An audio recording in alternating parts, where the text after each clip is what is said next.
I've always been an animal lover. Ever since I saw a picture of a dog, I've been like, I want that. I still love and respect animals, but as a kid, it was pretty intense, not gonna lie.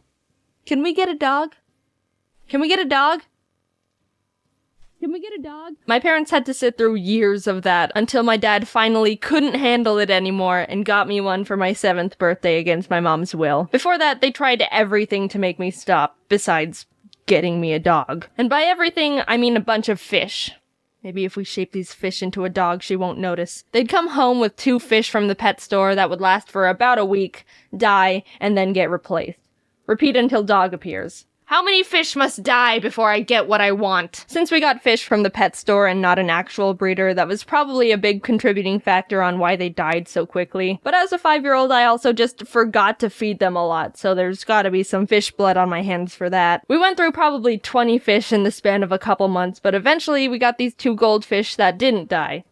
A true miracle. They were pretty resilient little dudes. One was Goldie, and the other was probably named Fishy. Probably some of the most creatively flawless names I've ever known. But after a while, Goldie turned white, so I renamed it Rainbow because I thought it was cool he could change colors. I learned 13 years later from my marine biology teacher that Goldie/Rainbow was probably diseased, which makes the color change less exciting. We eventually gave them away to my mom's friend and they died. But that's all besides the point. My parents got me an army of fish and a dog I named Scruffy, but that was it. I wasn't able to crack them any further than that. And believe me, I tried. My parents had to become stone-faced, emotionless soldiers to keep my non-stop beseeching for more creatures at bay. After they got me a dog, I was pretty satisfied for about a year and a half until I decided I wanted a mouse. Something about their cute little faces and how they crawl with their cute little feet and their freaking ears made me obsess over having one, and my parents got to hear all about it. I asked my parents for a mouse for years, promising how I'd take care of it and blah blah blah, the whole thing. My mom pretty much hates rodents because she thinks their tails are weird, so there was no budging on that one. She tried to get me to stop by saying,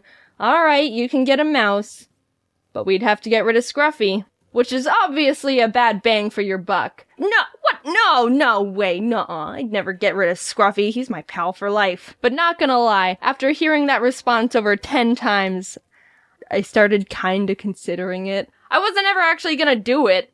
I was just getting desperate, alright? When I was 10, I wrote on my Christmas wish list that I wanted a mouse because I thought for some reason I'd foiled their plans and found a loophole. Ha! You can't override the power of the holy Christmas spirit. Christmas morning rolled around and I ran into the living room where all the presents were to not only find no mouse, but a computer mouse.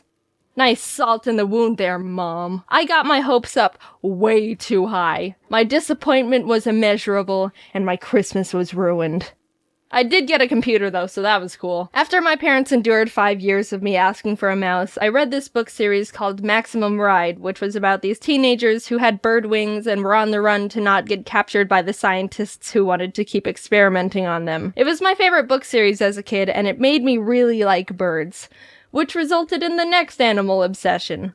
I swear to God, if I hear one more mention of a mouse again, I'm gonna— Mom, can we get a yellow-naped Amazon parrot? Yes, I started loving birds back when I was in 6th grade. Everyone say a big thanks to James Patterson for creating this bird-obsessed monster. At the time, I wanted one of the big boy birds. A yellow-naped Amazon parrot, to be exact. I would spend hours just watching all the YouTube videos I could find of them and sending them to my parents like, Look how great they are! You totally want one now, don't you, after watching one play in a box and sing Old MacDonald? This was a whole new type of fixation. I mapped out on the ground where the cage could go with tape, googled where Amazon parrot breeders were near me. I made multiple PowerPoint presentations for my parents on why they should let me get a parrot. It was intense, and the pressure was on. My mom was even like, "So how about that mouse?" But no, Mom, that ship has sailed. Now I want a 15-inch parrot that lives for 80 years. They started telling me, "You can get a bird when you move out." And from then on, it was my goal to get out of my parents' house as soon as I could. Obviously, I never got a yellow-naped Amazon parrot, but I never really got out of my bird phase because I've got this thickums right here. I was pretty self-aware that asking for a parrot was a long shot, so even though I still wanted a bird, I dialed back my animal requests, and when I was 14, I started really liking flying squirrels. They were my favorite animal for a while, and that's when I realized people can have them as pets.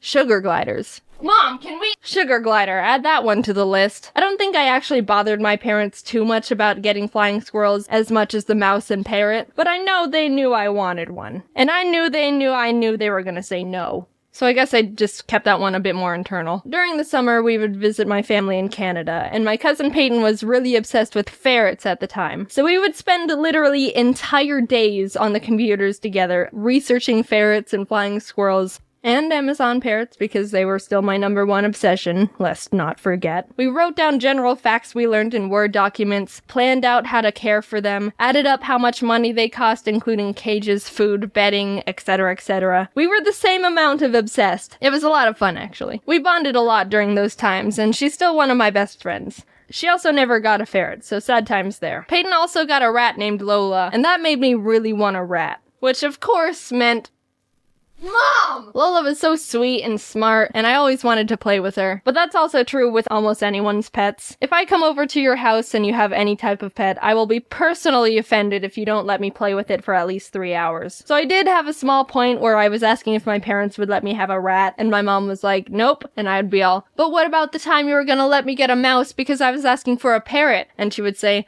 nope, that ship has sailed. Touché, mother. During 10th grade, I was also starting to really like raccoons. I thought they were sneaky and cool, and I googled if people had them as pets as a random, not serious thought. But surprise, surprise, some people do have raccoon pets. Just kidding, they rip up couches and dig holes in walls, and I'm not that devoted to raccoons. But I still dreamed about having a raccoon buddy someday. Finally, I graduated from high school and moved into a dorm in college that didn't allow pets, which was torture for me. I waited all this time to move out, and I'm still not able to bring a horde of mice, rats, birds, sugar gliders, and maybe a raccoon into the rooms. But YouTube started kicking off shortly after, and I moved back in with my parents to pursue that. Flash forward a bit, and I was finally able to get Ari. After 10 years of wanting a bird, I'd finally done it. And what a gander he is. Was he worth the wait? No, he's a dumb bird.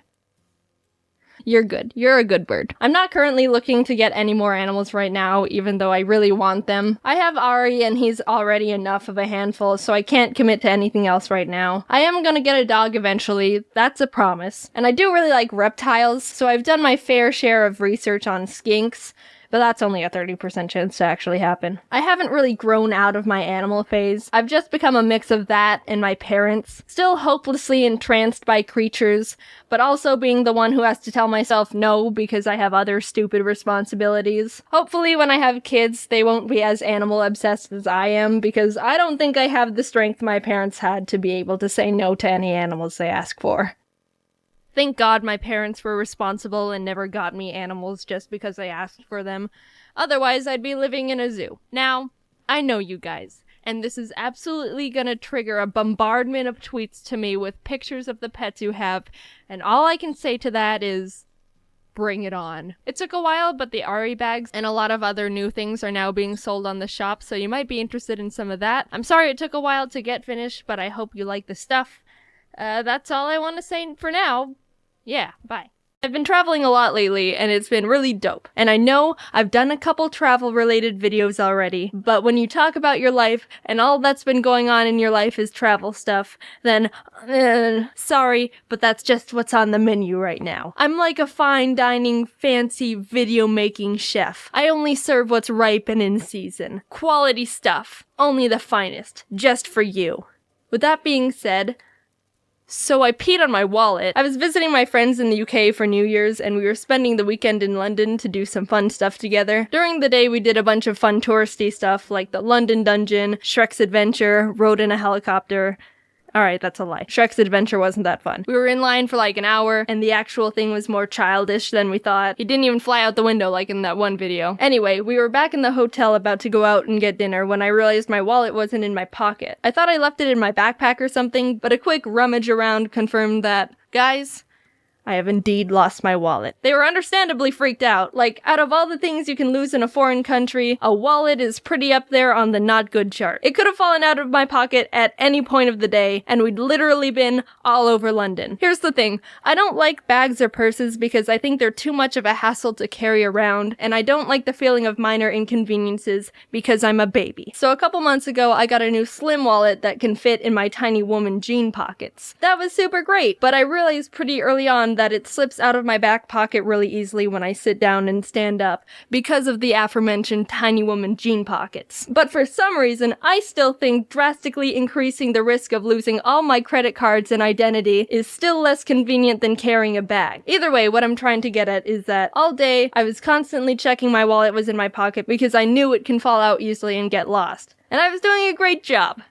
Until it fell out and got lost. My friends were more freaked out than I was. I think my brain's at a point where it's tired of using extra energy to be overly anxious because of the dumb crap I pull, so I was pretty calm. Or maybe I'm incapable of feeling anything anymore. I retraced my steps in my head and concluded that I most likely lost it at Shrek's Adventure. I remember having it at breakfast and in the helicopter, but maybe not in Shrek's Swamp. My friend sent an email to Shrek's Adventure because for some reason they don't take calls, and we were gonna have to wait until the next day to hear back from them because they were closed by then. Backup plan was that if it wasn't there, and I didn't find it before then, I'd just have to cancel my cards and get new ones.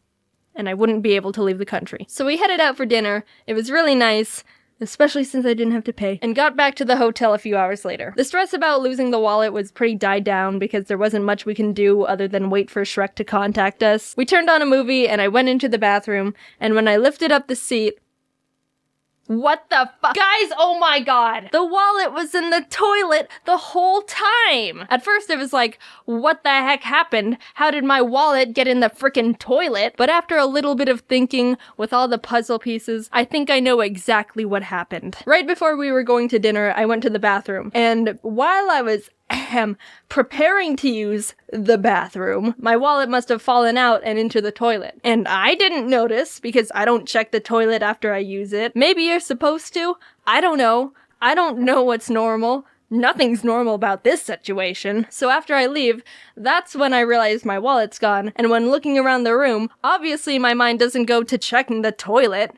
So we emailed Shrek. Shrek, you're never gonna believe where we found it. But nope, it was sitting right here in the toilet. I actually was good at keeping track of my things. I didn't lose it at Shrek. Here it is. I totally peed on it. And that's how I peed on my wallet. No, I didn't get a new one. I still have it. I don't know. I mean, it's a good wallet. I still like it. It just had pee on it.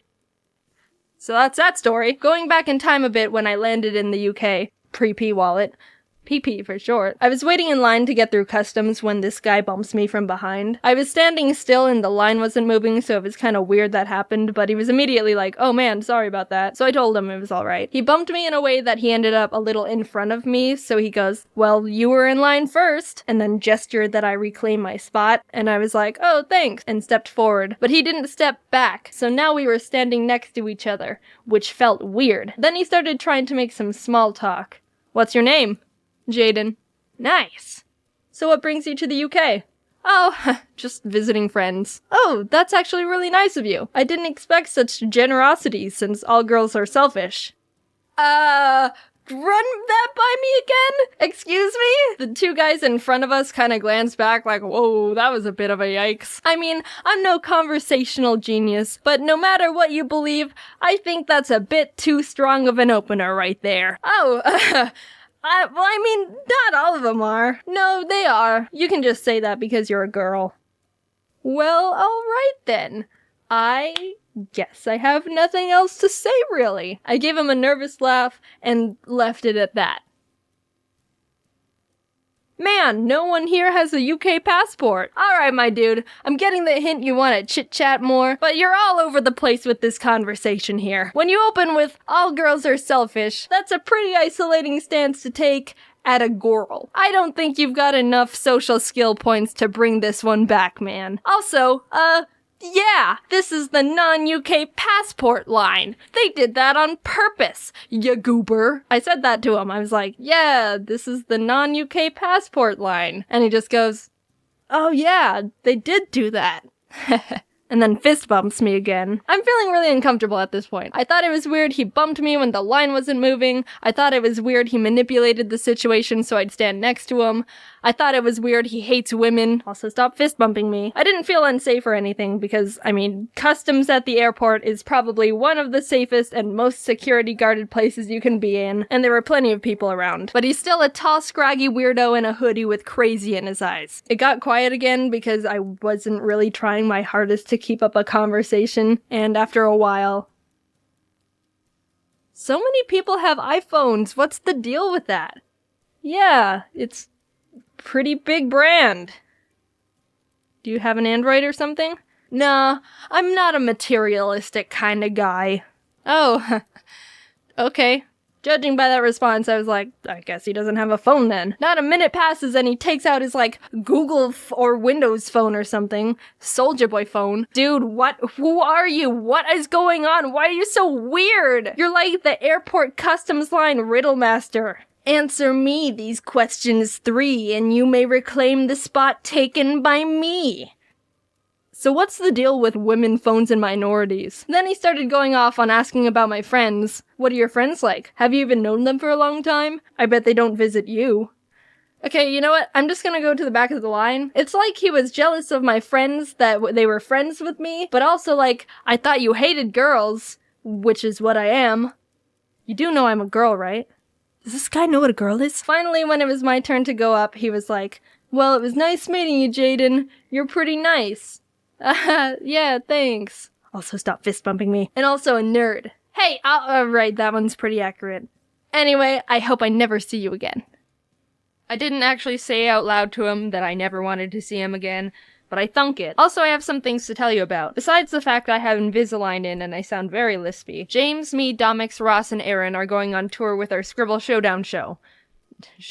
We did our first tester show in April and it was so much fun and we laughed and had such a great time during it and it was really well received, so we were like, yes, we want to do more in other places. It'll be October 1st through the 9th and we're going to Boston, Brooklyn, Austin, San Francisco, Seattle, and Portland. You can get tickets and more details in the description. I'm also going to VidCon. Oh, and we're also doing a Scribble Showdown during VidCon 2 on July 13th, so I hope to see some of you there. And lastly, I'm going to Summer in the City in London in August. It's a bunch of stuff, and it's gonna be a lot, but also a lot of fun. Alright, I think that's all for now. My laundry machine is running right now, so I don't know if you can hear that. I'm trying to shrink some shirts. They're for men, but I thought they looked cool, so I bought them for me. Okay, talk to you later. Bye. You already know I like art, but there's other things to me, you know? Aside from art, I like other things too.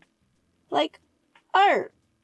In instrument form. When I was 5 years old, my mom put me in piano lessons. And even though I didn't understand what piano really was at the time, it just became a part of me as I grew up, and I still enjoy it to this day. If you didn't know I play piano, then you must be very new here. Do your research. I literally posted a piano video like, what is it, 6 videos ago? Nah, just pulling your leg. It's fine if you didn't know. I'm glad you're here. Welcome. But I mean, it was only 6 videos ago. So, I took lessons at this little place down the road. It was quaint and homey, just a really great atmosphere. The owner was this sweet old lady, and she had so much passion for running the place and teaching kids piano. It was great. Until around 8 years later when the place was bought out by another owner. I don't know the exact details, but I'm assuming it was because the place was going downhill a bit and the owner couldn't keep it. So now the little piano place is being run by new people. And they sucked. They literally had no care or respect for the place and only wanted to make money. All the passion was gone and you could feel the life drain out of the poor place every day. They branched out to other lessons, which doesn't seem bad, but there would be electric guitars playing at the same time as violins, and during my private lessons there would be some kid blasting it on the drums a couple rooms down. Nothing worked. There was no synergy. But no, it got worse. The new owners renovated the place to add dance lessons. So not only are there frickin' drum solos playing at the same time as one-on-one piano lessons, but now there's an extra layer of background noise of bad hip-hop music. I remember trying to play a Mozart piece I was assigned, and halfway in we were interrupted by a lot of people were complaining, but the owners didn't listen. Or care. More variety means more profit, so Off with you, peasants! We decided to leave when they added karate classes, so that's how I stopped lessons. To be honest, I already knew the basics of piano and they were kinda just throwing songs at me to learn, and when I got it down, I'd just move on to the next and totally forget about the previous one. You know, like when you study for a test just to pass and then walk out of class the same day like, nice, now I can forget everything. So I was kind of getting bored of the whole routine anyway. For 2 years, I stopped playing piano. I thought I could only play what teachers told me to and wasn't interested in the majority of what they were giving me. I was tired of the typical classic songs and stuff. Not trying to say classical or any of that style of music is bad. I was just sick of learning them and was overall disinterested. Keep in mind, I was doing it for 8 years. In the summer of my junior year of high school, I remember hearing a Pokémon song and thought, you know, this would be really pretty on the piano. I wonder if people have made it into sheet music. And thus, I was introduced to a whole new world of piano music. Jaiden, you aren't a real pianist unless you only play Beethoven and Chopin and Mozart. Anything else is a disgrace to the piano. What are you doing? Do you mind if I use this scalpel to just try and make a big incision in your head? What? Why? You seem a bit close-minded. I started downloading a bunch of video game sheet music I was attached to, and I was re-inspired to pick up piano again. Yay, happy ending! Don't give up on your dreams, kids! Sparkles, fireworks! But what you don't know, unless you know me personally, or have been stalking me for the past 14 years of my life, is that I've actually had my fair share of playing a lot of other instruments too. I was a bit of an instrument dolphin, diving into one instrument, dropping it, and diving into a new one. Repeat cycle. The United States education system is dumb. I think we all already knew that. Also, shout out to Arizona for being one of the best states in the US for education. Haha! So I don't know about you, but my elementary school forced 3rd graders to take a Suzuki class where you learn how to play the violin. No one liked it except the 3 or 4 kids whose parents already forced them to learn violin before that. The only thing I looked forward to in that class was trying to get the special violin case with the black interior instead of the normal blue. I realize now that was just the school having absolutely no money and buying whatever they could find to have enough violins for the amount of students. But it was special to me, alright? Nothing else to say about my violin experience. I literally don't remember anything else but just wanting to be the first to the only black violin case. Don't turn that into a racial thing. Looking at you, Wall Street Journal. In 4th grade, they let us choose if we wanted to stick with the violin or switch to a viola, cello, or bass. I chose the cello. Nothing else to that story either. I just played the cello for a year and then dropped it. There was this one girl in class who was literally the smallest out of everyone. Insert easy typical short joke. She chose the bass. The thing was frickin' 2 times the size of her, height and weight-wise. It was almost torture watching the poor girl haul this obnoxiously large instrument to class every week. So that's how the Egyptians built the pyramids. The school also forced us to learn the recorder. That was a nightmare. All I remember about those days were... guitar! Dudes, calm down with the instruments. What are you trying to do? Turn us into a parade? Again, the school was shoving more instruments down our throats when they barely had the budget to pay for complimentary pencils in their own classrooms. Hey, I don't think you need to be throwing away your money to random crap. You know, I think there's some other people there who could benefit from a bit extra in their salaries. So the school bought guitars, but not enough guitars. They couldn't afford enough for all the students in a class, so we had to share them in groups of 3. 3! Not even 2! You tried. One student would have to play a chord, and then the other 2 would just stare at them. No one learned anything. Imagine trying to learn how to write the alphabet. But hey, no. You can't write the letters. You have to watch someone write the letters. Kinesthetic learning style? What's that? School... What are you doing? Are you actually trying to be low on that education list? You know you're supposed to try for first, right? It's not a high score kind of thing. You're not supposed to go for 50. Finally, of course, there was the typical band option in 5th and 6th grade. The instrument I chose was the flute. The main reason was because when the band teacher came in to show us all the instruments we got to choose from, he let us try and play them without any experience. And when he was explaining the flute, he was like, okay, now the flute is one of the hardest to pick up. It's a bit more complicated than it looks. You've got to figure out the exact special way to align your lips to make the sound because it's a very particular... Holy Mother, I am the chosen one. This is a sign from the heavens. Great God, Apollo has destined me to play this flute. Get wrecked, mates! I actually really liked playing the flute. Since I already knew how to read sheet music from my piano lessons, I was already a step above most of the students, and I had fun. But I had to drop it after 6th grade because taking band in junior high didn't fit into my schedule. Instead, I chose to take an art elective. And you know where that led to.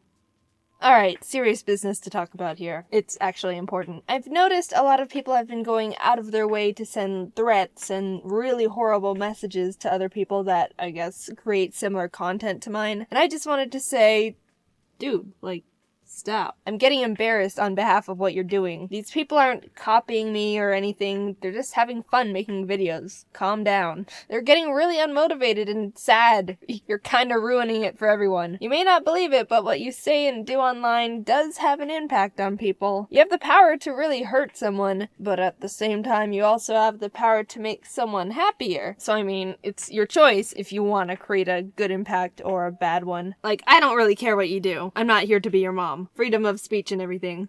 But, I don't know. Stop comparing everyone to each other. Just let them do their thing. They're not pretending to be me or anything. There's a difference between taking inspiration and straight up copying. Think about it. If everyone was copying each other, then there would only be like a few channels on YouTube. Only one animation channel, only one gaming channel, only one vlog channel, etc. Everyone else is a copy in your eyes, right? What makes channels different are the personalities behind them. Content can be similar, but everyone's so unique, identity and charisma-wise, that every channel is kind of in their own category. Just everyone chill, okay?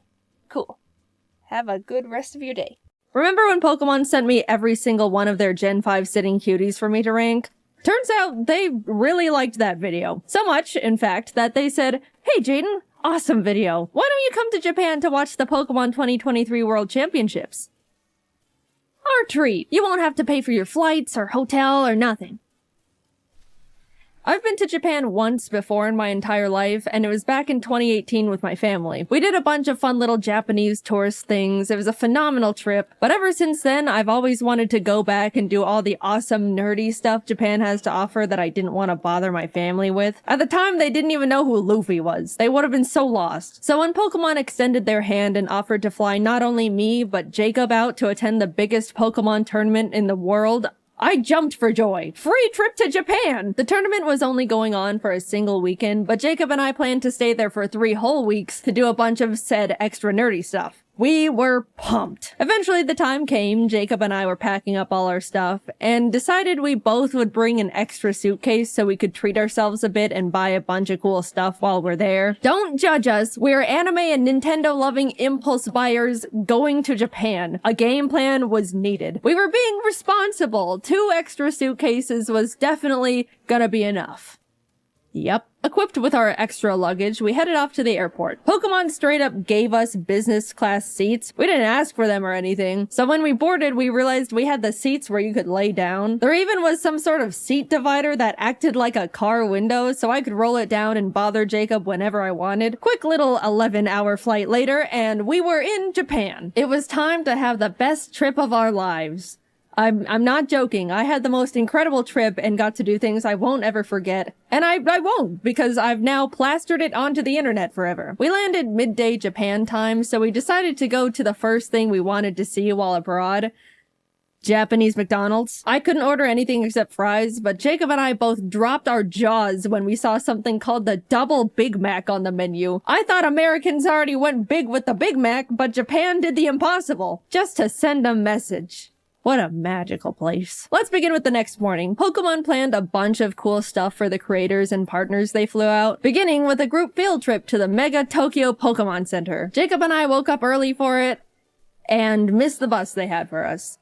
And it totally wasn't completely my fault entirely because I hypothetically didn't read the schedule correctly and was taking my sweet time getting ready. Why would you think that? So we had to take the trains on our own to get there. Anyone that remembers my first Japan trip knows the trains were me and my family's mortal enemy number 1. We kept getting it wrong and it was failure after failure the entire trip. You'd think that with all that prior experience and struggle, I would have grown as a Japanese train understander, right? Nope, we got on the wrong train. But at least we were having a good time. After a lot of freaking out and mental strain and regrets, we finally arrived at our destination, and although by the time we got there they had already finished looking at the Pokemon Center, we were able to grab a quick snack with the group at the Pokemon Sweets Cafe. I meant to take a picture of the Pikachu waffle before I ate half its cranium, but I forgot, so this is what you get. Now that we were with the group, we were able to travel with them for the rest of the day, so we packed into the bus and headed off to a traditional tea ceremony where we were taught all about how the tea masters would make tea and tea etiquette, and all these things about the significance of tea in Japanese culture, all while getting to taste the tea master made. Again, I meant to take this picture before I took a chunk out of the little sweet they gave us, but here we are yet again. I'm just not that great at this. They also served us a really special lunch of super fancy bento boxes, like so fancy that the host was like, dude, I've never even had these bento boxes before. I was super excited, but I don't mean to be ungrateful or wasteful, but the box was full of super fancy, complicated fish and seafood. I knew going to Japan I'd have to be flexible with food because it's really hard to be vegan or even vegetarian there, so I really tried to eat as much as possible and look thankful. But yeah, I struggled a lot. But I still had a great time and it was an honor. We were dropped off at the Yokohama Chinatown and left to explore a bit until dinner in a few hours. Everyone separated into groups, and Jacob, Stefan, the guy that sent me all the sitting cuties, you guys remember him, the guy named Steve, and I went and pursued the street food a bit before stumbling into a little arcade with a bunch of crane machines. I got this silly little bear minifigure. His name is Chico, so I decided to innocently carry him around in my pocket for the entirety of the trip. You know, because he was silly. This single action severely changed the course of my mental stability going forward. You'll see soon enough. But look at these cute photos I got with them. We had a great dinner, headed back to the hotel, got to hang out with our good old Pokemon rival Jan a bit, and called it a night. The next day we all got to do some private shopping at the Pokemon World's pop-up shop. I'll just say we bought way too much stuff that we also don't regret in the slightest. I even got this video of Jacob grabbing more and more sitting cuties as the workers kept reorganizing them to keep the display looking perfect. We walked out of there with 3 giant bags of stuff. But it's okay, because remember, we anticipated this with our extra suitcases, which I am starting to wonder if they are going to be enough, but surely we will come down. We were then all taken to the creatures' offices. You know, just the place where they make Pokemon cards. It was gorgeous in there. They had these awesome sculptures of giant Pokemon cards with crystals, and all the walls were lined with 3D card art. It felt like I was in a building with a lot of significance. Because I was. We got a tour around the building, met the TCG card testers, and were able to ask them questions about their process. Even got to have a little Q&A session with Atsushi Nagashima, the game director of the Pokemon TCG. It was funny, one of the people in our group asked how they chose which Pokemon to make cards for. A good question. And then followed it up with, I really like Mantike, but there's only 2 Mantike cards that exist. And the assistant pulled up a list of all the Pokemon Mantike cards that have ever been created, and sure enough, there were only 2. The director chuckled and was essentially like, yeah, sometimes Pokemon get lost in the cracks. We kinda just make cards of Pokemon I like. For example, my favorite Pokemon is Gengar. And you know what? That actually makes a lot of sense. Also, we were able to have a Q&A session with the Pokemon card art director and 3 artists who actually draw art for the cards. That was super interesting, and I was so incredibly inspired by that discussion. But you know those Pokemon cards with the super cute clay art? That artist's name is Yuka Mori, and she was in that panel. I was so starstruck. Those are some of my favorite Pokemon cards. And not only that, but she hosted a little workshop for us where she gave us clay and taught us how to make little clay Magnemites like in this card here. Speaking of this card, she brought the actual original Magnemite for us to see. That was by far the coolest thing that I've ever gotten to be a part of. We got to meet a piece of genuine history. I felt like I was meeting the president. Also, here's me and Jacob's Magnemites that we made. Day 3 of our little Pokemon field trip, and we were taken to another Pokemon Center. This time in Shibuya, which was also right across from a Nintendo store. It was like a bullet was shot through our credit cards. In the shopping center, I saw a little gacha machine with little miniature Chiikawa plushes. I was only interested in getting Chiikawa, but I decided to test my luck anyway. And I got him first try! Now I had 2 of them. Yes, the original was still in my pocket. You can safely assume he is in my pocket for the entirety of this video. I've got pictures to prove it. Jacob snapped this awesome picture of the Chiikawa brain rot taking over. When we were looking around in the Shonen Jump shop, a little Japanese boy pointed at Jacob and went, Sanji-san, before his mother quickly yanked him away, and I still to this day laugh at that interaction. Poor kid saw his first blonde guy in real life and immediately thought it was Sanji. Later that day, we also got to attend the Pokemon Symphony, where a live orchestra played Pokemon songs, and it was absolutely incredible. Video game orchestras are so cool. It always tugs on my heartstrings to see video game music transformed into such a beautiful new art form. Highly recommend attending one if you have any favorite games or franchises. On to the first day of Worlds. It was exciting. People flooded into the venue. We watched the opening ceremony in the crowd. Just wow. This is the whole reason why we're here. We went back to shopping. Look at this cute little Chihuahua book I found in a nearby bookstore. At this point, we were absolutely pushing it in terms of luggage space, and we were day 4 into a 2.5-week trip. Our shopping sprees until this point were very not frugal, so we cut our losses and bought 2 extra giant suitcases to fit everything better. Okay, we knew we were gonna need extra suitcases. Getting a few extra couldn't hurt. Look, the flights were paid for. We were still saving money at this point, I think. That's my rationalization. I'm going with that. Also in the mall were tons of Pokemon monitors straight up playing the World Championships. TCG, Pokemon Go, VGC. Japan treated Worlds like it was the Super Bowl. And it was just so cool to see one of my main interests so culturally celebrated. People of all ages would stop by to watch for a bit before going back to their shopping. I can't explain it, but it just made me very happy. We even got to see Wolfie live on the monitors. How'd he do? He did great. Don't worry about it. Nothing happened. Look, we were just happy to see our friend on the Pokeball screen. Proud of you, Wolfie. You're so cool. The second day of Worlds was hype.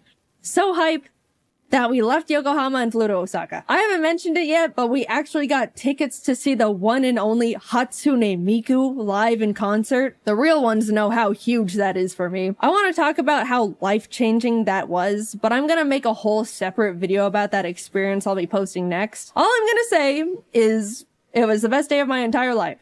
By a lot. Subscribe now before you miss it, just saying. I will mention, we did have to take the train to get back later that night and got super lost again. And we never get better at it. Don't expect anything to change in that regard. We did finally get back to Yokohama, crashed for the night, and had a nice slow morning as we got ready for finals later that day. To any One Piece fans who are caught up, we were in Japan for the One Piece anime episode. You know what I'm talking about. 1072. We were able to turn on our hotel TV and watch it live. And that was so cool. I don't talk about how much I love One Piece much, mainly because it doesn't really come up. But One Piece is peak, and it was an honor to be in Japan at such an iconic part of the manga and anime's history.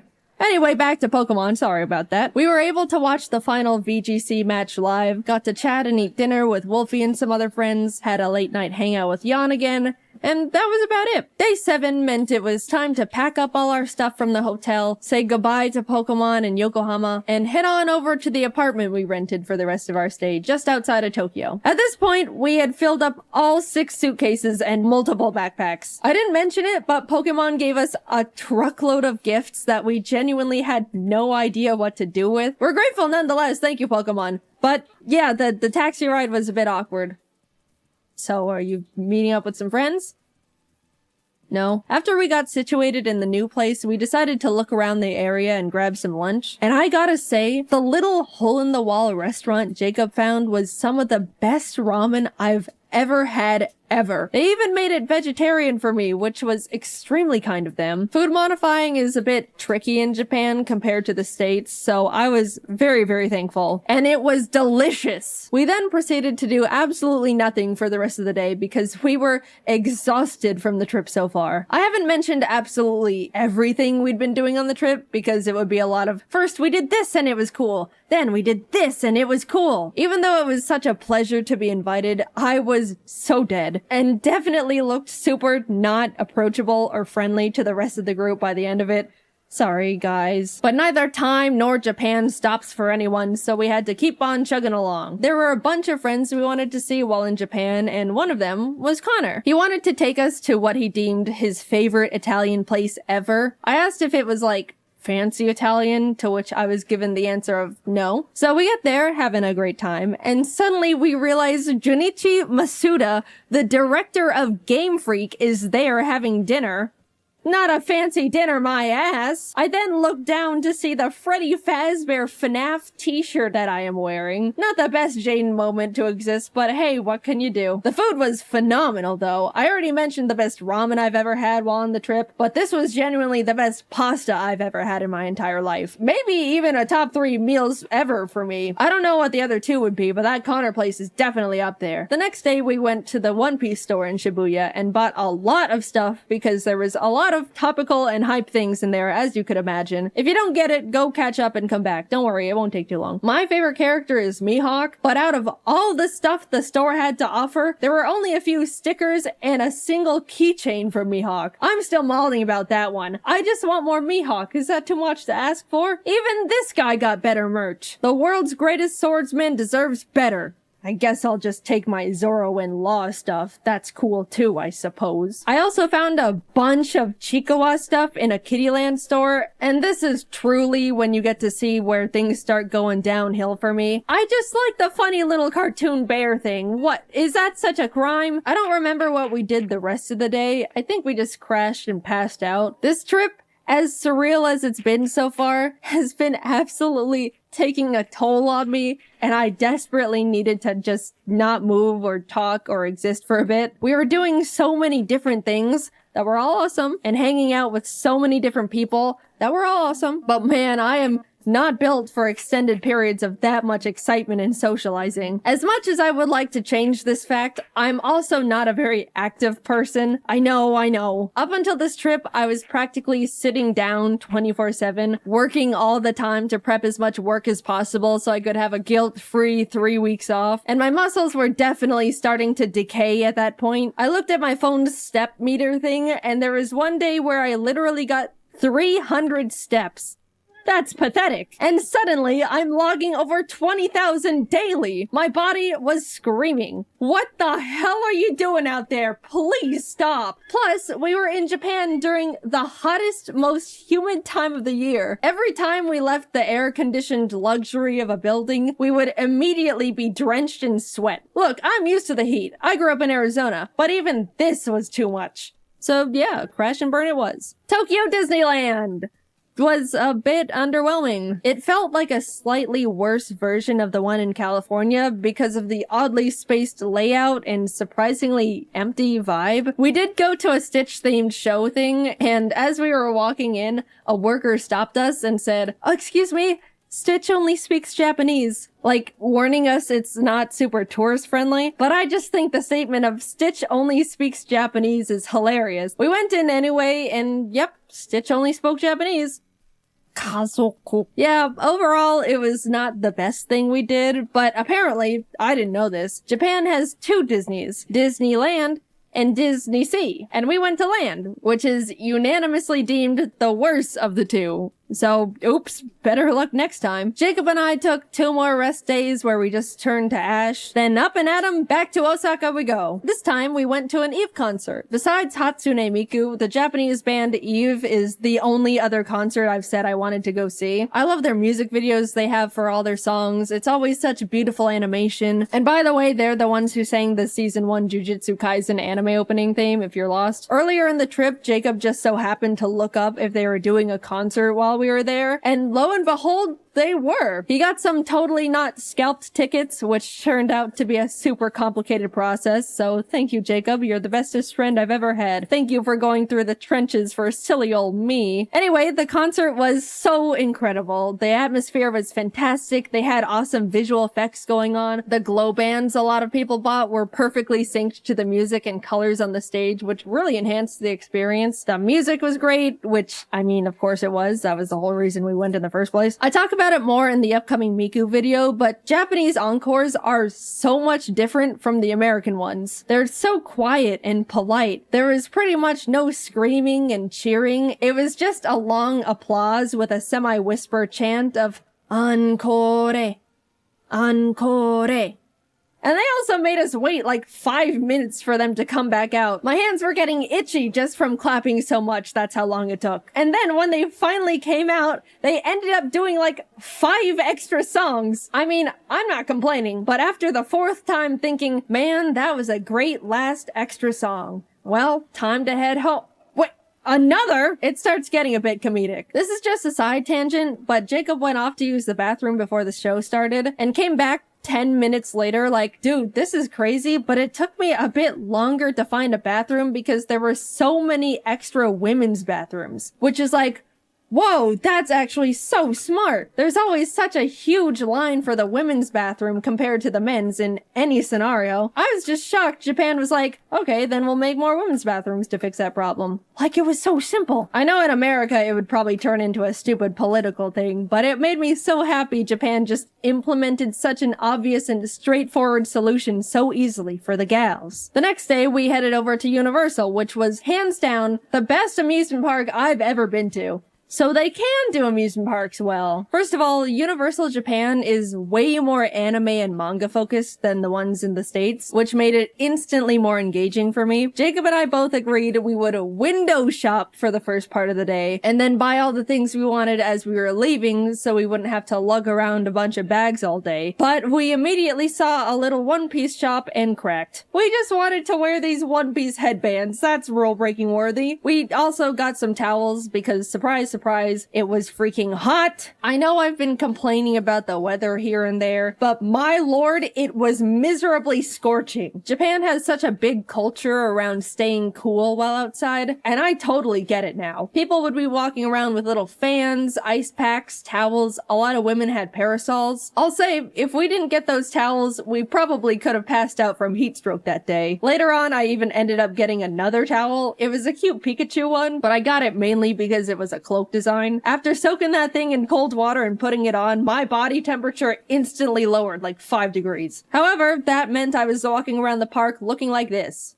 Back to the awesome stuff. We did a bunch of attractions like watch a fun 4D Jujutsu Kaisen show where the seats move around, went on a super cool 3D VR Spider-Man ride. We tried to cool down by going on a Minions thing called Freeze Ray Sliders that claimed to cool riders down with a blast of chilled mist from a giant freeze ray. But we got on and absolutely did not even touch a drop of the mist because it never ended up getting in range of our cart. That felt like an actual tragedy at the time. There were a few big roller coasters we wanted to go on, but I get super motion sick and forgot to bring nausea medicine, so no roller coasters for us. But I shall return one day. The park, of course, had a bunch of cool themed restaurants, one of them being a super cool One Piece restaurant. Did I mention I like One Piece? There also was a special Sanji one, but we didn't know you needed a reservation, so phooey. It was awesome though. I love One Piece. After a few hours of rides and being broiled alive, we decided to fully cool off by going on the Jurassic Park ride. That's just giant splash mountain with dinosaurs. We cooked in line for probably a solid hour, and as soon as we were literally stepping foot inside the ride,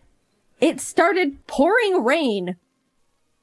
Now that's just not fair. I don't even understand how that happened, but whatever. We started buying all the stuff we window shopped for as we waited for the One Piece live show to begin. Again, please refrain from judging. I am being vulnerable and open here. By the way, as we were walking around, we stumbled onto a little Mario-themed show just out in a courtyard area. They played some fun little custom songs and had all these dancers alongside the mascots. And then out of nowhere, they started absolutely blasting the crowd with like gallons of water. I didn't even see it coming. It was like firefighters showed up to put out a giant fire, except the fire was a bunch of Japanese people. The time came and we got to file in for the special One Piece live show, and even though Jacob and I didn't understand a single part of it because it was all in Japanese, it was awesome, and the costume design was phenomenal. It was a bit unfortunate though, because the seats were all in like a half circle formation around the stage. As much as they tried to make the show enjoyable from all angles, it was pretty hard to see the main things going on in the center. My only true complaint though is that Zoro didn't come to our side at all. All the other characters rotated around so we could see them, but Zoro only did it at the very end to take a bow. Also, Mihawk being included would have been nice, but it's okay. By the time we got to enter Nintendo Land, it was like 9 p.m. We got up at 6 a.m. by the way, so we pretty much just rode the Yoshi's Island ride they don't have in the States and headed home because that's all the energy we had left. But even just seeing that, it was miles better than the one in the States. Also, we picked up a little dinner at the 7-Eleven near our hotel. 7-Eleven is actually awesome in Japan, by the way. And they had a few little Chicoa plushie keychains, and I bought them.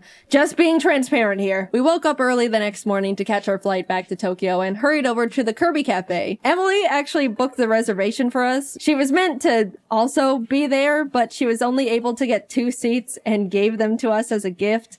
Emily, I will always be indebted to you for your sacrifice. The cafe itself was so well decorated with all these little Kirby things, and the menu was adorable. I got the star curry and a magical little fruity drink with a Kirby marshmallow that triggered my cute aggression. Jacob got the pizza and a Kirby burger, but since he made modifications, the staff asked him to not post a picture of the burger to the public. Like, they didn't know he was a content creator or anything. I guess they just didn't want the public to see a naked Kirby burger. We also both got desserts. I already decided I was gonna consume the Kirby. The presentation was beautiful. It was literal art on a plate. Taste-wise, it was decent. The body was some sort of gelatin, which I wasn't too crazy about, but the rest was super tasty. I did my best, but he ended up looking like he was in a horrific accident when I threw in the towel. The cafe also has a special little private store connected to it. And yeah, what you expect happened definitely happened. We left with full bellies and bags, continued to look around the shopping center the cafe was connected to, and ended up walking into a gacha store.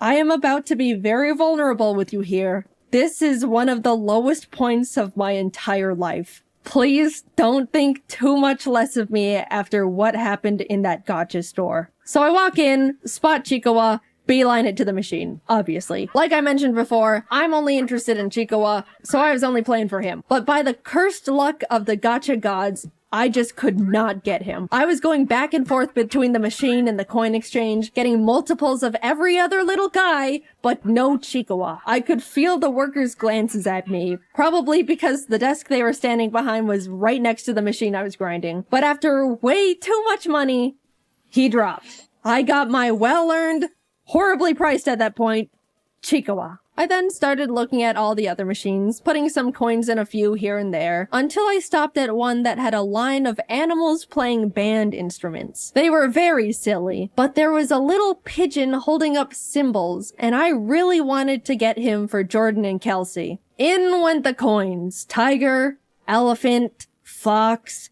It was happening again. Everything except the one I wanted. Which I know more or less that's the luck with gachas, but it was getting to the point where I was getting surprised the pigeon was dodging me as much as it was. Surely the next one. What? Eventually, I had to go back to the coin exchange, and as I was about to put in more money, I saw out of the corner of my eye one of the workers peek out and take a look in horror at all the gachapons that were sitting at the top of my bag. They then raised up their hand and said something in Japanese while shaking their head, and I knew in my heart I was being cut off. No, please! I can stop whenever. Just a few more hits and I'm done. The pigeon is next. I can feel it. Why do you look afraid? What's under the desk? I got kicked out of a gacha store. I had hit an all-time low. I told my friends and they said they probably just thought I was gonna try and resell them, but I don't even know if that would even make it sound better knowing I was getting so many that they thought I was robbing them blind. I just wanted my little Chikawa and pigeon with cymbals. We made dinner plans that night with a friend and we were just about to grab a taxi and head back to freshen up, but Jacob and I caught sight of a fun anime and goodies shop.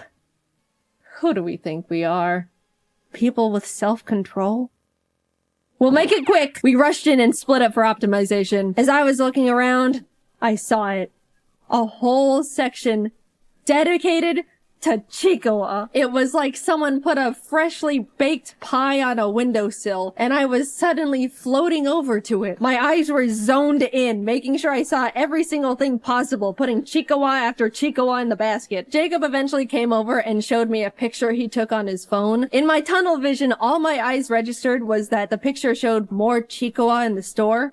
I immediately went feral. Where? Jacob's eyebrows went up in surprise and maybe a bit of fear. And as I looked at the photo again, I realized Jacob wasn't showing me a picture of a different Chikawa section. He was showing me a picture of me at the current Chikawa section I was standing in because he thought it was funny. And in my Chikawa brain rot, I didn't even register I was in the picture. I just saw more Chikawa and went obsessive. This is how I am. Either stand by me or leave. No, I don't need an intervention. Put it away. We left. I looked longingly at the crane machine Chikawas we didn't have time for, and we made it in time for dinner. Plus, we ended up in another arcade nearby anyway, and I got myself a Chikawa from one of those machines, so it worked out. Stop. I don't want to hear it. Finally, we were reaching the end of our trip. We spent the last day grabbing lunch with Emily and Didus. There was a cool One Piece scavenger hunt event going on, so we also did that with them. We basically had to walk around Shibuya and find special One Piece trading card posters hidden around the area. And if we found enough, along with the special card of the day, we could get a limited edition mystery card. It was fun, but also hot. And all my clothes were sticking to my body. Didus generously let me borrow his umbrella, and I jumped for joy as he showed me it was coincidentally Chikawa themed. I don't know what's wrong with me. All I know is that bear makes me happy. We spent a few hours completing the scavenger hunt, got our special cards, and bid them farewell. Always good to see you guys. Bye-bye. I accidentally stole Didus' umbrella. It looked so calculated. They knew how much I was obsessed with Chikawa. They'd been watching my Instagram stories. Follow if you want to see brain rot in real time. Emily, I have the Chikawa umbrella. I didn't mean to steal it, I promise. It's not what it looks like. Since we were leaving in the morning and wouldn't be seeing them again, they just let me keep it. But the side-eye Jacob gave me the rest of the way back.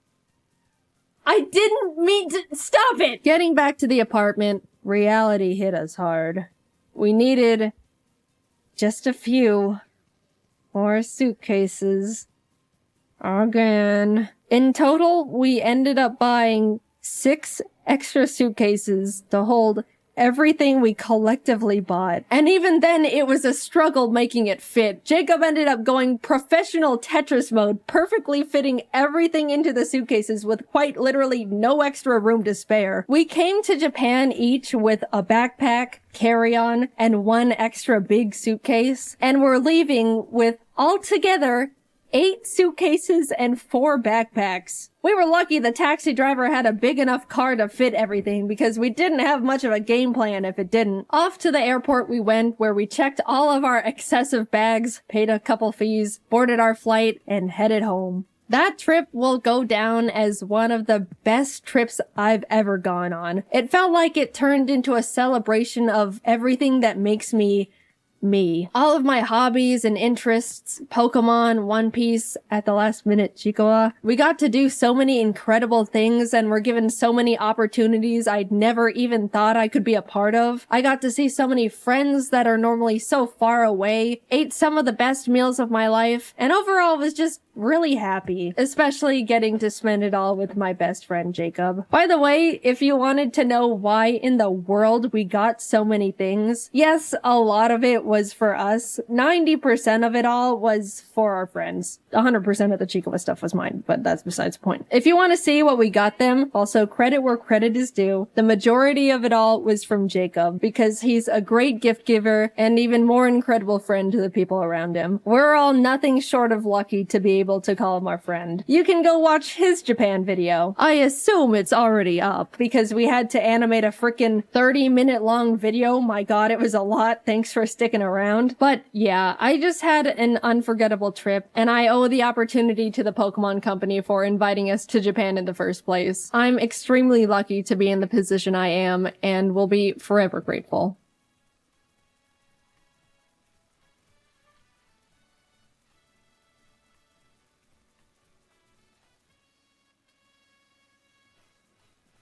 When I was living on my own for the first time, I had to go to the store and get milk and paper towels, and that was the first time I was like, wow, I am such a freaking adult. I really appreciate the childhood my parents were able to give me. I'm really privileged to have grown up in a functional house where my parents didn't want me to die. I made a parent stories video a little over a year ago, and I rewatched it to make sure I didn't repeat any topics, and all I'm gonna say is those stories and animation are not worth 10 million views.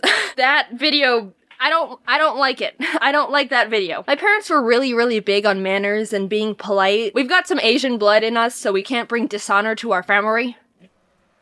We'd do all the typical things like call adults Mr. and Mrs., ask to be excused from dinner, make sure to thank everyone for everything ever, bow to our superiors. When my mom had new people come over to the house, she would make me introduce myself and shake their hand, and then when no one was looking, she'd pull me aside to a different room and quiz me. What color are their eyes? That was my mom's training course to get me to be good at eye contact, because I guess I used to be stupid and not look at people when they talked. But I remember that kind of backfired because I'd be so focused on memorizing their eyes that I wouldn't pay attention to what they were saying. Hi Jaiden, how are you? Shh! Alright, loser, I've got a quiz to take. Now that I've got 20 years of aced eye quizzes under my belt, I'm an eye contact wizard. I graduated top of my class in eye contact. I've got eye contact master's degrees. Well, every once in a while, some people make me nervous, and I get shy.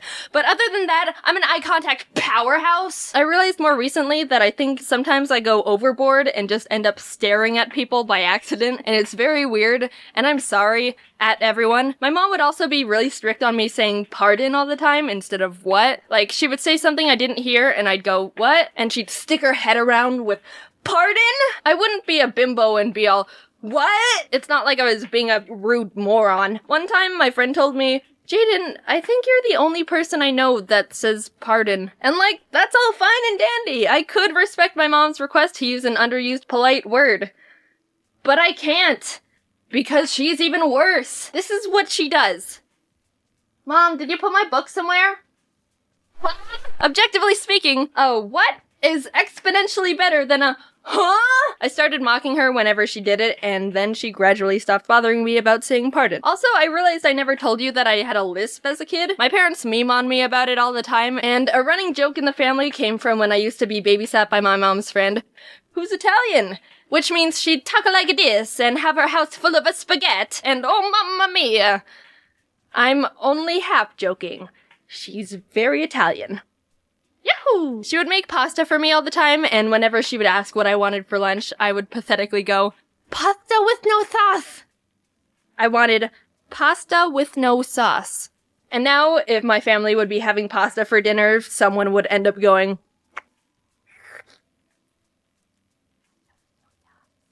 I don't have a lisp anymore. Sometimes it shines through when I talk too fast or get sloppy with my words, but somehow I fixed it by myself. In first grade, we were learning about letter pronunciation, and when we got to S, the teacher explained that some kids say S with their tongue, when it's actually supposed to be behind your teeth. And I was like, oh.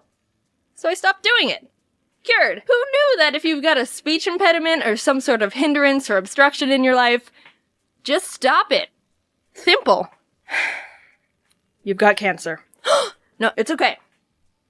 Just stop it. When I was learning how to swim, my mom and her friend, who also had a daughter my age, hired a swim instructor for us, and I don't remember a single thing about it except that she made us hang off the edge of the pool and just shimmy across the side. But I was terrified of these filters against the side and always refused to go across them because I was scared of being sucked in or something. I don't know how I passed that class because I refused to do the exercise. But at least I knew her eyes were blue. And then at the end of each lesson, she'd give us a piece of licorice, like we were dogs.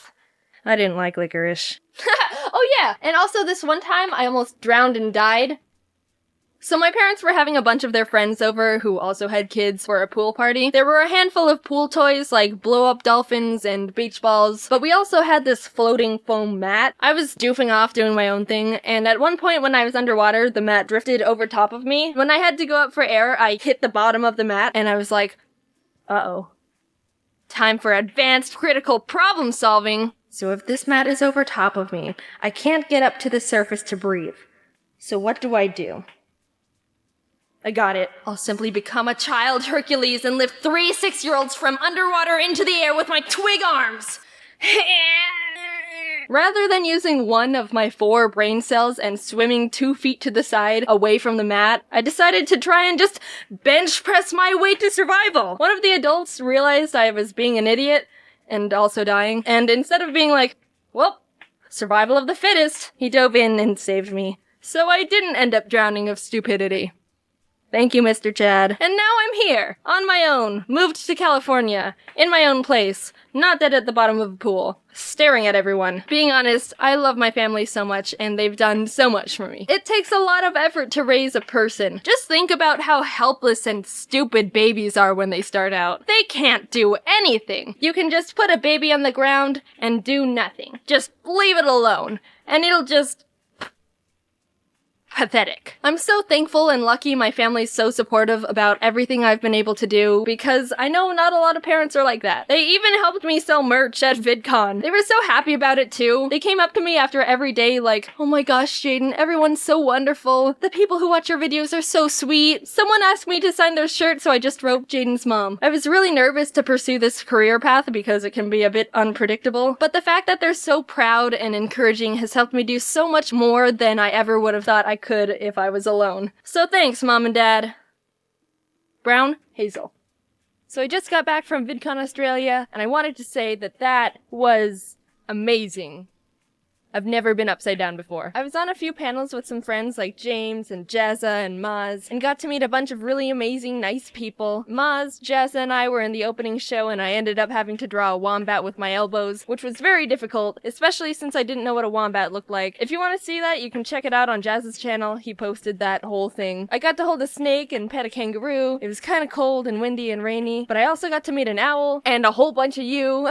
Just a really overall great experience. I am so appreciative that you guys like my stuff. I also wanted to update you that my shop manager and I are working on a new shop relaunch. We weren't content with the old one and wanted to make better stuff, so there's a bunch of new products and much more really cool things coming, like, I don't know, maybe a little Ari bag.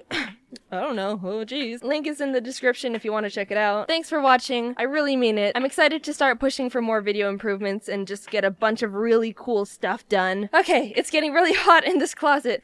See you later. Bye. Thanks for everything. I love you.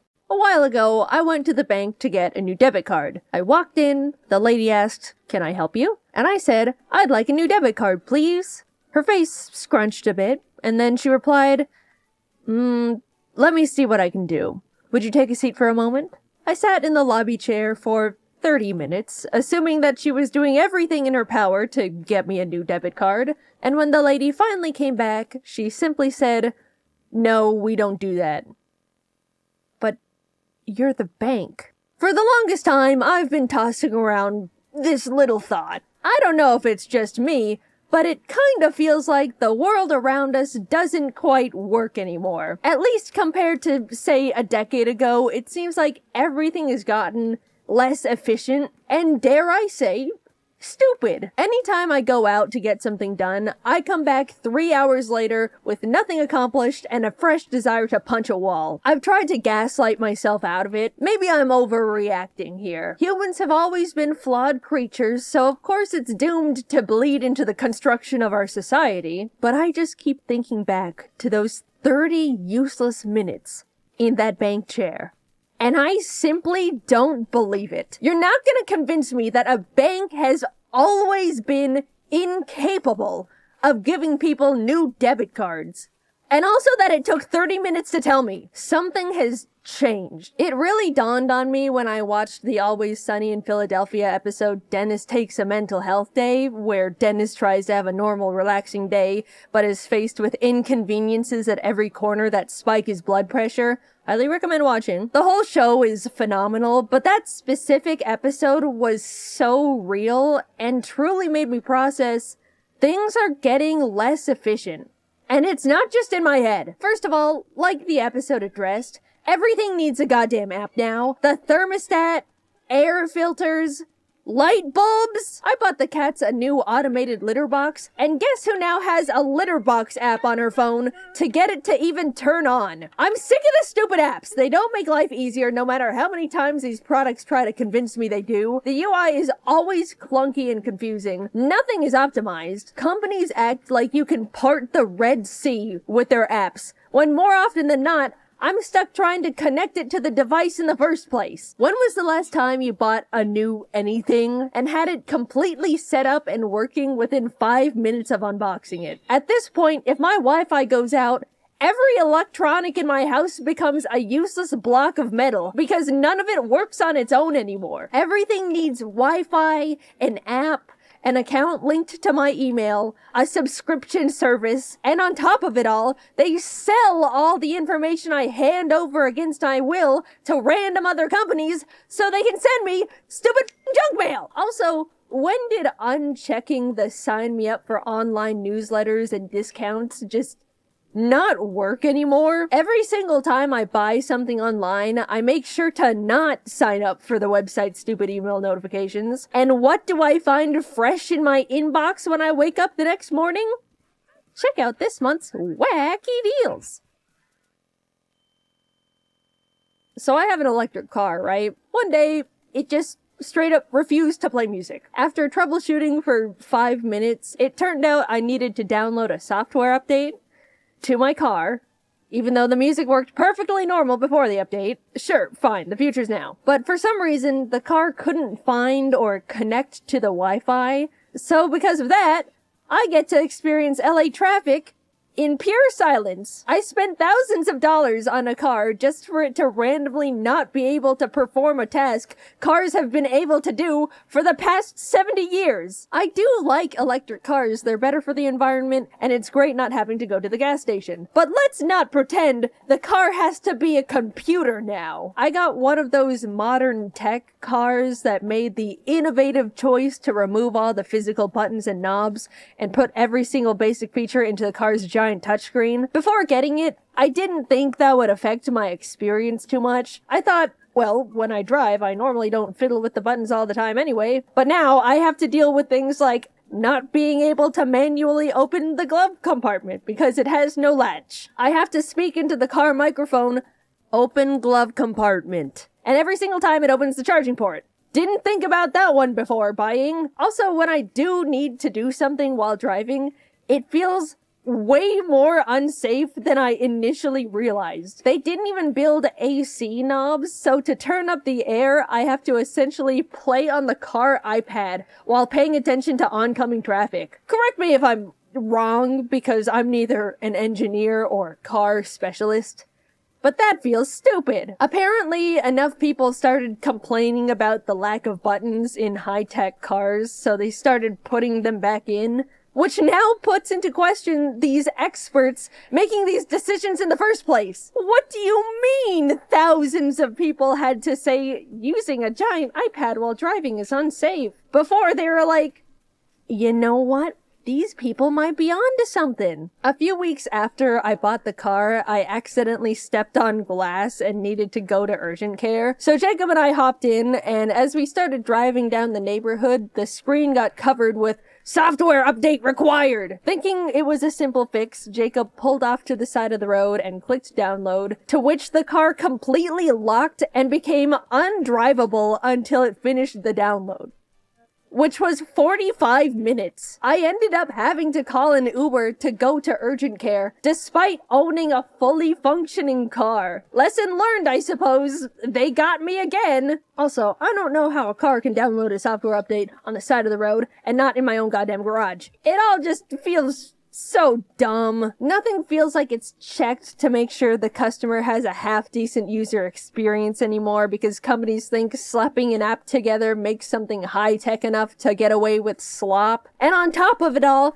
everything is a subscription service. Why can't I simply buy my stupid computer car and have it come with the tech that's already built into it? Subscribe to be able to connect to the internet. Subscribe to enable auto steering. For a while, companies were thinking about turning the seat warmers into a subscription. The heating coil is already in the car that I bought. Just leave us alone.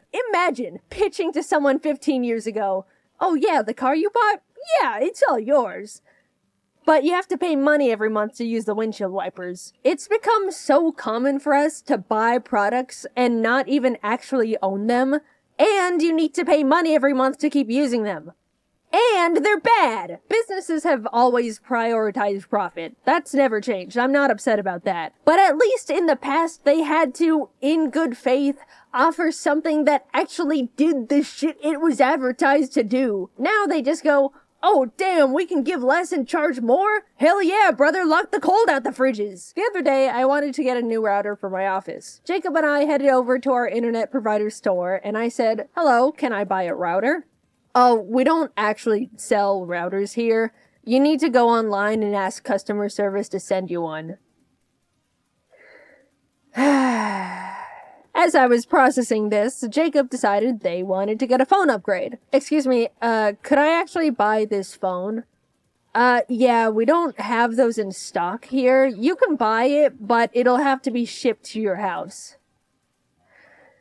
We went to the internet and phone store and left with no internet and no phone. What are the employees being paid to do at that point? What's the point in any of it? I get that a lot of shopping has shifted to online, but I really, really miss simply having the option to go to the store. They're becoming empty husks with a logo on top. Also, excuse me, but I need to ask customer service to buy a router? Just let me exchange my money for the item that you very obviously sell. Anytime I'm told I need to contact customer service, I consider it a lost battle. Nothing exists in this world that is worth descending the trenches that is a customer service phone call. Companies have put it together that if they make everything inconvenient and frustrating, set up enough cryptic hoops to make people jump through, waste as much time as possible, people will just give up. And they don't have to deal with anything. It's sick. Once I needed to call a plumber, but was only allowed to go through a very specific company for the service. So I called in, sat on hold for 40 minutes, as to be expected, and finally got connected to someone. Hello, what can I help you with today? Hi, I was calling to make a service appointment. Alright, sounds good. I'm gonna check our calendar and call back with our availabilities. Oh, okay. Thank you. And so I waited for 2 days, and she never called me back. So, of course, I call back, sit on hold for another 40 minutes, and try again. Hello, what can I help you with today? Hi, I'm calling to make a service appointment. I called before, but no one called me back, so I wanted to follow up on that. Okay, let me check. We're available in a month at 7 a.m. Oh, okay. Are there no other times available? Nope. Alright, I can do in a month at 7 a.m. Thank you very much.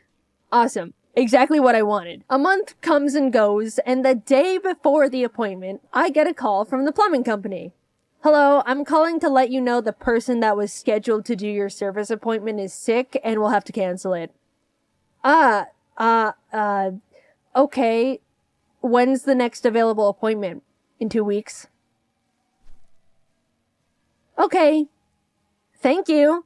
At this point, I was fuming, right? How hard could it be to get a very specific company to provide a service they forced me to use them for?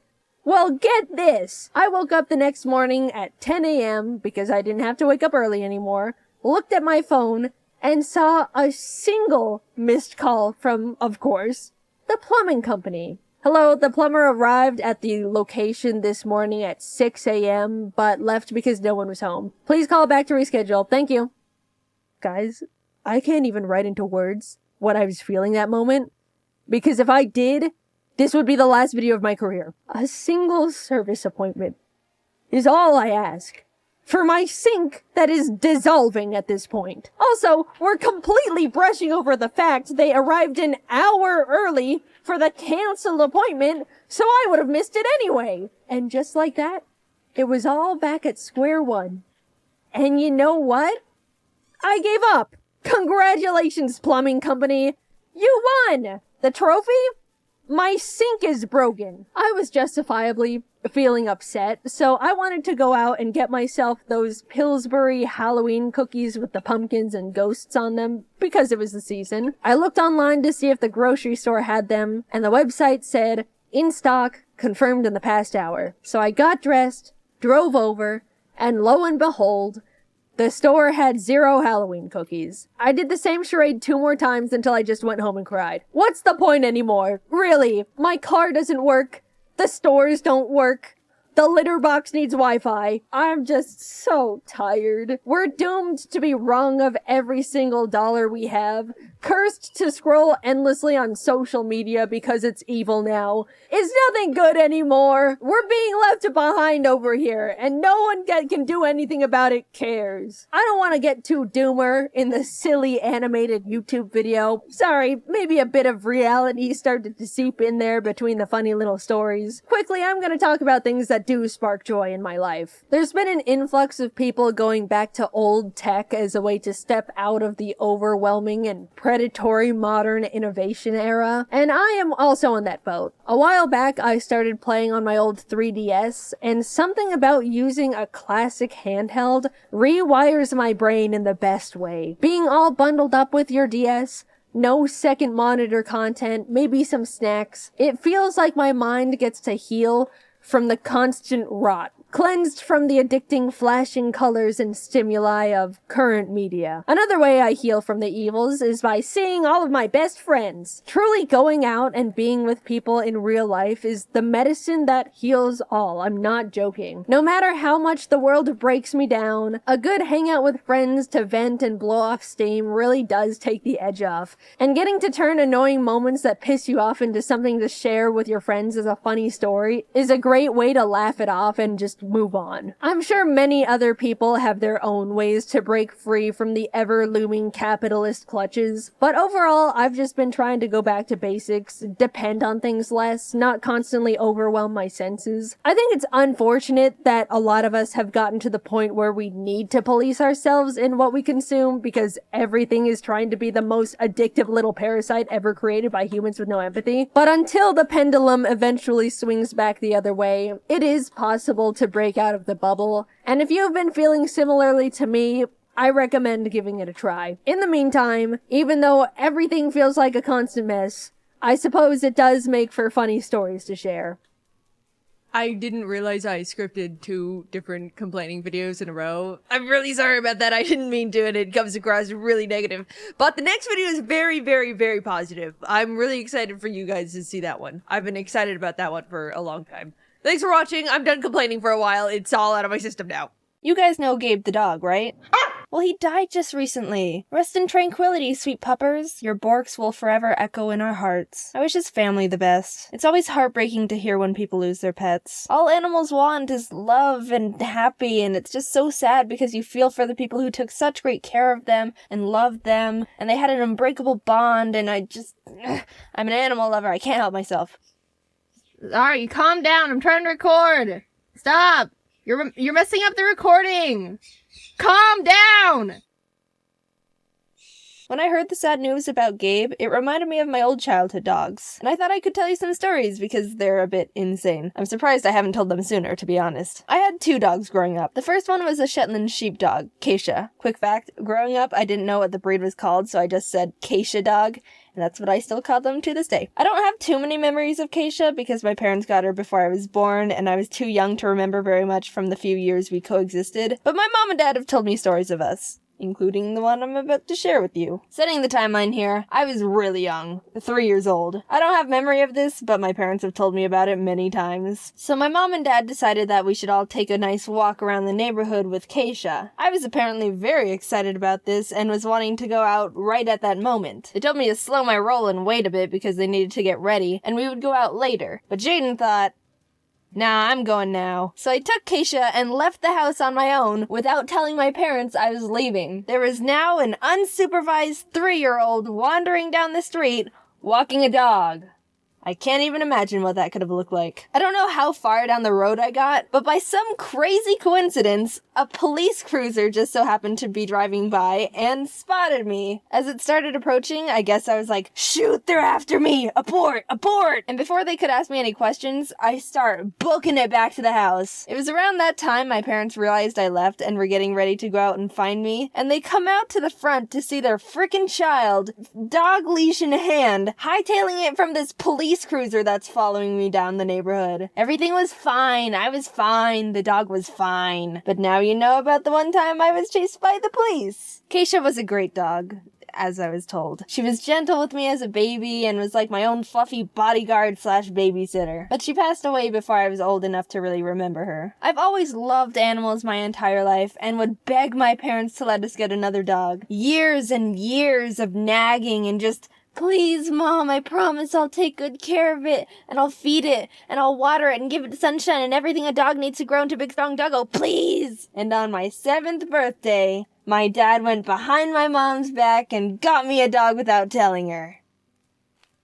Now, okay, we went to look at dogs before as a group, but it was never an official decision we'd get one. So here's the story of when we got our new dog. My dad went to the place to pick him up. We got him from a dog rescue, which is a recommended place to get animals because you save a life and all that. Try to look into rescues and adoptions over breeders, just a tip I thought I just mentioned. And when he was holding the dog, getting ready to take him home, the dog started peeing on him. Obviously, my dad didn't want that, so he tried to hold him away from his body, but that made the dog nervous, and he turned around and bit my dad's hand. Not wanting to drop the dog on the floor, he tried to shift him over to the other hand, but he bit that one too! My dad came home with pee on his shirt, 2 bleeding thumbs, and a dog.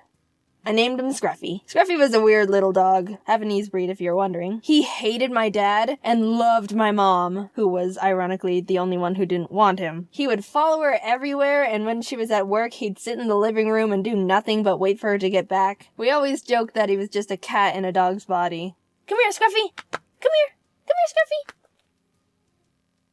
But we loved him anyway. My mom gave him haircuts to make it look like he had a mohawk. So back to stories. Every morning our mom would drop us off at our elementary school down the street, and Scruffy would ride in the car too. He'd sit in the back with us and stick his head out the window, but one day he just jumped out. He freaking jumped out the window of a moving car! We weren't driving fast, mind you, because we weren't on the main road yet, but friggin' heck it, Scruffy, you can't just jump out moving cars whenever you want! He ran into the desert because he was freaked out, and we lost track of him. Of course, my brother and I still had to go to school, but I was pretty messed up for the rest of the day. And by the time I got home, he still wasn't found. This was in summer, too. A little black dog in the Arizona sun without water isn't a good combination. And he definitely wouldn't survive a night with all the coyotes around. He'd be like a little Happy Meal to him. We drove around looking for him for a long time. I was leaning out the window calling his name. And no, I didn't jump out and run away too. We didn't need 2 family members jumping out of car windows that day, you know what I'm saying? After searching and searching for so long, we were actually starting to lose hope. But we finally found him! Scruffy! Time for a bath. Finding Scruffy again was the biggest rush of relief I've ever experienced in my life.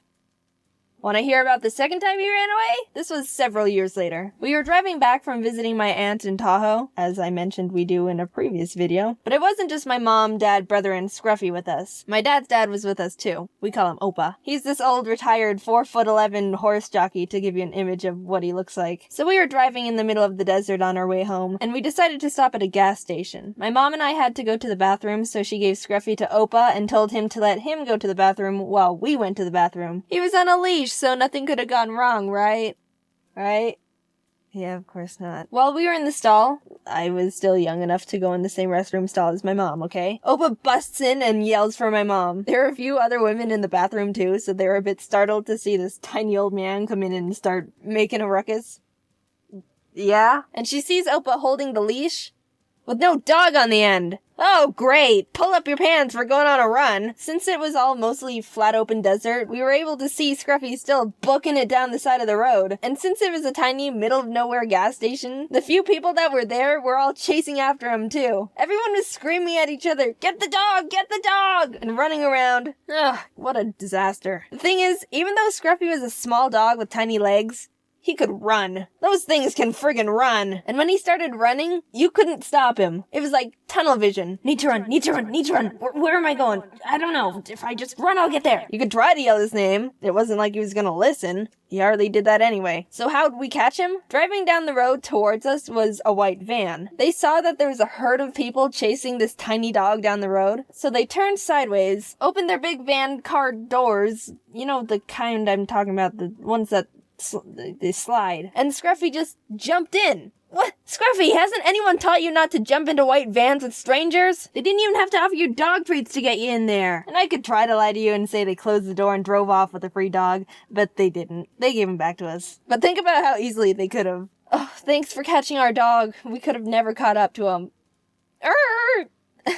I don't think you would have forgiven me if I tried to pull off that ending. And that was runaway attempt number 2.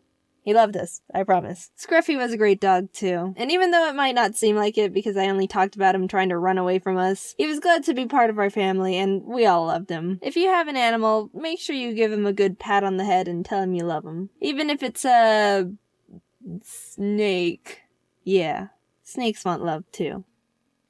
It's sad to hear when animals die. Scruffy dying was the first time I ever had to experience death, and I was really heartbroken when he wasn't with us anymore. But just knowing we gave him a good life and he was a happy little dog helped me feel better. Make sure you give your animal the best life you can while they're still around. All animals deserve to be loved and cared for properly. They aren't your possession, they're a friend and a family member. Give them the right care, the right food, the right toys, the right amount of attention, everything. And make sure you do research beforehand to know exactly what it takes to make sure they're happy and healthy. Too many people impulse buy animals, and the poor thing doesn't end up being treated for correctly. Research and then love. That's the steps. Rest in peace, Gabe. Keep on borkin', little pal. Yo, what's up, homesicles? I'm gonna talk about substitute teachers. I want to say, for the most part, we all like having subs. You walk into the classroom expecting it to be a normal day, and you glance over at the teacher, and boom, it's a sub. Yes, don't have to try today. Most subs are pretty cool. They don't really care too much either, and everyone just ends up having a nice easy break day. They have this attitude okay, so I'm just gonna pop in a movie or something, do whatever you want. I'm just here to make sure you don't all go Miley Cyrus wild and poke some kid's eye out with a ruler. But sometimes they don't care too much, and it gets kind of weird. Once I had a math sub where we were just doing a worksheet or something, and this girl behind me was eating carrots. But all of a sudden, she started choking on one of her carrots and was gasping and gagging and stuff. And everyone turned around and was mortified.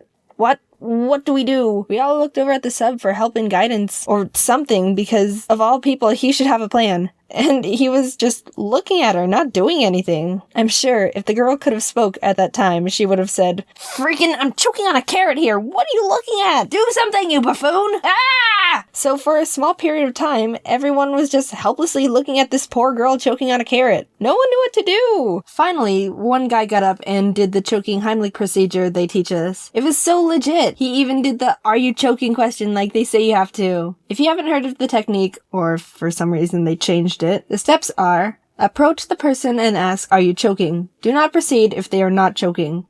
It actually says that.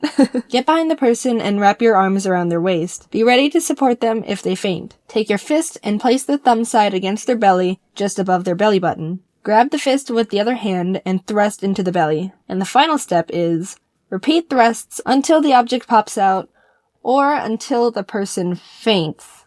So the girl didn't faint. He actually got the carrot out of her throat, and everyone was relieved. And after all that hullabaloo, we all kind of looked over to see what the sub had to say about the situation, and nothing. He just watched the situation with a blank slate look on his face. What the heck? What are you? I've never seen less of a reaction from such a big situation from anyone in my entire life. You should make a reaction channel, come to think of it. He'd blend in with most of the people on YouTube doing it already. Anyway, enough with Mr. Blank Slate. I remember when I was in high school, we had kind of a main group of substitutes that were common to have when a teacher called in sick or something. And there was this one old man guy that everyone knew and absolutely hated. And before I say something like, "Oh, Jaiden, that's kind of rude to say," in our defense, he hated us too. Whenever a person walked in and saw him sitting behind the teacher's desk, the immediate thought would be, "Oh, crap, it's gonna be a rough day today." No one had to say it, but we were all thinking it. "Okay, Jaiden, so what was he like?" "Oh, stand up so you can sit down because I'm getting started." Take the strictest person you know and throw them out the window because this guy is now that person. I think he saw himself as a military instructor leading juvenile delinquents because he wanted every child to be behaving perfectly, to a T, no funny business. And yeah, that's not gonna happen in a high school, so there's problem one. He would start every class with the same lecture. "Alright, sit down and zip up because we're taking attendance. If I hear any talking, you're being written up. I don't tolerate jokesters in my classroom. I'm going to call out your last name, followed by your first name, and if I don't hear you say present, then you're being marked absent. You should be paying attention, because you only have one chance, and I'm not calling names twice. If I pronounce your name wrong, correct me. Alright, here we go." He says that exact paragraph every time he starts a class, and I know it because I've had him enough times to have it power washed into my head. I kinda wanna believe he has it written down and framed somewhere in his house so he can proudly look at it before he goes to bed every night. And he actually gets mad if you don't correct him if he says your name wrong. I know from experience. I don't care when people pronounce my name wrong. It happens all the time. I've gotten used to it. So I thought I wouldn't make a big deal out of it. Animations Jaiden. Here. Did I say that correctly? It's close enough. Correct me next time. Sorry? He reminds me of if, like, Oscar the Grouch had a pet lemon, but the lemon was expired by 2 months and he keeps forgetting to throw it away. Like, oh crap, the lemon. I'll do it tomorrow. And he doesn't do it tomorrow. So I'll call him Mr. Yet to be Thrown Out Lemon. Just for simplicity. I truly don't know why Mr. Yet to be Thrown Out Lemon worked as a substitute teacher, because you could just see the child hatred in his eyes. Somehow, he made everyone in the class feel uncomfortable just by existing. So let me tell you a story about Mr. Yet to be Thrown Out Lemon. We had him in a biology class once, and we were just gonna work on a paper he had to pass out. Alright, we're gonna be doing a worksheet today. If I hear any talking, you're being written up. This is an individual worksheet, so there's absolutely no reason to talk to anyone at all during this hour. Everyone come up to the front of the room right now and grab a paper. Mrs. Grapes does it so each person at a table has a number, and she calls out a random number, and that person just gets up and gets the paper for the rest of the table, so it's easier to— I will not have slaves in my classroom! What did he just say?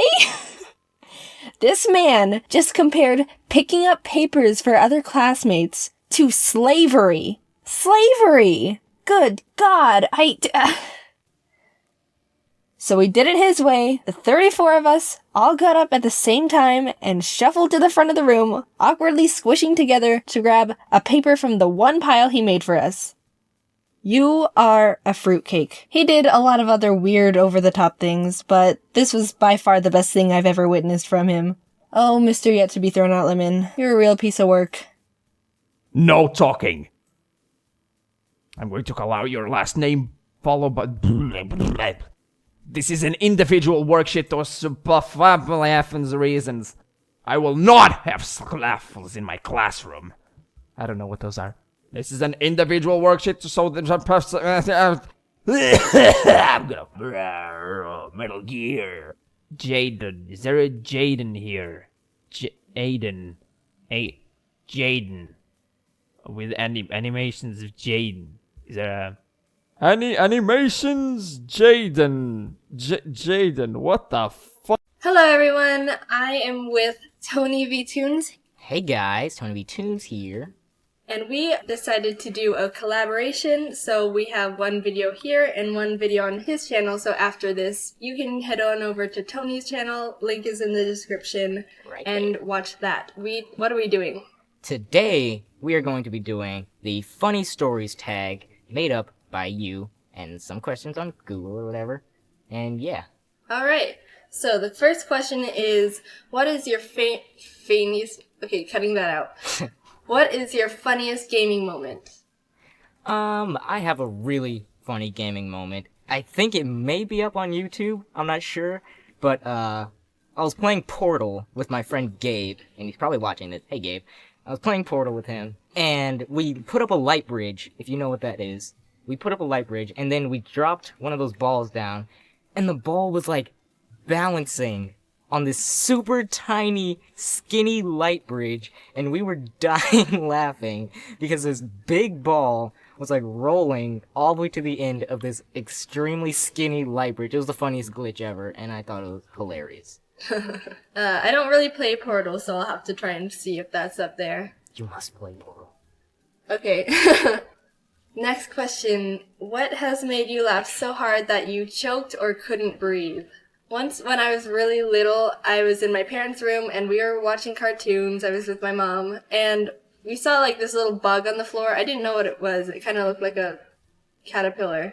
But I was like, Mom, look at the bug! And so we had, like, this little bonding moment looking at the stupid little bug on the floor. And then I was like, oh, hey, I have a little brother. He's into bugs. Let's call him in, and we can all have a group bonding session over this bug. And so we're like, my brother's name is Jackson, and we called him in, like, Jax, come and look at the bug. So he, like, came running in. He was so excited. He was doing, like, Olympic sprint into the room, and it was, like, pure ecstasy. And he didn't see us crouched on the floor looking at the bug, so he ran, like, through us and managed to squish it as he ran through. Oh and my god. he's like, where is it? And we were dying laughing. Oh my gosh, it was so funny. It's horrible. It was 5 minutes of pure laughing. It was amazing. Okay, so next question is, do you have a funny story from school? Yeah, I have this really funny story from school. Around 4th grade, when I was like 9 years old, we were all in class, and then my friend just started looking at me with these really big eyes and like shifting his eyes to the side. And I was like, what are you looking at? What are you trying to tell me? And he was like, look over there. And then I was like, what? So I turned my head around, and this kid is walking around in the classroom, completely barefoot, stepping on the desks and stuff. What? I'm like, what is he doing? Why is he running around the class freaking barefoot? And the teacher was like, I forgot his name was like Sebastian or something. She's like, Sebastian, can you put on your shoes? Your feet kind of stink really bad. And we're like, oh my god, what is this kid? And he just runs out of the classroom. What? Did he return? I don't know. He never returned for the entire rest of the school day. I think one of the security guards caught him or something. It was really weird, really disturbing, and no one needed to see his feet. Was he on drugs or something? Probably mad cocaine.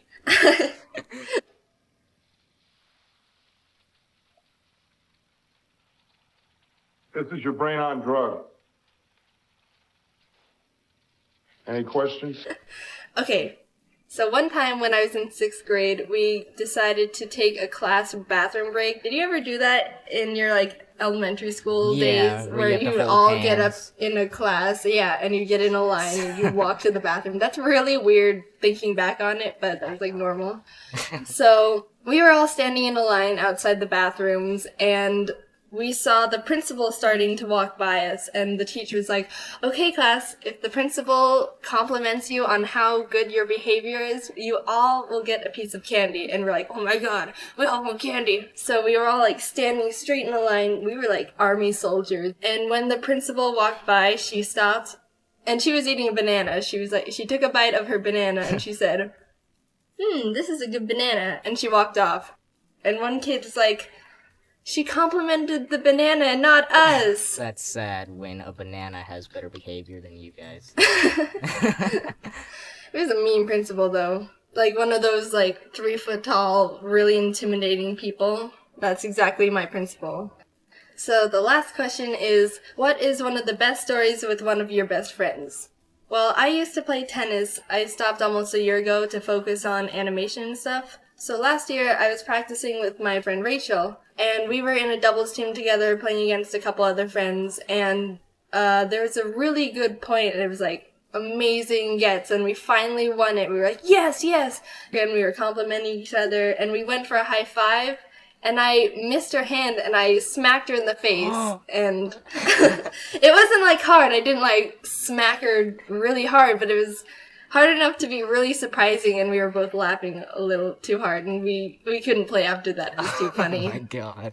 So, around the time I was like 13 years old, me and my friend, we were playing tag for some reason, and I was chasing him, and he, like, did this really epic slip on and like a pebble or something. You heard like the whole sound when he went up. His whole leg went like a full 90 degrees up in the air, face planted on the ground, and I was dying laughing. He probably didn't have as much fun as I did, but I was laughing hysterically. Okay, so that was our funny stories tag. Let us know if you have any funny stories in the comments. Make sure you go over to Tony's channel, watch our video on the scary stories, Would You Rather. Spooky, scary skeletons send shivers down your spine. And subscribe to him as well. Yeah. Alright, so thank you for watching, and I will see you all later. Bye! Bye. Bye. Yo, yo!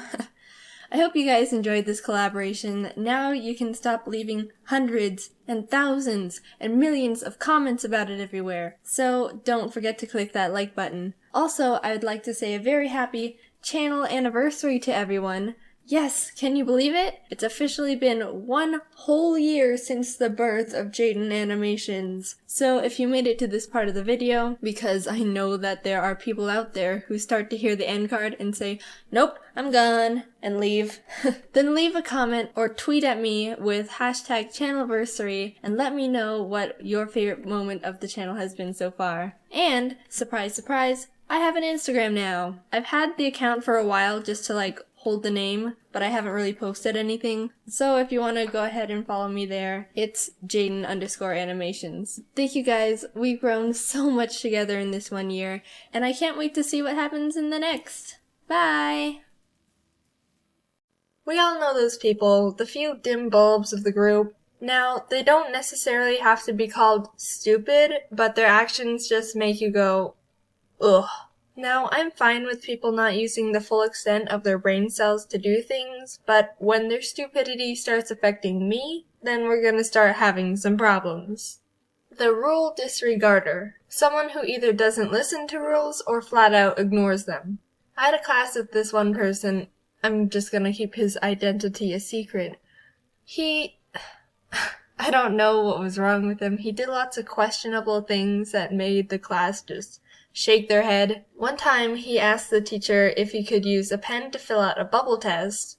And if you don't understand how bubble tests work, normally you get a bubble sheet, fill out a multiple choice test corresponding to the letters on the test, and the teacher gives the filled out forms to this machine and it grades the test a lot faster than the teacher can. But the machine only works when you fill it out with a number 2 pencil. Maybe the guy didn't know how they worked, so I guess it wasn't a bad question. But a few weeks later, when we had another test, it turns out the same guy used, a pen to fill out his test. Really, guy? Really? And as the teacher was yelling at him for being so ignorant, it was noticed that he didn't even put his name on the test either. The advice ignore. When you give advice to someone, they ignore it, and they end up in this huge, problematic situation that you predicted perfectly and they could have avoided if they just took your advice from the beginning. Tori, do you think I should date Aaron or Jet? Aaron has had at least 24 girlfriends and he's cheated on all of them. I'd say Jet. Oh my god, girl, wait! Aaron just asked me out to the carnival tonight. I have to go with him. I'll see you later. Oh my god, Tori, Aaron bailed on me for some blonde named Blonde who isn't even hot. You have to come pick me up. Aaron was my only ride home and I'm getting hecka wet in the rain! The non-future planner. Someone who doesn't think of the consequences of their stupid actions before they make them. Once when I was in 4th grade, I was in the school bathroom and as I was walking down the little corridor to go into the stall, some girl randomly started yelling, "I'm gonna kick the door open!" And all of a sudden I heard this loud poof as one of the stall doors flew open at my face. Now luckily, I was a master of karate arts when I was little, so my reflexes were lightning fast, and I was actually able to block the door with my arm instead of my face. And I'm not gonna lie, I was pretty proud of myself because I've never done anything that amazing before. But, I mean, come on. If it wasn't me standing there and instead some poor little kindergartner who couldn't block the door if they tried, there could have been some major issues. I even had a pretty bad bruise on my arm from where I blocked it. Be ignorant. When someone doesn't pay attention to their surroundings, when they could be a hazard to something or themselves. Jeff, where do you want these knives? Oh, hey, Jeff, didn't see you there. Dawn wanted them over by the cabinet over there. Hey, Dawn! Jeff said you wanted these over there. What? No, they're the knives you wanted. Yeah. You sure? Okay, catch. No? Okay, I'll sprint them over to you. The important detail overlooker. Someone who is told important details and immediately forgets them. Okay, so for the party tomorrow, you said you can bake the cookies? Yep. Do you want a specific kind? Nope. I can eat everything but peanuts, so everything else you want is fine. Hey, glad you could make it. What did you bring? Peanut butter cookies. You want one? They're still warm. Hello?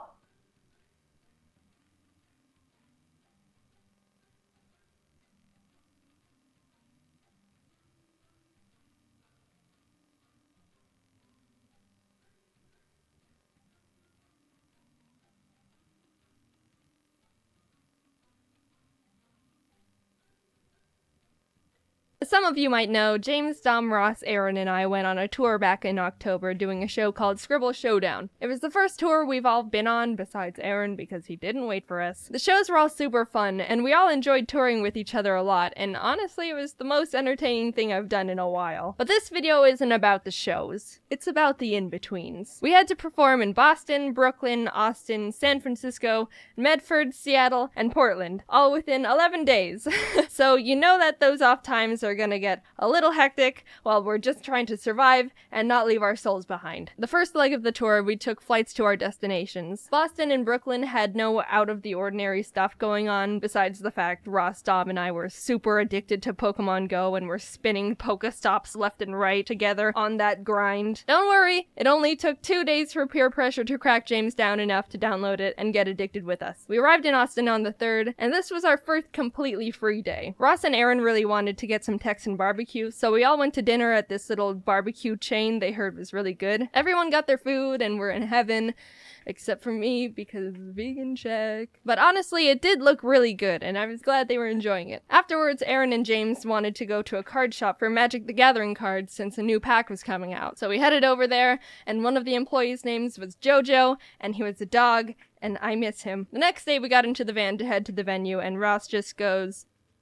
"So, did anyone else have a rough night last night?" Turns out, Ross, Dom, and Aaron all got food poisoning from the barbecue. James and I were safe because I didn't eat any, and I don't know, I guess James is weird. The next free day we had was in San Francisco. We were a good 5 days into traveling, and some of us were running out of clean clothes to wear, so instead of finding a laundromat, we headed over to a Target nearby to just buy new ones. After shopping a bit, we noticed there was a huge arcade right next door, so of course, we went in. Aaron and Dom played some DDR, but what caught Ross and James's eyes was this big elaborate VR setup where the players are strapped into these adult baby walker looking things. I mean, anyone with eyes could tell this thing was jank as hell, but that just made it more essential to play. Ross asked the guy at the stand if they could play, which the guy said they needed arcade cards to scan, so they went and did that, and when they came back, the guy was finishing up working at the bumper car booth, looked over at us, and just walked out of the arcade and left. Rude. We got another person over and Ross and James got set up, and I think this video explains the whole thing.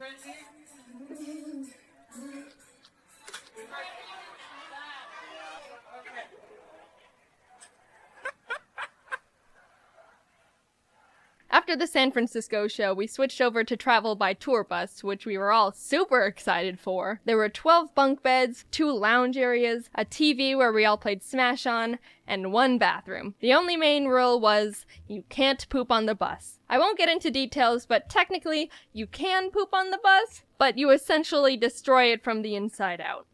So no pooping on the bus. This is the pinnacle of luxury. Given that information, we all got mild poop anxiety. As soon as you're told you can't poop within a certain window of time, it becomes your body's personal goal to aim for those hours, and those hours only. Luckily, James, Dom, Aaron, and I were okay, but it hit Ross hard. Maybe it was the fact he got the worst case of food poisoning out of all of us, but he couldn't poop if his life depended on it. And it kinda did. He went 2 days without a single poop. And he was scared. By the time we got to Oregon, he was going crazy. Guys, I've got to poop today. I don't know what I'm going to do. We all checked into the motel rooms our tour manager Matt booked for us to shower and finally do laundry, and had a bit of time to spare. So, as the friends we are, we decided to dedicate it to trying to help Ross poop. Aaron shared some poop exercises he said always helped him, and I pulled up this song on YouTube my friend showed me that was titled Music That Makes You Poop. And with all variables combined, I think it was working.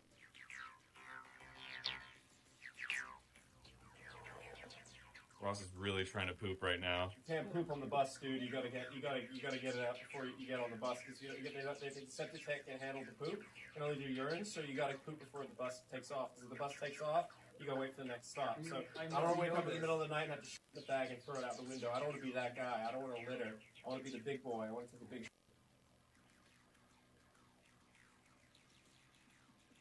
After that whole ordeal, Ross, Dom, James, and I went out to catch some Pokemon. Aaron stayed in the bus to build some magic decks, but the area we were parked in was a bit sketchy. The laundry room sink in the motel had a marijuana in it. So Ross found a knife and we held it while catching a bunch of shroomish. It was well worth it because James, Ross, and I all found shiny Pokemon at the exact same time. By the time we got back, James and Aaron were really hungry. Ross, Dom, and I got Taco Bell, but we also all had that this morning, so James wanted to try and find something else to have, which was a mission failed. So he and Aaron went out to get Taco Bell, but by the time they walked over to it, only the drive-thru was open. They tried to just walk up to the window, but to no avail. They didn't have enough characteristics to pass as a car, so they had to turn to the only option they had. Call an Uber to go through the drive-thru in. It worked! So basically all of us had Taco Bell for breakfast, lunch, and dinner. We were living like kings over here. In Seattle, we got to the theater, and Matt reserved another room for us to shower in at the hotel next to the venue. I wanted to wash my face, and Ross wanted to freshen up, so as we were walking out to go to the room, Matt grabbed us and said, "Look, when you walk in, don't talk to the concierge or anything. Don't even look at anyone. Just go straight to the elevator and head up to the room."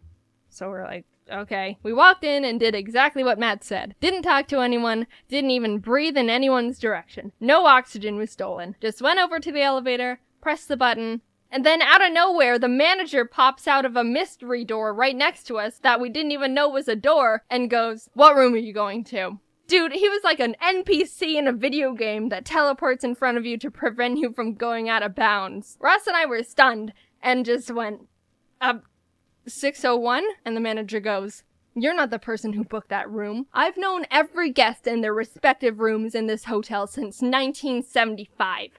You're not allowed in there. No visitor policy." What kind of hotel has a no visitor policy? It's a hotel. Visitors is their business. So we went back to Matt and explained what happened. One of the managers at the theater went over to talk to the manager in the hotel because the hotel owns the venue. But the thing that was really annoying to us was that we were the ones who were performing at the venue, which directly affects the amount of rooms they sell. I should give them some slack though. To their credit, they did tell us they'd let one more of us go into the room if we paid a fee of $80.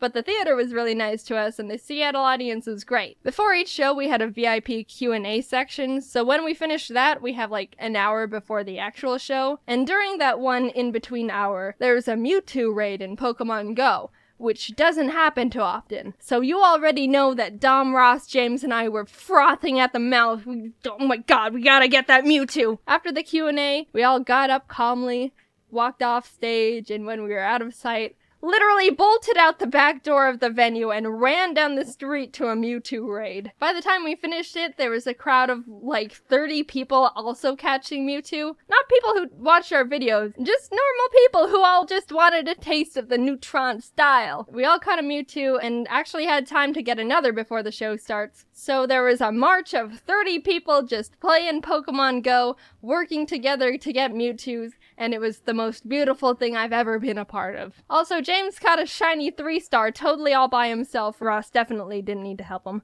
and made us all jealous. The tour was so fun. I couldn't have chosen a better group of friends to travel and do a show with. The team that helped us was amazing, and the shows were so fun to perform. Every city had an amazing audience, especially the ones where I won, and it was a really surreal experience. I really want to thank you for helping me get to this point, and I still can't believe I get to do this crazy, awesome stuff for a living. So now you might be saying, "Man, that sounded like a great tour. I'm sad I missed it." Well, this end card is the one for you because we're actually doing 2 more Scribble Showdown tours. In July, we're going to Phoenix, San Antonio, Kansas City, Minneapolis, Chicago, Cincinnati, and Toronto, Canada. Then in October, we're hitting Los Angeles, Orlando, Atlanta, Nashville, Washington, Brooklyn, and London in the UK. So if you're in the area, why not stop by and see the show? Get tickets at scribbleshowdown.com, and we hope to see you there. Also, I'm recording this on my phone because I don't have my microphone right now. Ha! I grew up only wanting to watch cartoons for the most part. I never tried to drift into other shows or movies with real people and actors. Normally, if something had actual humans in it, my 7-year-old self would be like, Real people. No thanks, Bourville. I don't want to watch anything unless there's mutant super children who are birthed from a crock pot. I like to believe I'm a really open-minded person now. I don't just blow things off like that. I generally don't feel like I have the right to judge or have a strong opinion on anything unless I've researched and tried to understand every aspect of it first. That way I can use all the facts to come to my overall standpoint. It's easy to hear just one detail about something and jump to a conclusion. People form opinions based on their personal values and beliefs, but only knowing certain details can change things instantly. Here's an example. Judy saw Ron push her dog. Wow, what the heck? Ron's some rotten dog hater. Frick Ron, dude. Now hold on a sec. It's easy to believe that, but actually, Ron pushed Judy's dog because the dog attacked his child and Ron was only protecting his kid. Whoa, really? Judy needs to put her dog down. It's a hazard to everyone around it, attacking kids and crap. I can't believe she'd be okay with owning a rabid dog. She probably didn't take care of it. Judy's a horrible dog owner. Okay. Untamed dogs are a safety problem for sure, especially around children. But you didn't realize the dog only attacked Ron's child because they were teasing the dog with an ice cream cone and the dog just jumped up onto him wanting a taste. Well then, it's the dumb kid's fault for— I'll cut off the story here because I could add so many more layers to it. But you see how quickly your views can change if you don't know all the details to something? At every new point, the resulting opinion wasn't necessarily wrong or incorrect, although I made them extreme for emphasis, because you were forming a standpoint based on the only information you had. But yeah, that's my tip for the day. Look more into things and do research before you make a super strong opinion on something. This whole video got way off track real quick. I'm gonna go back to talking about what I was gonna talk about in the first place. So TV. Once I got older, I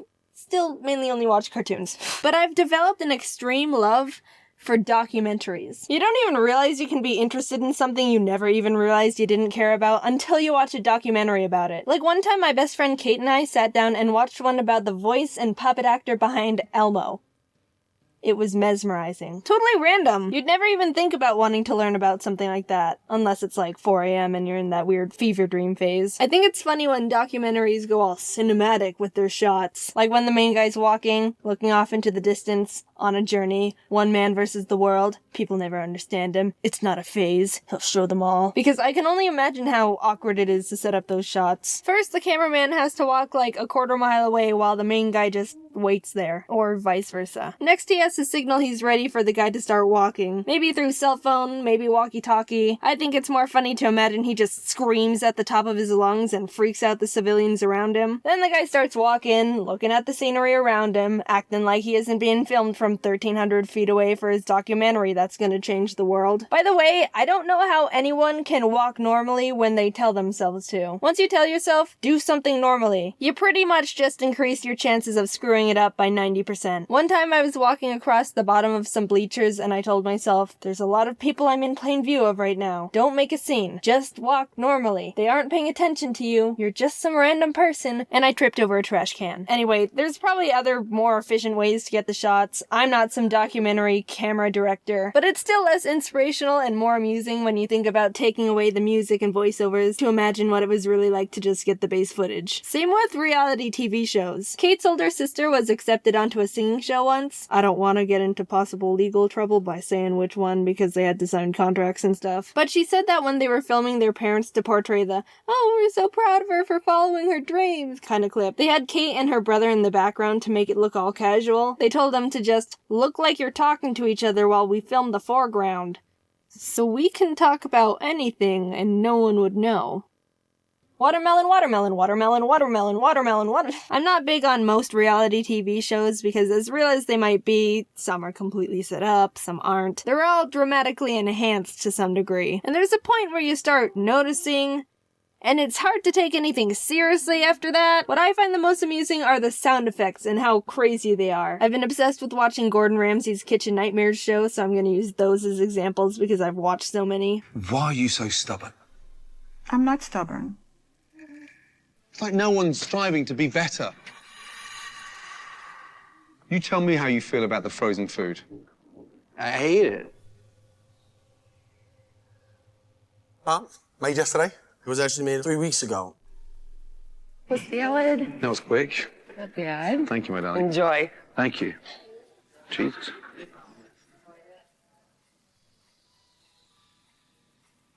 This one is Natural with white Natural. cheddar. Oh, this is award-winning. Yeah. Great. And why is the fillet butterflied like that and cut like that? He cuts it off and then pounds it thin. He beats the crap out of a fillet to tenderize it when it's the most stunning cut. Wow. You're still yawning. Doesn't look too appetizing. It doesn't look appetizing at all, no. Whoa, whoa, whoa! Did you catch that one? Does that sound familiar?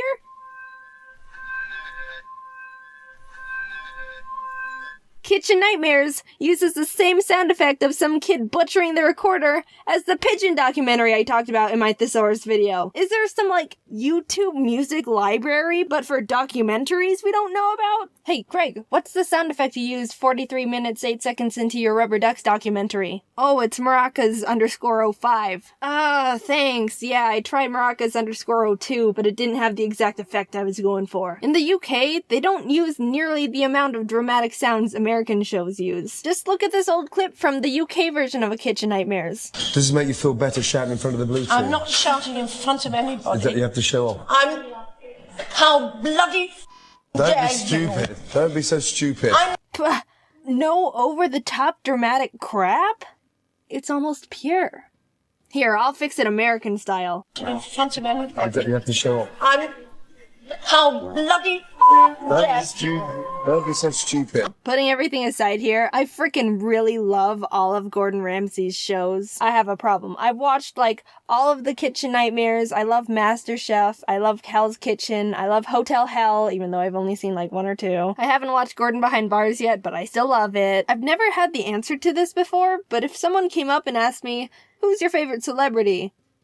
I think I'd have to say Gordon Ramsay. Ironic, considering he's a chef and I don't eat the standard American diet. But he's a really great person from what I've gathered. Someone might think, oh, he's just a big jerk who yells at people. No, you've got to look deeper than that. Where is your character analysis? He's a genuinely great guy who's passionate and takes pride in what he does. He's not cocky or arrogant. He's always willing to learn more, and how this turned into me talking about how great Gordon Ramsay is. Gordon, you're welcome for sticking up for you.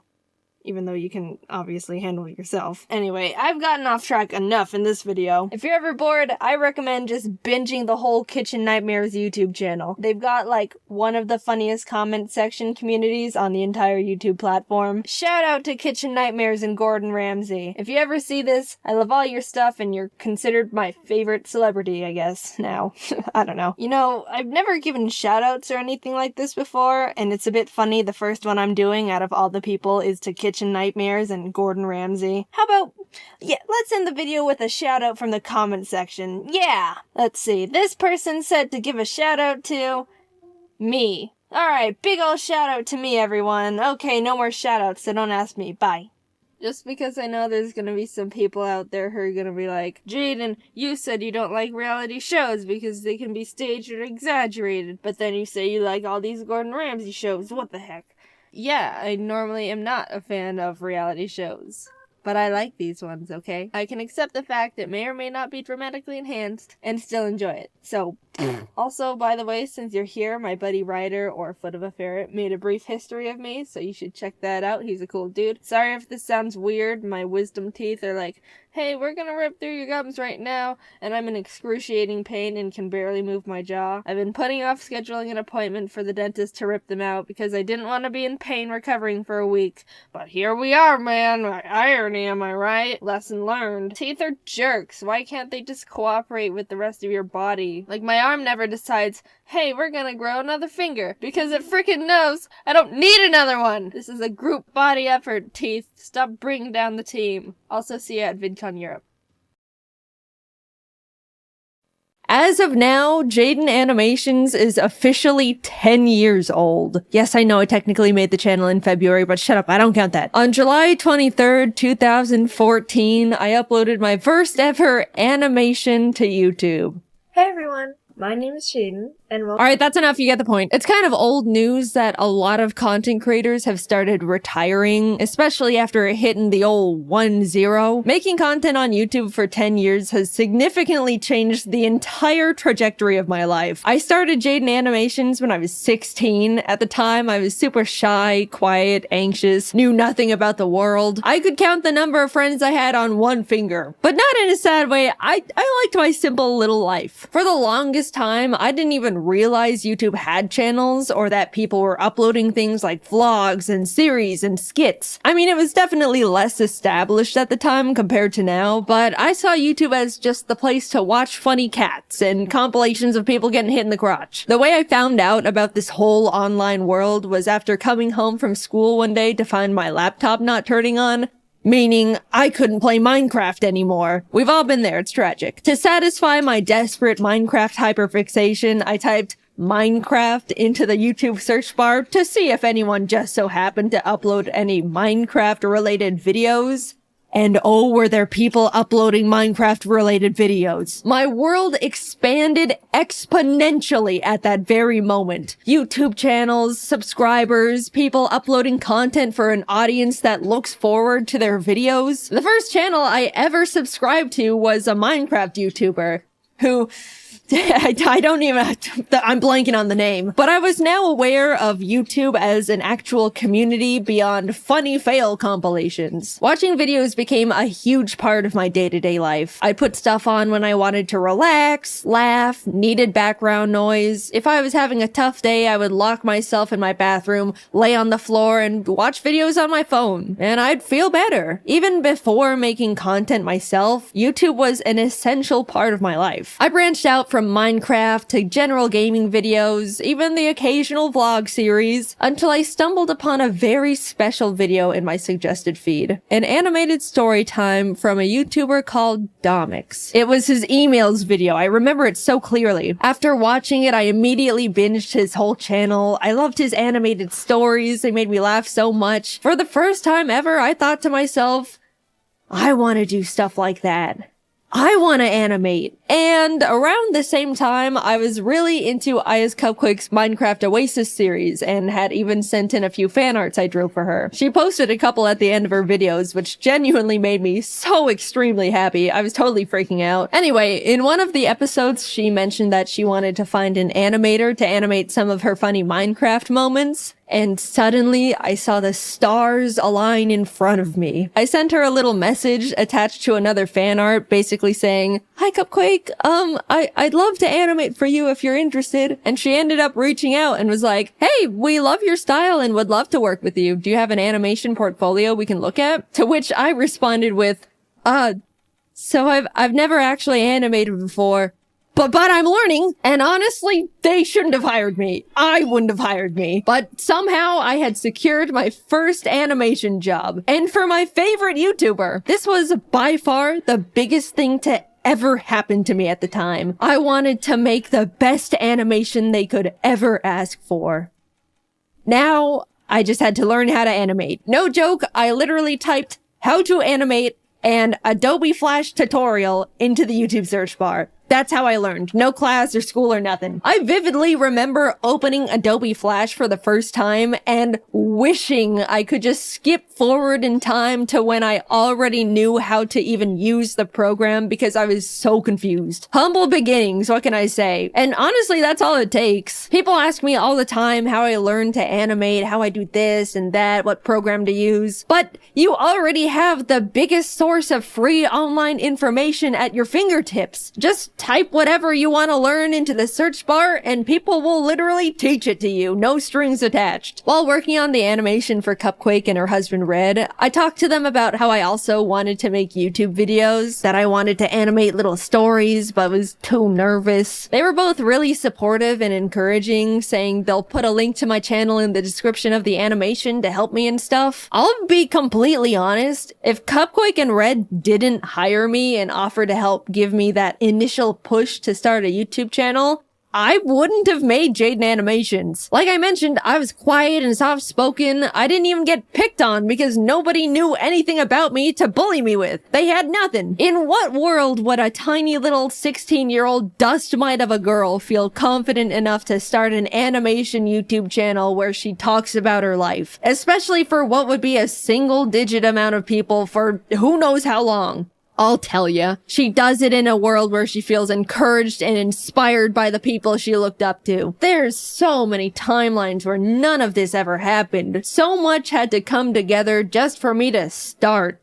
And against all odds, it did. I finished the animation, they posted it, and I spent pretty much the entire month reading every single comment. Everyone loved it, it was doing really well. I remember messaging Cupquake a giant soppy thank you paragraph when the video hit 1 million views. By the way, the entire animation was made on only 3 layers because any more would make my brain confused. I genuinely cannot believe they hired me. At the same time, I posted my very first video as Jaiden Animations, introducing myself and announcing that I'm gonna try out making animation videos. It's funny looking back at because if you don't know all the context, you'll watch my first video and be like, who is this dumbass talking to? She just started the channel. There's no audience yet. The shout out Cupquake gave me in the description gave me the boost I needed to shake the second thoughts. I gained 2,000 or 3,000 subscribers right out the gate, and ever since then, I wanted to keep making more content, and I was really excited about it. I made more animations for Cupquake for a couple of years alongside posting my own stupid little videos until eventually parting ways with them to focus entirely on Jaiden Animations. Working with them was amazing, and those animations did overwhelmingly well at the time. Like, I look back and am still shocked. I apparently peaked with that damn 2014 FNAF animation.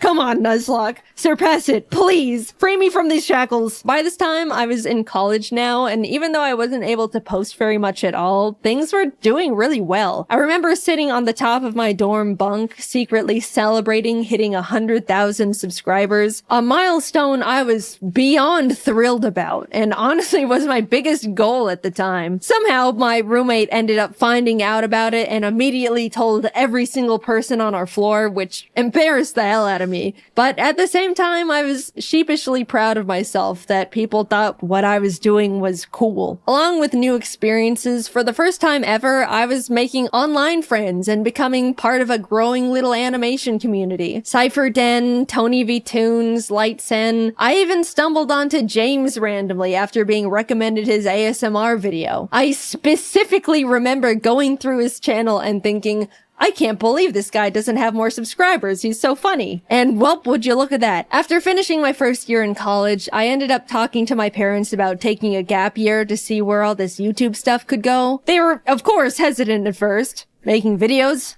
on YouTube for money? Can you even do that? But eventually agreed and have been my biggest fans ever since. I was officially doing YouTube full time. I don't really know what happened, but a few months later, James started blowing up. In our little animation group chat, we were like, whoa, James, congrats, what's happening? And he was like, I don't know, oh my god. And then I started blowing up too, and suddenly the entire Storytime animation community was rising and thriving. It felt like we were strapped onto a rocket heading straight for the stars. People really loved watching Storytime animation. We went to our first ever VidCon, and there was a whole line of people that wanted to meet us, which is a crazy experience for our first convention ever. Since then, everything has kind of just been history. I kept posting, obviously, met new people, made incredible friends, started building my own animation team, learned a lot about the world, but most of all, being on YouTube forced me to grow thicker skin. I'm sure most of you can relate to some degree. Mindless hate, online arguments, people nitpicking and speculating that you're actually a horrible human being. Because of how normalized posting content is now with TikTok, Instagram, Twitter, YouTube, I'm sure everyone has gotten their fair share of the hate hammer. But 10 years ago, though, it was pretty much only big online personalities who were familiar with it, and it comes at you pretty fast. Suddenly, you have to figure out how to hide your personal information and tell family members to private their Facebook accounts, which they don't know how to do. Scary emails come in, uncomfortable comments, lots of uncomfortable comments. I got doxxed one time because someone speculated I was a narcissistic liar because I claimed to be shy and introverted, but would get loud sometimes when reading scripts. Also, fun fact, I never planned on being public with my full name, but the reason it got leaked is because my old high school published an online article about my channel and dropped the full government without my permission. I'm still pissed about that one. And I know, this is genuinely what you just have to expect when you make content online. It's awful, but it's the truth. I didn't want to quit, so I adapted to the horrible things awful videos made about me for attention. There's nothing a passerby hate comment can say that could surprise me anymore. If anything, they're all the same and it's just annoying at this point. Not saying I'm happy that I went through all of it and it should have happened. People can be genuinely awful. But I'd like to say I've come out of it all a version of myself that wouldn't have existed otherwise. Not because of all the shitty things, but in spite of them. I've learned how to stand up for myself, grew my confidence, learned how to separate myself from my work and not take comments personally. All things you learn out in the world over time as you grow up.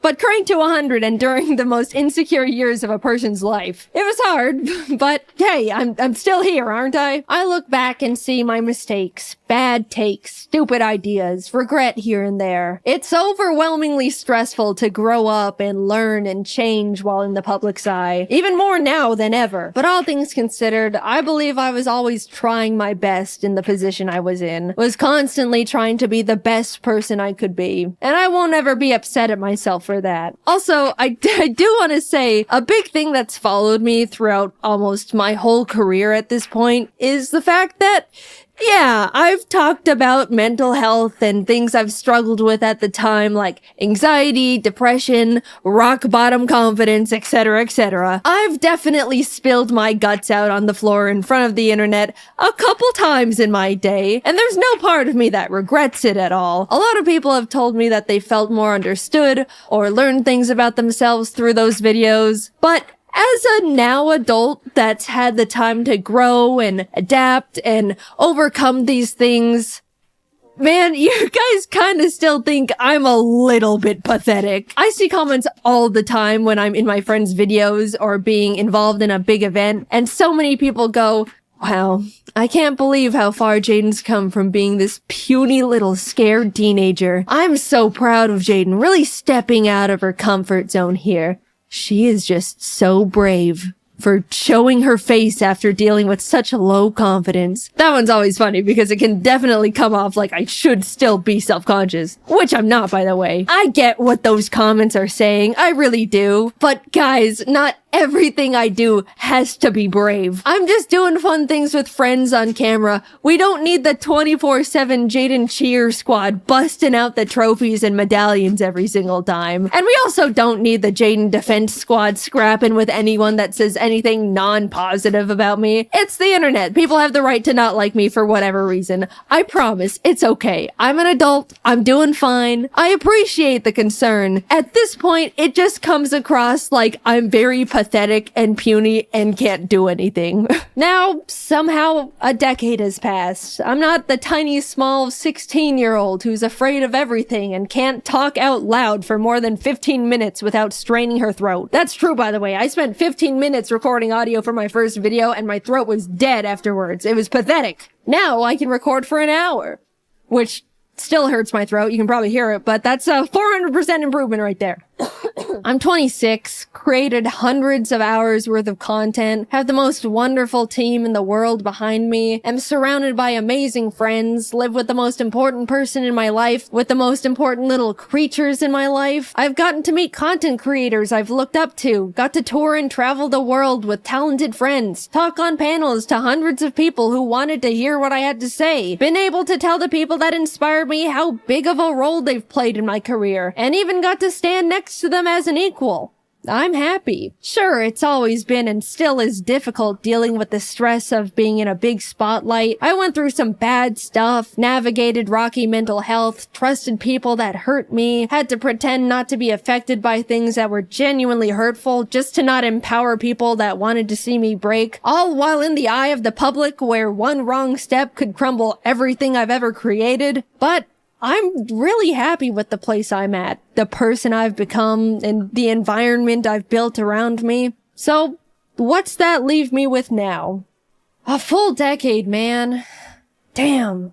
10 years of the most difficult, enjoyable, terrifying, exciting, stressful, grateful, soul-crushing, unforgettably special moments of my life. How lucky and grateful I am to have the privilege to say I've gotten to experience so many impossible things, to have so many dreams created and come true, to see myself persist through such a difficult position to be in. After taking a lot of time reminiscing and thinking about what could come next, the direction I want to take to follow what could keep making me happy, I've come to accept that YouTube isn't gonna be part of it. I'm happy with what I've accomplished. I had my rise and grind years. I experienced real and true passion. That's all I could really ask for here. There's not much else I want to do beyond it at this point. But before you freak out, I'm not quitting right this moment. I still absolutely love making content and still have the desire to keep making videos. But my YouTube years are numbered now. I fantasize about logging off as Jaiden Animations and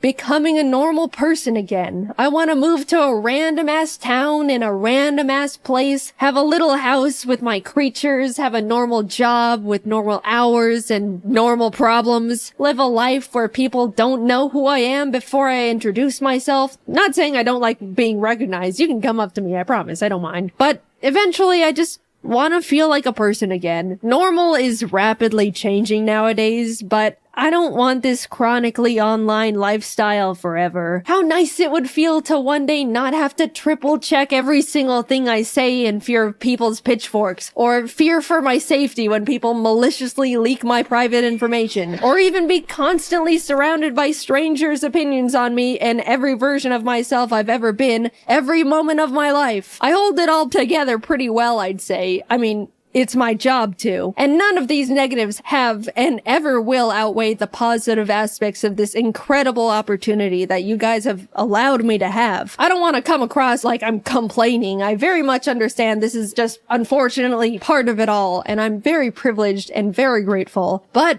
I can't do it forever. And I don't want to. I want to feel like I have the time and mental energy to pursue new hobbies, experiment with other things that can make me happy. Making content for YouTube never leaves my head. It's the case for every single content creator on the platform. There's no clocking out, there's no weekends, there's no breaks. You can't just leave an office and not think about it. You're constantly brainstorming ideas, managing everything, schedules, employees. Sure, you can work and live anywhere you want, go on vacation at any point, build your own schedule, but it's always there. Like a black hole in your mind. It's just so exhausting. I haven't felt like I can sit back and enjoy something in 10 years because I simply do not have the time if it isn't for a video. Yeah, that's just how self-employment works, but don't forget about all the other fun stuff I've already mentioned on top of it all. I don't know what I want to do career-wise after retiring from YouTube, but I romanticize the idea of just getting to rediscover myself. Maybe I want to learn how to make custom plushes and open my own little shop, take art commissions, be a teacher, maybe an art director. It's gotten to the point where I think about that little life every day, and I'm actively aiming and walking towards it with every decision I make. Oh, let me tell you, I genuinely cannot wait to live it one day.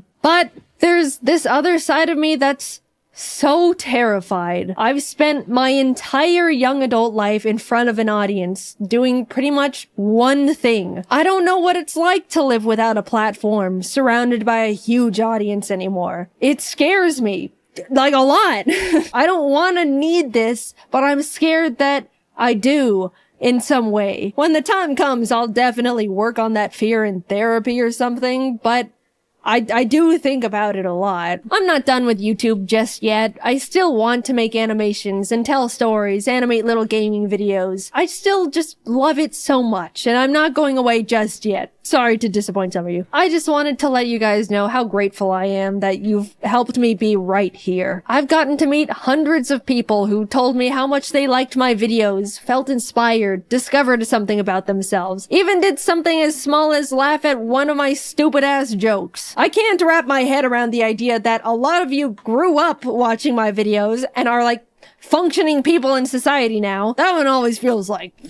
I know you're not calling me old, but you're calling me old. I'm grateful for all the art people have drawn for me. Even now, it's still so surreal. From the cute little doodles from kids to jaw-dropping, fully rendered pieces from artists of all ages. Like, you guys are better artists than me at this point. What do you mean I inspired you? Why does my art look like that then? The whole reason I show fan art at the end of my videos is because I look back at the feeling I got when Cupquake put my art in her videos, and I want to be able to give that back to other artists. People have told me they watch my videos to laugh, listen to while working, to feel better after a crummy day. All the ways I used to consume YouTube back in my day. Even though it's easy for me to tell myself, they're just little stupid videos I make. What's the big deal? It kind of also feels like I get to contribute to a cycle I used to be on the other side of and pay it back. I don't know, it just feels good knowing I've made stuff that's made people feel better in a way that other content creators used to make me feel better. I've rambled quite a bit, but thank you for letting me make these silly videos for 10 years. I never would have thought any of this could have happened to little old me, and definitely not for this long. I absolutely thought I would have been tossed aside and forgotten by now. I look back at when things were starting to roll, and I was like, I've got like a 3-year shelf life left. I'm forever grateful for you, my friends, my family, my team. I don't know what my life would have looked like if I didn't type Minecraft into the YouTube search bar when I was 14. Who knows how much more time we have with each other, but just know it has been and still is an honor to be here. And until then, I'll be doing my best to keep doing what I've been doing for 10 years and just make these silly little animations. You know, the timing is a little awkward to have just won a giant MrBeast YouTuber challenge that put a lot of eyes on my channel, only for the first thing for me to put out since winning is me talking about how I'm really tired and want to retire one day. That was not intentional, I'm sorry. But yes, the next video coming out will be about me winning the MrBeast Cube. We're still working on getting the money all set up to be given away, so you can stop emailing me asking for money. It's not gonna work like that. Anyway, thank you to everyone who's been with me at any point of my YouTube career. I've still got a little bit more juice left in the tank. I'm forever lucky to have lived the life I have and to continue living that life. And I appreciate you guys for sticking around. I'm excited to spend a bit more time with you all. So, I'll see you in the next video. Bye-bye. Well, would you look at that? The first video I'm posting in 2017. In a year, we can look back at this video and say, we had no idea what we had coming. So another year has passed, which means we're all 1 year older, which means we're growing as people, which...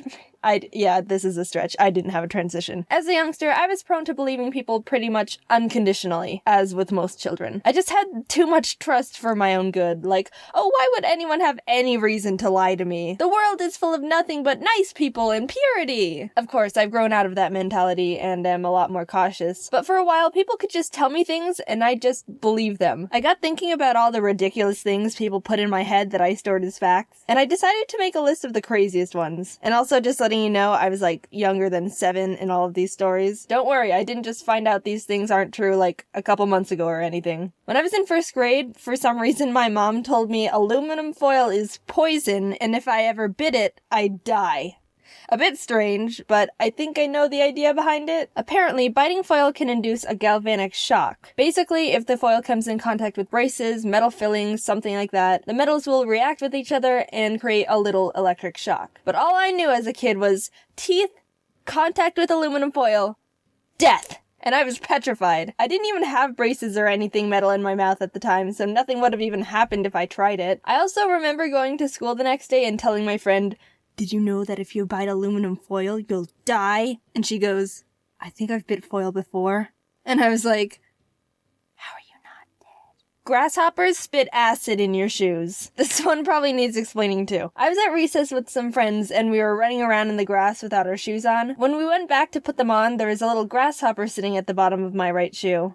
guys, look, a cute little grasshopper is wearing my shoe. And one of my friends goes, oh my god, grasshoppers spit acid! Get it out! And then we all start panicking at the fact there was a death grasshopper in my shoe. I looked up why she could have thought that, and it actually is a fact that grasshoppers can spit a brown liquid to protect themselves from predators. It's called tobacco juice, and even though it's slightly acidic, the worst it really can do is stain your clothes. It's pretty much harmless. But oh, dude, no. I had the image in my head of some Breaking Bad hydrofluoric acid dissolve through everything it touches kind of meme. Also, just saying, I didn't mean the drug acid, even though that could be equally terrifying. Speaking of staining clothes, I was at lunch one day with the rest of my class, and one boy took out a bag of pomegranate seeds his mom packed for him in his lunch. A lot of us hadn't seen them before because it's a bit of an exotic fruit, so it caught some attention and we were all asking a bunch of questions about him. The boy said, "Did you know pomegranate seeds can stain your clothes and it'll never come out?" Whoa. That must be one powerful fruit. It never comes out? Never, ever, forever? Not even with the power of OxiClean Laundry Stain Remover. It gets the tough stains out. And then we watched the kid eat a bag of pomegranate seeds sitting sideways with the seeds on the space next to him because he didn't want to spill them on himself. Looking back, it was definitely just his mom exaggerating because she didn't want to have to deal with the stains in laundry. A sly parenting trick if I do say so myself. It's weird to think she's out there somewhere and she doesn't even realize she accidentally taught me that lesson too. This one's actually kind of common to believe, and I think a lot of people have been passing this myth around for a long time. Sitting too close to the TV is bad for your eyes. I did research on this one as well, and even though it might seem like it could be true, there's apparently no actual evidence that sitting in front of the TV is damaging to your eyes. But oh, little old Jaiden believed it, and you know what I did with that information? Stand directly in front of the TV. Yeah, for some reason when I was younger, I really wanted glasses. I don't know where that came from, I just liked the look of glasses and wanted them. So when no one was looking, I would go up to the TV screen and stare at it, like 1 inch away from my face. This'll get me glasses. But it didn't work, obviously. I actually have really good eyesight. Maybe standing too close to the TV will improve your vision. But yeah, I'm glad my eyesight sabotage plan didn't work because having glasses just seems like a hassle and inconvenience. Tip of the hat to anyone out there with glasses or contacts or even glass eyes that are annoyed by them. Wish you the best. We people without those things forget how good we have it. This one's a bit related because it's about eyeballs again. If you try to use your eyes to look back into your head at your brain, they'll get stuck and you'll be blind forever. It's a bit of a spin-off of the other eyeball myth of if you cross your eyes too much, they'll get stuck like that. I never believed that one, but I believe this brain one. A friend told me once that if you tried to look at the back of your head with your eyes, you might be able to see your brain, and we spent the whole day trying to do it. Then, when I went home, I asked my mom about it, and she said, "Don't do that, they'll get stuck." I think I believed it so quickly because if you try, it does kind of hurt your eyes a bit because they're not really supposed to be able to look back into your head like that. And I thought that was like your body saying, don't push it, this is a warning. And even to this day, I'm a bit nervous pushing my eyes to their rotation limit. I don't know how else to say it. I know it's not true, but it's still always in the back of my mind, which I'll never be able to see. And finally, the most ridiculous thing I believed. So, I don't know how this happened. No one told me this. I don't understand where I went wrong here. But somehow I ended up confusing the disease tetanus with AIDS. I don't know how I did that. Back then, I didn't even know what AIDS was. And yes, I am considered a PG channel for the most part. So if you're a youngster watching and you don't know what AIDS is, your parents will explain it more in a few years. It's a disease that you don't need to worry about for the time being. Only adults should need to worry about it. So yeah, I thought tetanus was called AIDS. The disease that you can get from an infected cut was called AIDS to me. And the worst thing about it is this one time someone accidentally cut themselves on a rusty shovel, and I have the memory of saying, "Careful, you could get AIDS." What? Why? How did this happen to me? I don't understand what went wrong. How do I mix those two things up? But whatever. I know the difference now and that's all that matters. But I do sometimes mix up saying tetanus and Tetris. Careful, you could get Tetris. I ended up learning a lot while making this video, and since I debunked a bunch of lies, I'm gonna tell you a truth I found out recently. Real quick, since this is the end card. So a friend asked me, what's the purpose of pink lemonade? And I was like, good question. So I looked it up, and I'm not talking about the lemonade from strawberries or any fruit to change the color. Classic pink lemonade. So apparently, pink lemonade originated because a long time ago, way back in the day, there was a concession guy selling lemonade at a circus. And he ran out of water and he had to hurry and find some more. and there was no river or stream nearby. And he found that a performer had just washed their red tights in some water, which turned it pink. So he used that pink water to make more lemonade, and just told people it was a special strawberry type lemonade, and he sold a bunch more lemonade. So next time you drink pink lemonade, the image of dirty circus tight water might pop into your mind. Sorry. It's that time of year again. Cold. And I already know what you're gonna say. Jaiden, you live in Arizona. You don't get to complain about the cold. And you're right. People in the rest of the country are trying to shovel 3 feet of snow off their car and get to work without slipping off the road, while all we have to do is put on a jacket and not turn on the AC. The hottest setting in the shower gets barely not warm enough anymore. That's probably the most inconvenient part of winter here. So I say bravo and tip of the hat to all you snow penguins out there who have to bundle up like that little brother in A Christmas Story just to go out and get your mail. But just so you know, this only works if you don't complain about your summers, alright? Deal. So growing up in Arizona means I haven't really experienced winter, or any seasons for that matter. Everything's hot, and then everything dies. That's our seasons. I always wanted to be in a place where all the leaves get really pretty and colorful before they die. So anyway, our winter is based more on the holiday seasonal feeling. Personally, my family celebrates Christmas, so instead of thinking of winter as being snowy and all that jazz, I think of it as Christmas trees and pretty lights and really good smelling candles. Like really good smelling candles. I love candles! I like to go into shops like Yankee Candles or Bath & Body Works or any type of candle store just to smell all the candles. And the titles are so sweet sounding too, like Warm Vanilla Sugar and Maple Cinnamon Pancake and 1,000 Wishes.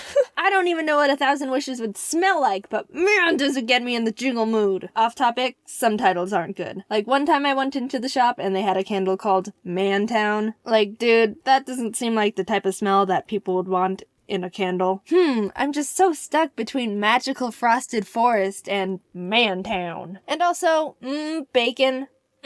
Bacon? Come on, candles are supposed to make a room smell good and fresh, not like greasy pig flesh. Ugh! By the way, I did smell them and was not pleasantly surprised. Sorry, I had to get that out of my system. We're moving on. So if I wanted to have a genuine white Christmassy winter experience, I have to travel someplace other than where I live. And luckily, I have family that lives in snowy places. My mom's side of the family lives up in Canada, and my dad's sister's family lives over in South Lake Tahoe. Both places are hardcore snow areas. I'll talk about Canada first. It's been a while since I visited my Canada family during winter, which I mean makes sense. I normally visit them during the summer because compared to Arizona, their weather during that time is freaking perfect. But one year when I was younger, we visited them for Christmas. It was the first time I got to play in snow, and I had a blast just running around with my cousins. We even made our first snowman. Well, my first snowman. We didn't have a top hat, so we used our grandpa's golf hat, but we forgot about it, and it blew away, and we never found it. Sorry, Grandpa, I hope you forgive us. Rest in peace. Golf hat. Overall, that winter was really great. 10 out of 10. Would white Christmas in Canada again. Now let's talk about South Lake Tahoe. My parents really like skiing, and Tahoe is a great place to do that. Like, everyone there loves winter. Everyone. You're not allowed to not like it if you live there. My aunt and her friends even do the crazy stuff like jump out of helicopters and barrel down snowy mountains and say gnarly. Props to them, they're really cool. So we visit them maybe once every year or two for a couple days to ski and stuff. I get kinda nervous with skiing, but it's still really enjoyable. And the more you do it, the more comfortable you get throughout the day. Just do the pizza french fry thing and you're good. But I didn't bring up skiing in Lake Tahoe for no reason here. Most times we visited were really awesome, but one year was traumatic. I was maybe 10 or so. We were all skiing together, everything was good, it was a nice day of pleasant winter fun. Near the end, we decided to do one last run before we head back. My dad, I've seen a few comments saying, Jaiden, you haven't talked about your dad before, is there some deep depressing story behind that? No, you're just looking too much into it. He's right here. Hi, Dad. So my dad takes my younger brother Jax and me to go on one last hill, and while we were waiting in line, I looked up at the mountain and thought, this trail seems a little big compared to the others we've gone on today. But being a naive little kid, I didn't say anything because I just trusted that my dad knew what he was doing. We got to the front and we were waiting for the lift to sweep us up, and I noticed this chalkboard that said, Advanced Trail! Just look at it! And that made me go, even more. Dad, that chalkboard says advanced. Scoop! Too late now! We were sitting on the ski lift, and it seemed like it was taking forever to get to the end. Hint, because it was. Our dad ended up accidentally taking us to the very top of the mountain. Like, the runs we were on during the day were beginner and intermediate ones at the base. We went to the very top. And yes, to all you ski, snowboard language people, it was labeled a double black diamond. The iconography for trails goes easy, intermediate, expert. You will die if you go on here as a child. Well, shoot. I looked down at the hill, and it was almost vertical downward death with a bunch of moguls. Moguls are those intense snow bumps that pros go over. What in the world do you expect from us? Also, turns out the trail is literally called The Wall.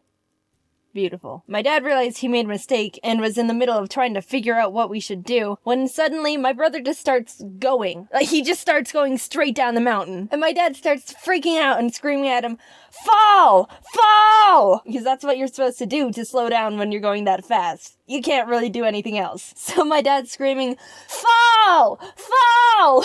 at my brother as he's going Sonic down this frickin' mountain. He eventually does and starts doing this sprawled spinning motion. Like, imagine if you took a starfish and frisbeed it. I think that's a good visual representation. He does start slowing down and people on the hill go to help him. So you think that's scary?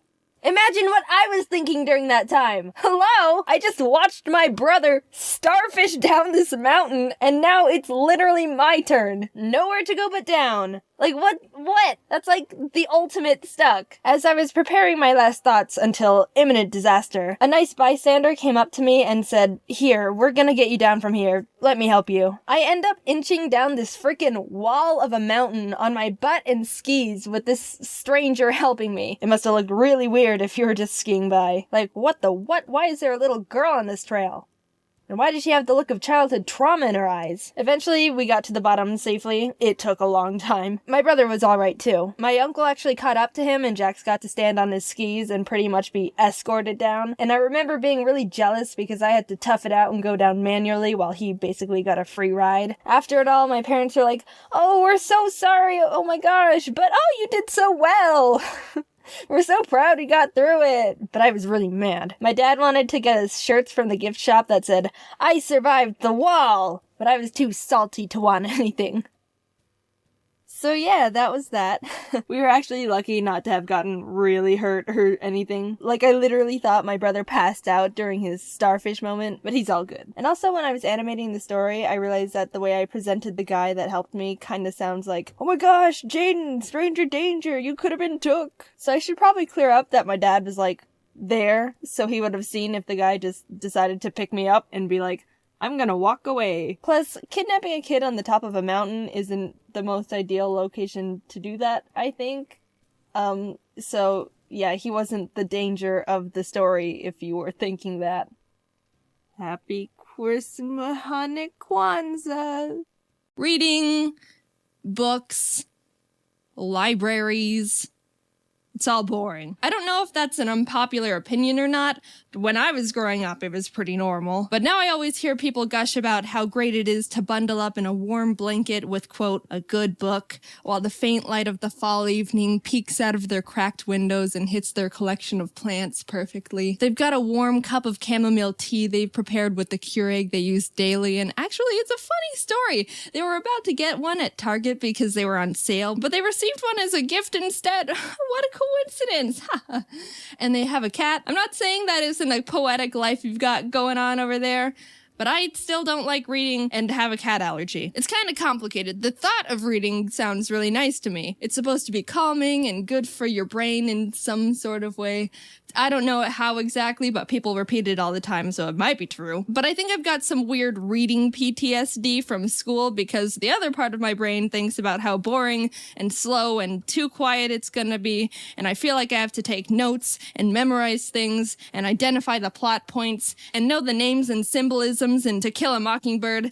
And oh god, was I supposed to read up to chapter 7 by Thursday or through it? I used to love reading. I still have the strong memory of going to my elementary school's library and being excited to check out the next Geronimo Stilton book because I loved the pictures and fun text they had. They always wrote the word cheese like this. And being able to read books that had more than 10 words on the page was impressive to a 6-year-old. Whenever I found a book I liked growing up, I would read it non-stop. I was able to crush a 300-pager in 2 days, which I don't think is considered impressive anymore, but it was in 5th grade, and look, that was the only self-worth I had, alright? But when school started making us read books by force, it kinda took the fun away from me. I don't like being told what to do with my free time, especially if you're gonna make me read a book written in the 1940s that I need cliff notes to decode just to realize that all the animals were communists.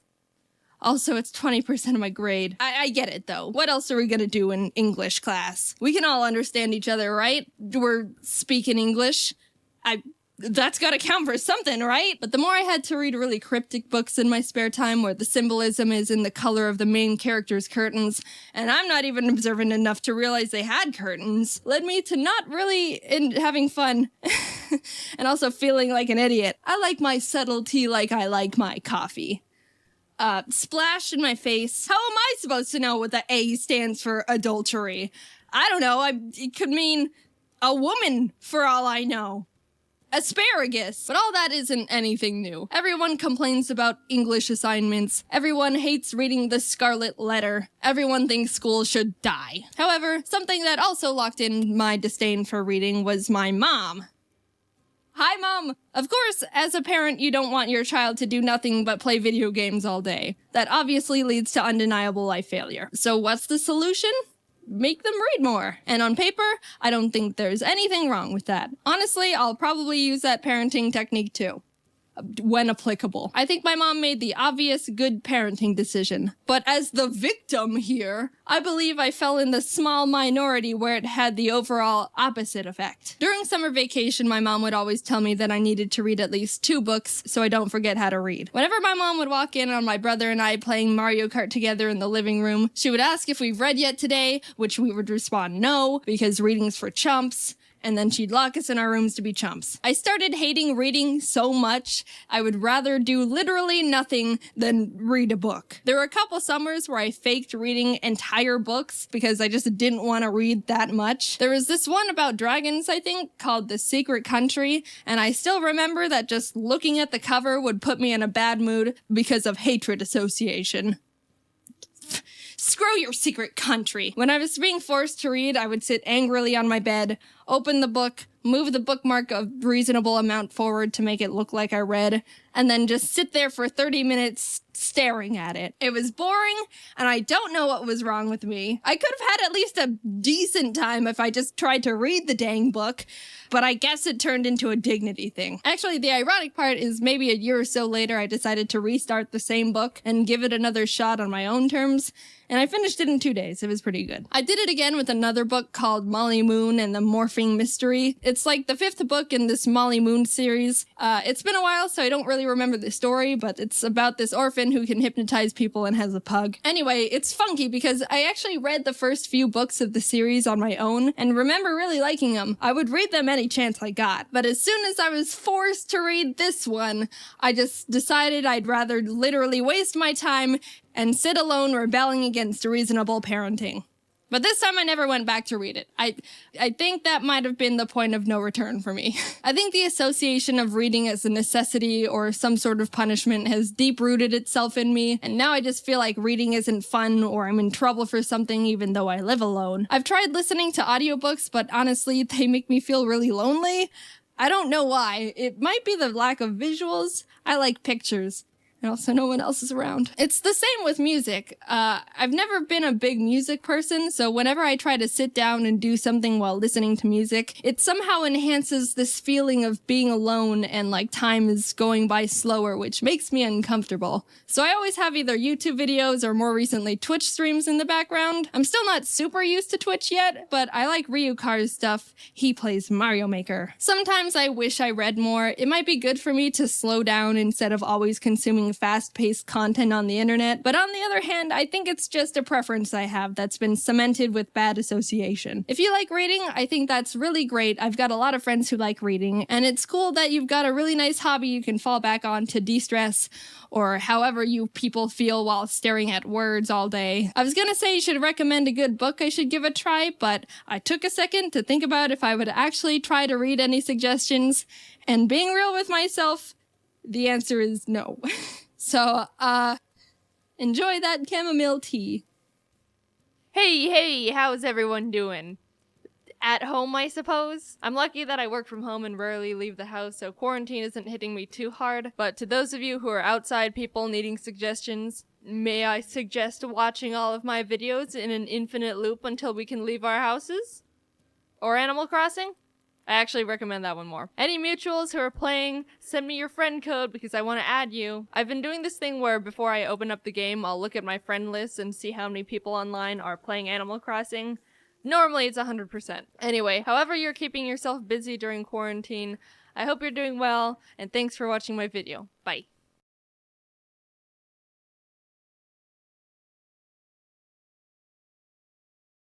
We all know those people, the few dim bulbs of the group. Now, they don't necessarily have to be called stupid, but their actions just make you go, ugh. Now, I'm fine with people not using the full extent of their brain cells to do things, but when their stupidity starts affecting me, then we're gonna start having some problems. The rule disregarder. Someone who either doesn't listen to rules or flat out ignores them. I had a class with this one person. I'm just gonna keep his identity a secret. I don't know what was wrong with him. He did lots of questionable things that made the class just shake their head. One time he asked the teacher if he could use a pen to fill out a bubble test. And if you don't understand how bubble tests work, normally you get a bubble sheet, fill out a multiple choice test corresponding to the letters on the test, and the teacher gives the filled out forms to this machine and it grades the test a lot faster than the teacher can. But the machine only works when you fill it out with a number 2 pencil. Maybe the guy didn't know how they worked, so I guess it wasn't a bad question. But a few weeks later, when we had another test, it turns out the same guy used, a pen to fill out his test. Really, guy? Really? And as the teacher was yelling at him for being so ignorant, it was noticed that he didn't even put his name on the test either. The advice ignore. When you give advice to someone, they ignore it, and they end up in this huge, problematic situation that you predicted perfectly and they could have avoided if they just took your advice from the beginning. Tori, do you think I should date Aaron or Jet? Aaron has had at least 24 girlfriends and he's cheated on all of them. I'd say Jet. Oh my god, girl, wait! Aaron just asked me out to the carnival tonight. I have to go with him. I'll see you later. Oh my god, Tori, Aaron bailed on me for some blonde who isn't even hot. You have to come pick me up. Aaron was my only ride home, and I'm getting hecka wet in the rain! The non-future planner. Someone who doesn't think of the consequences of their stupid actions before they make them. Once when I was in 4th grade, I was in the school bathroom, and as I was walking down the little corridor to go into the stall, some girl randomly started yelling, "I'm gonna kick the door open!" And all of a sudden I heard this loud poof as one of the stall doors flew open at my face. Now luckily, I was a master of karate arts when I was little, so my reflexes were lightning fast, and I was actually able to block the door with my arm instead of my face.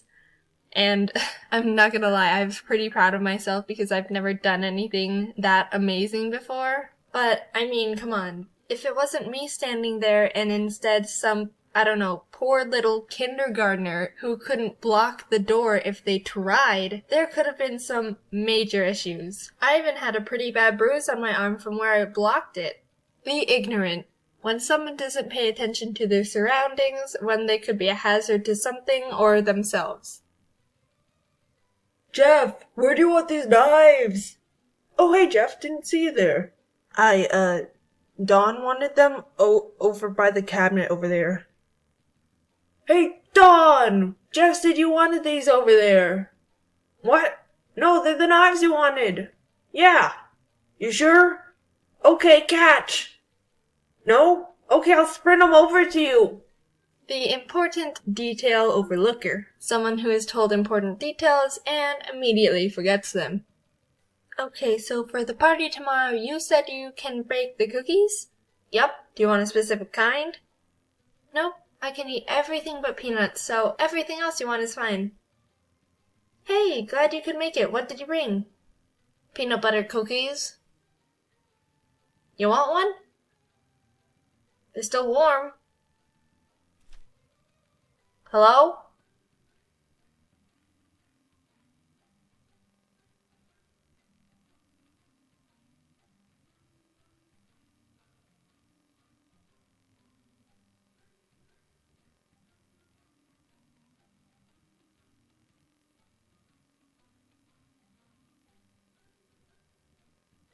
Hey everyone! So I've been in college for a while now, and I'm really enjoying it actually. I've met some great people and made some really awesome friends. Anyway, so everything's been going good, but knowing me, I've had my share of stupid disasters. I had this class, Intro to Computer Model Design. We typically just had weekly projects in Photoshop, Illustrator, a few other programs. The schedule was normally every Thursday we would have to go to the classroom at 6 p.m. and turn in our assignment from that week. Now I've heard from other students that the professor is actually really strict on the turn-in window. You have 10 minutes after 6 p.m. to turn it in, and that's it. Got there at 6:11?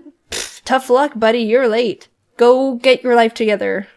No mercy. I got my project done a few days early, trying to be all good and stuff. Dang, look how on top of things I am. Yeah, all I had to do was print it out. The printing lab is close to the classroom, so I figured I'd just go before I turn in my assignment, print it out, and save myself the extra trip. I have a friend down the hall that also had the class, and she asked if she could use my computer to do her project since she didn't have Photoshop. It wasn't a problem for me, so she came in around 3 p.m. on the Thursday, giving her a good 3-hour window to complete the assignment, which at the time we thought was reasonable. So we were hanging out, she was working on the project, I decided to use the time to organize my papers and stuff. Wow, Jaiden, so productive! I know, I'm basically a full-on adult now, using my time wisely and crap. All of a sudden, we look over at the time, and it's freaking 5:45. Now, the building the class is in is already a good 5-minute walk away. I still had to get my thing printed. My friend wasn't even done. Panic!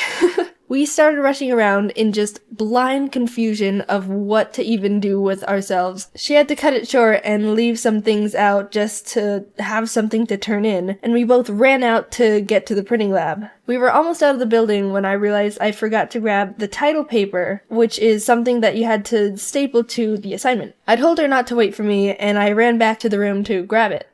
Except I reorganized everything, and I didn't know where I put it.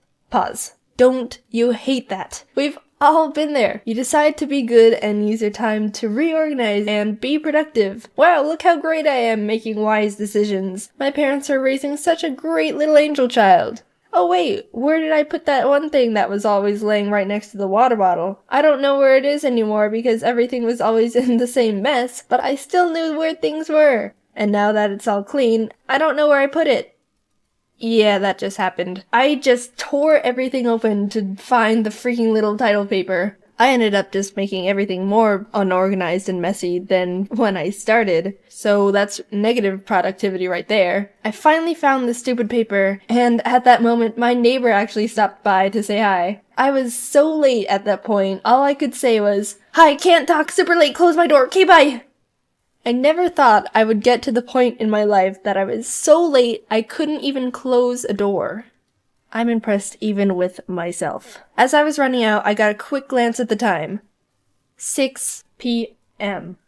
Shit! I full on just sprinted to the building. In my head, I'm just thinking, there's absolutely no way I can make it. Literally no possible way. Oh my god. Oh my god.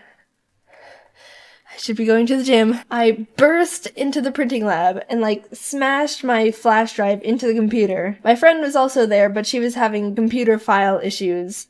Great, everyone's getting screwed over today. I got my thing printed and stole one more time check.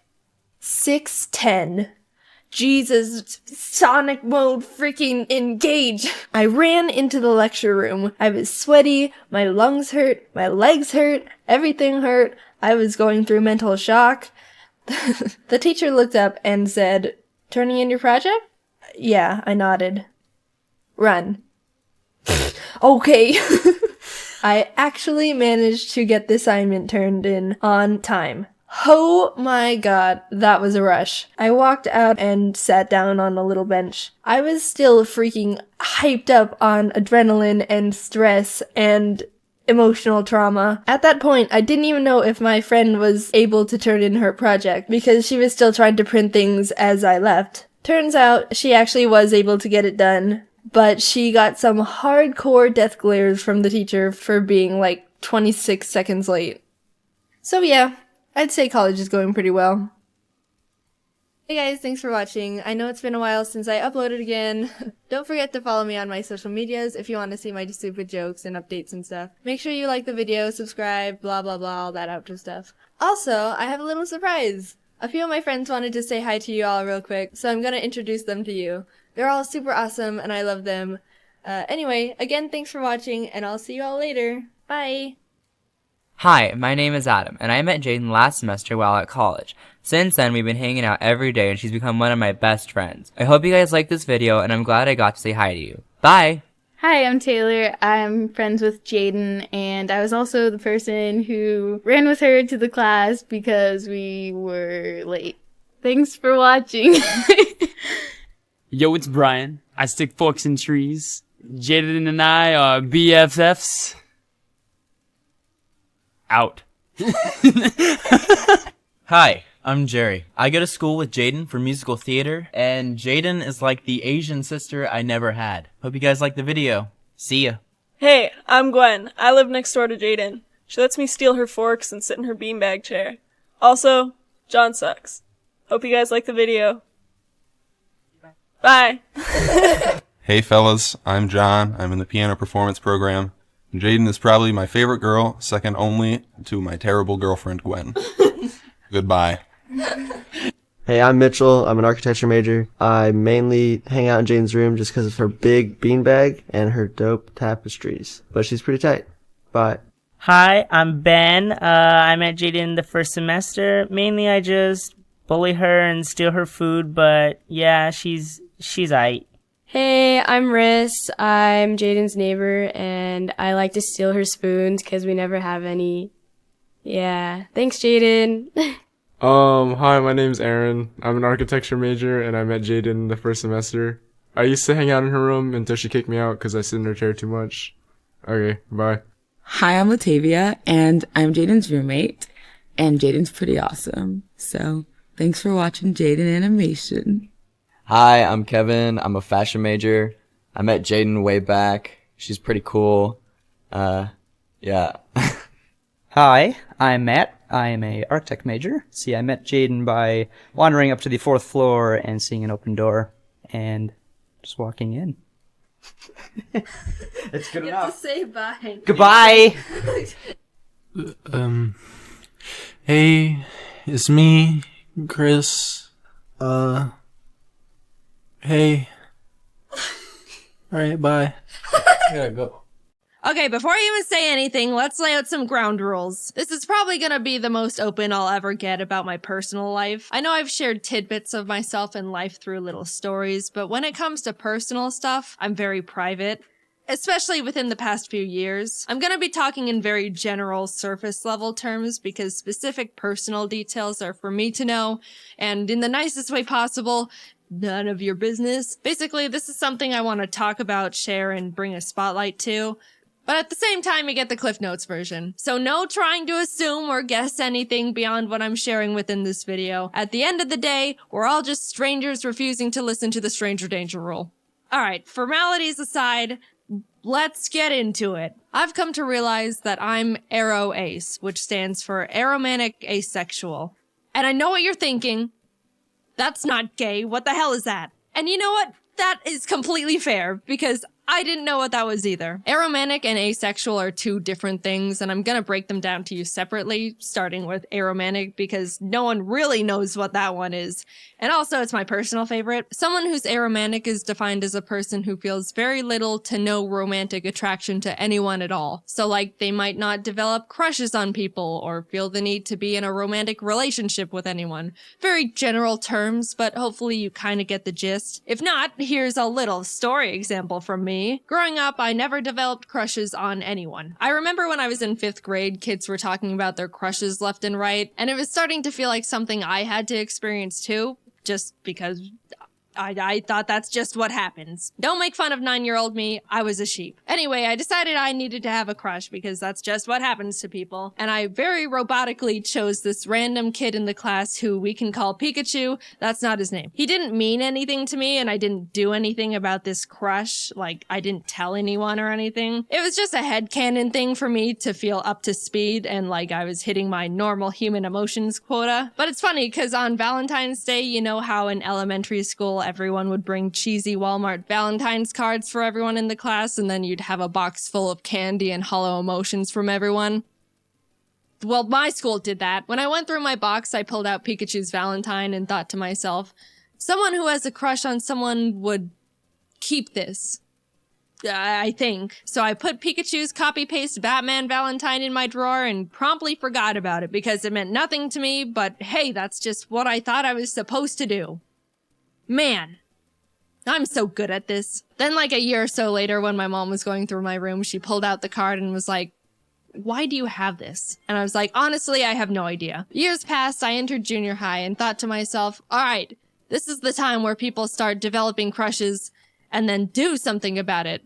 Like get into relationships or something. So I was like preparing to be interested in people. On the first day of school, I scoped out the room to see if there was anyone that I thought looked like someone I could develop a crush on. And this was when classes started being divided up into periods, so there were like 6 batches of people I sifted through. But no one caught my eye, and I thought, man, unlucky. Went through the whole school year, next year rolled around, classes changed, I did the same potentials crush scoping again, and the same thing happened. I wasn't drawn to anyone at all.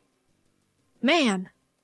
Unlucky again! Every year I thought something would change, especially going into high school when people started actually hitting puberty and were getting conventionally attractive. But my entire school life, grades kindergarten to senior year, which I'm pretty sure is like 13 years, I wasn't interested in a single person throughout any of it. And what's funny was I was thinking, man, what's the deal? Why is no one attractive? And I went to a big high school. There were like 3,500 students there. Surely I am not the outlier in this formula. Why are none of you attractive? By the time I was going to college, I really felt like I had to find someone. It felt like I was falling behind the curve, or if I was gonna find someone, it was gonna have to happen now. I made a lot of new friends, and that's when I thought I developed my first genuine crush. Long story short, in hindsight, no, it wasn't a crush and I was just wrong. I just met someone who I thought was cool and funny and had a really strong desire to be close to them. But looking back, knowing what I do now, it wasn't in a romantic way. I realized I can get very excited and tunnel vision on people I think are really cool or interesting and kind of obsess over getting to know them or just want to spend a lot of time with them. But whenever I got into those tunnel vision moments, if I sat down and asked myself if I actually wanted to be in a relationship with them and hold hands or cuddle or kiss, the answer was not really, but if they wanted to, I could go along with it. Which I do not think is right. In my very old flirting video, which I refuse to rewatch, I think at one point in it I said something along the lines of, if you're interested in someone but they just want to be friends, I don't understand why some people can't deal with that. And that was primarily because I didn't realize there was an emotional difference between a crush or falling in love and just being really good friends with someone. So, oops, sorry for the bad take, I think. I really just thought having a crush on someone was wanting to be their #1 best friend.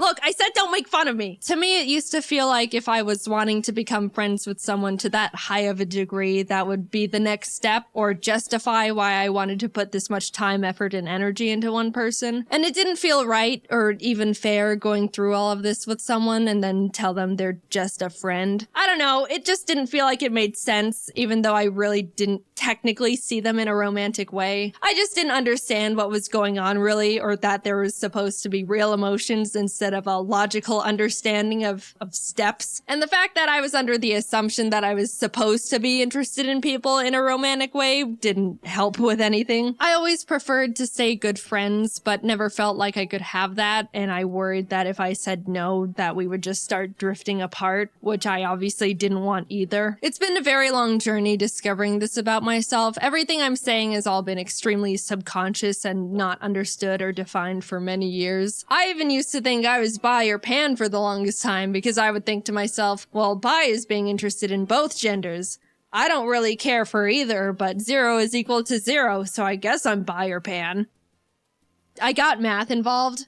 If I knew what aromanticism was when I was growing up, things would have been a lot less complicated for me a lot sooner. I think it's mainly because people don't really talk about it or even know what it is or that it's real. Romance and love is the #1 most talked about topic on the planet. Everything I've been taught or learned through society is that love and romance is everywhere.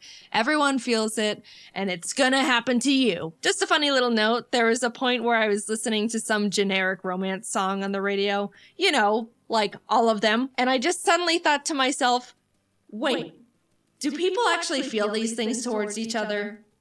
Like all these mushy lyrics are real emotions? They're not joking? And that's when I started feeling like something was different. I approached romance under the blanket term thought of, sure, why not?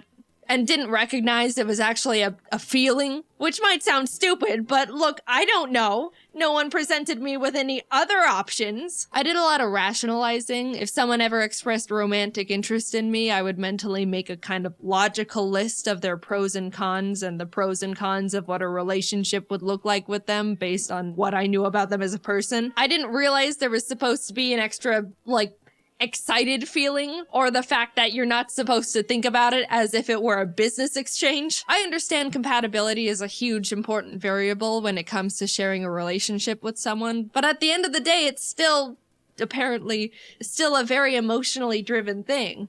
And I literally had to make that discovery and teach it to myself. Now, I'm gonna talk about being asexual very briefly, and I'm gonna preface it with, let's all just be mature about this, alright? We're all pretending to be adults here. I've got my eye on some of you. Behave! Okay, this is definitely treading into uncomfortable personal boundary territory for me, but yeah, I do want to share that I'm asexual too, which is defined as someone who feels little to no intimate attraction to anyone. Look, I know we said we're all adults, but I'm still gonna dance around the vocabulary, alright? Yes, there's a difference between romantic and intimate attraction. Little side note, I will say you can experience romantic attraction to someone but no intimate attraction, or you can experience intimate attraction but no romantic attraction. You can be one and not the other. It's not necessarily a package deal. Most people feel both, and I do not feel either. Anyway, I have never been magnetically attracted to the look or shape of a single person in my entire life, and did not realize it was a real thing until very recently. I'm able to identify when someone looks conventionally attractive, like by textbook definition, but I never realized people are genuinely drawn to people they think are attractive. I didn't know that people could just see someone and be like, wow, they're gorgeous. I would love to get to know that person, or maybe go on a date with them, or whatever else you people do. I didn't think it was real. I thought people were exaggerating or something. I don't know. And I also couldn't believe that some people feel that with multiple people. Or like celebrities, which sounds absolutely exhausting. It ties back to when I was in school, like looking around for people to like. It makes sense now that no one caught my eye because that doesn't happen to me. I was just wasting my time for 13 years. I feel like such a fool. Now, there's an easy assumption to make about asexual people and that they all have zero interest in being intimate with anyone at all, which actually isn't true. Some of them are genuinely turned off by it, and some aren't. Some reasons would be that they just just don't mind it, or they want to make their partner happy, or enjoy the emotional closeness of it. There's a million different reasons and a million different people. Am I sharing what kind of a people I am? Nope. And you don't know me personally enough in the slightest to be able to try and parasocially analyze where I stand on that spectrum. I'm just here to say I am this. We are moving on. When I stumbled onto the term aro ace and started realizing I fall into that category, it helped me feel much more confident and sure of myself. I've read a lot about how people say they felt broken or that something was wrong with them. But honestly, I was the complete opposite. Coming from my very biased perspective, I think aro ace is one of, if not the coolest and most confident orientations out there. Not needing a single gram of romantic or intimate validation from anyone is so cool. All you need is yourself to be happy, maybe friends and family too. And birds. The more I came to terms with the fact I'm aro ace, the more empowered and capable I felt. But at the same time, I was also starting to feel more alone and isolated. As cool and amazing and unique and awesome as I think it is, it can be really hard for other people to relate to or even understand. Everyone else and their orientations are able to bond and relate to the love and romance aspects, and we're over here like, we don't do that. I don't even know if I'm explaining it very well. It kind of does go against everything everyone's ever been taught about anything. Romance is taught to be a basic assumed emotion, which I do think is a bit misleading. A common argument used against the aro ace orientation is that romance and intimacy is what makes someone human. But I mean, I don't know, lots of birds mate for life, which is a better ratio than people, and all animals get frisky. You know, that's just how they became not extinct. It's not an exclusive to humans thing. If I were to guess, I would assume the thing that makes someone human is basic empathy. Like, I'm not an emotionalist monster. I can still love people. I love my family and my pets, just platonically. And I would hope that you're the same. I just don't experience romantic love, which, I don't know, I don't think that's harming anyone. Definitely not me. I'm having the time of my life. I don't think you need to be in a relationship to be happy. And if you don't want to be just on your own, I think there's many types of people in relationships that push the boundaries of what a conventional relationship looks like. Telling someone that they need to be in a romantic relationship to be happy and fulfilled is weird. And then when that person says they're not happy, they're told relationships take a lot of work and that's just how it goes. And that's also weird. I don't know. I also think it's weird that once someone reaches a certain age, people inherently start thinking it's sad they're not in a romantic relationship or assume they're lonely and sad. No one thinks a child is sad and lonely just because they're not in a long-term relationship. I don't know. I don't get it. And I also think I'm rambling. At the end of the day, it's all very complicated to talk about these things, especially because I don't know the feelings I'm supposed to be feeling, let alone talk about. I just know for me, the terms aromantic and asexual are able to articulate things I was subconsciously feeling and thinking before I even realized I was feeling and thinking them. I don't plan on talking about this very much, if at all, ever again. I just want to play my silly little video games, maybe tell a story here or there. But I wanted to bring the orientations to the surface and try to get more representation out there because I thought if I could help more people become more aware of this, then that would be awesome. I was confused as hell for a while and could have used something like this. It's a real thing. You don't have to feel any sort of romance or whatever to be considered a real person. Personally, I think it's really cool and badass. And don't be afraid to look more into aromanticism or asexualism if any of what I said in this video resonated with you to any degree. Like I said, this is all very surface level stuff. They're both much larger spectrums than you'd think, and maybe you fall under some umbrella category with them. I don't know. Or not. Either way, this has all been my personal experience with this stuff. Is there more for me to figure out within it? Yeah, I'm pretty sure there is. It can get pretty complicated and confusing. Haha, awesome. Will I be sharing any of that with you? Nope, no way. This is all you get. Hope you can understand even just a little of what I talked about. And if not, that's totally fine. I just hope you can be nice. Thanks for listening. I never really intended on making this video because I haven't really felt a strong urge to, like, I don't like using this phrase for myself, but come out. But I did end up wanting to make the video to make people more aware of this stuff because I think it's important and someone has to. There's not really that many people doing it right now. Anyway, yeah, just moving forward, I guess. See you later. I'm awkward. I try really hard not to be, and sometimes I feel like I'm getting better, but I'd say 70% of the time, my social skills are very below par. It's like my brain just randomly decides, hey, yeah, you see that person over there? Okay, so here's the plan. You're gonna walk over there, everything's gonna be fine for like 2 minutes, and then you're gonna say something completely stupid, and then cringe about it for the next 4 years. Ready? Now go! I don't really have a point of this video. I kinda just want to tell you guys a bunch of funny stories I look back and facepalm at, because I can get so socially awkward at times. It just happens randomly, and I never see it coming, which scares me. Like, everything's fine, and all of a sudden I'm hit with this wave of not knowing how to interact with people. Like, whoosh. Okay, so this one time I was at a tennis match with this one girl from another school, and we were walking over to the court to play, but it was kind of a long walk, and I didn't want it to be like this extended awkward silence and weird tension, so I decided to try and make a little bit of small talk. I'm absolute garbage at small talk, by the way, so if you ever meet me, you have to carry that job for the both of us, just a warning. So I kind of started a small conversation. So, are you in your senior year? No, I'm in grade 10. Oh, you're really tall for being in grade 10. She didn't really say much after that, so I automatically thought I somehow offended her by calling her tall or something like that. My brain was like, oh my god, Jaiden, how could you call her tall? I can't believe you would offend her so badly. You have to say something to make it up right now, or else she'll be scarred for life because she's too tall. So I just blurted out, oh, but you're really pretty too. Yep, I freaked her out. It was meant to be like a compliment or something, I don't know, but it came out really weird for some reason, and she probably thought I was like just a flustered lesbian or something. Not that being lesbian is a bad thing. And then it was an awkward silence for the rest of the walk anyway, which is exactly what I was trying to prevent in the first place. So yeah, I didn't even stop that from happening. Another time, I was at the school dining hall with a bunch of friends, and they were talking about something I didn't really relate to, and I couldn't contribute much to the conversation, so I started just zoning out. You know when you start staring into space and just get lost in your thoughts? Yeah.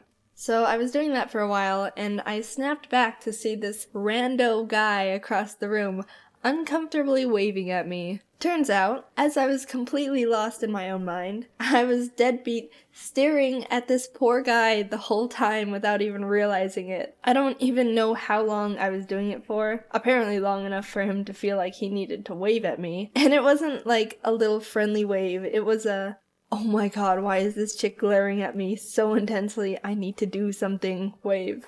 And I was like, crap. This is awkward, what do I even do? I can't just go over and explain, oh, I wasn't intentionally staring at you directly in the eyes for a socially unacceptable amount of time. In fact, I wasn't even staring at anything. I was blind in that period of time because I was lost in the depths of my subconscious. Don't worry. I couldn't do anything, so I kinda just looked away and stewed in embarrassment for the rest of the day. And then there was this one incident where I was at this fancy restaurant. You already know this story is going downhill real fast. So I was at this restaurant and I had my order in my head. I always do that, repeat what I'm gonna say in my head a million times so I don't mess it up when the waiter asks me trick. I just feel like if I take too long ordering, everyone's gonna automatically get annoyed at how I'm holding everything up, even though it literally doesn't take any time at all and no one cares. So the waiter got to me and I was freaking prepared. Hello, miss. What can I get you today? Hello, can I just get the penne pasta with tomato sauce, please? That is literally word for word what I said. It was one of the simplest dishes on their crazy fancy menu compared to the freaking mumbo jumbo ginger glazed mahi mahi fancy fromage à blanc or golden confit escapolo bane femme bon appetit sautéed in ketchup ratatouille. But for some reason he was confused by my overly complicated order and asked, Oh, do you mean the 4-cheese pasta dish with sun-dried tomato sauce and basil? No. Yes. Don't get me wrong, it was good, but frickin' I felt like I would have come off as rude for some reason to correct him, which is absolutely ridiculous because he doesn't care what I eat. It doesn't affect him in his life. And by the way, how in the world did he get sun-dried pesto, 5 cheese, pasta, whatever, basil from penne with tomato sauce? I guess he knew what I wanted more than I did, apparently. Well, those were like 3 little stories I wanted to share with you guys, just because I thought they were funny and I think you'd enjoy them. They're all a bit too short to make separate whole videos out of, so yeah. Unfortunately, I have a bunch more little cringe-inducing stories like these, so if you want me to tell you more in the future, I don't know, like part 2 or something, just let me know, and yeah. If you enjoyed them, make sure you share them with your friends, or I don't know, share some of your own little stories in the comments and stuff. But anyway, thank you for listening to my little stories, hopefully you enjoyed, and I'll see you later. Bye! Oh, do you mean the 4-cheese pasta dish with sun-dried tomato sauce and basil? Oh, do you mean the 4-cheese pasta dish with sun-dried tomato sauce, basil, oregano, deep-fried with gluten-free spinach, sautéed with cranberry oil with 19 different kinds of peppers, and filtered through the Kool-Aid Man, and then leaves you right in the middle of dinner? With a side of alphabet noodles? I have no idea. You guys know Gabe the dog, right? Well, he died just recently. Rest in tranquility, sweet puppers. Your borks will forever echo in our hearts. I wish his family the best. It's always heartbreaking to hear when people lose their pets. All animals want is love and happy, and it's just so sad because you feel for the people who took such great care of them and loved them, and they had an unbreakable bond, and I'm an animal lover. I can't help myself. Alright, calm down. I'm trying to record. Stop. You're messing up the recording. Calm down! When I heard the sad news about Gabe, it reminded me of my old childhood dogs, and I thought I could tell you some stories because they're a bit insane. I'm surprised I haven't told them sooner, to be honest. I had 2 dogs growing up. The first one was a Shetland sheepdog, Keisha. Quick fact, growing up, I didn't know what the breed was called, so I just said Keisha dog, and that's what I still call them to this day. I don't have too many memories of Keisha because my parents got her before I was born, and I was too young to remember very much from the few years we coexisted, but my mom and dad have told me stories of us, including the one I'm about to share with you. Setting the timeline here, I was really young, 3 years old. I don't have memory of this, but my parents have told me about it many times. So my mom and dad decided that we should all take a nice walk around the neighborhood with Keisha. I was apparently very excited about this and was wanting to go out right at that moment. They told me to slow my roll and wait a bit because they needed to get ready, and we would go out later. But Jaiden thought, nah, I'm going now. So I took Keisha and left the house on my own without telling my parents I was leaving. There was now an unsupervised 3-year-old wandering down the street, walking a dog. I can't even imagine what that could have looked like. I don't know how far down the road I got, but by some crazy coincidence, a police cruiser just so happened to be driving by and spotted me. As it started approaching, I guess I was like, shoot, they're after me! Abort! Abort! And before they could ask me any questions, I start booking it back to the house. It was around that time my parents realized I left and were getting ready to go out and find me, and they come out to the front to see their frickin' child, dog leash in hand, hightailing it from this police cruiser that's following me down the neighborhood. Everything was fine. I was fine. The dog was fine. But now you know about the one time I was chased by the police. Keisha was a great dog, as I was told. She was gentle with me as a baby and was like my own fluffy bodyguard / babysitter. But she passed away before I was old enough to really remember her. I've always loved animals my entire life and would beg my parents to let us get another dog. Years and years of nagging and just, please, Mom, I promise I'll take good care of it, and I'll feed it, and I'll water it, and give it sunshine, and everything a dog needs to grow into a big, strong doggo, please! And on my 7th birthday, my dad went behind my mom's back and got me a dog without telling her.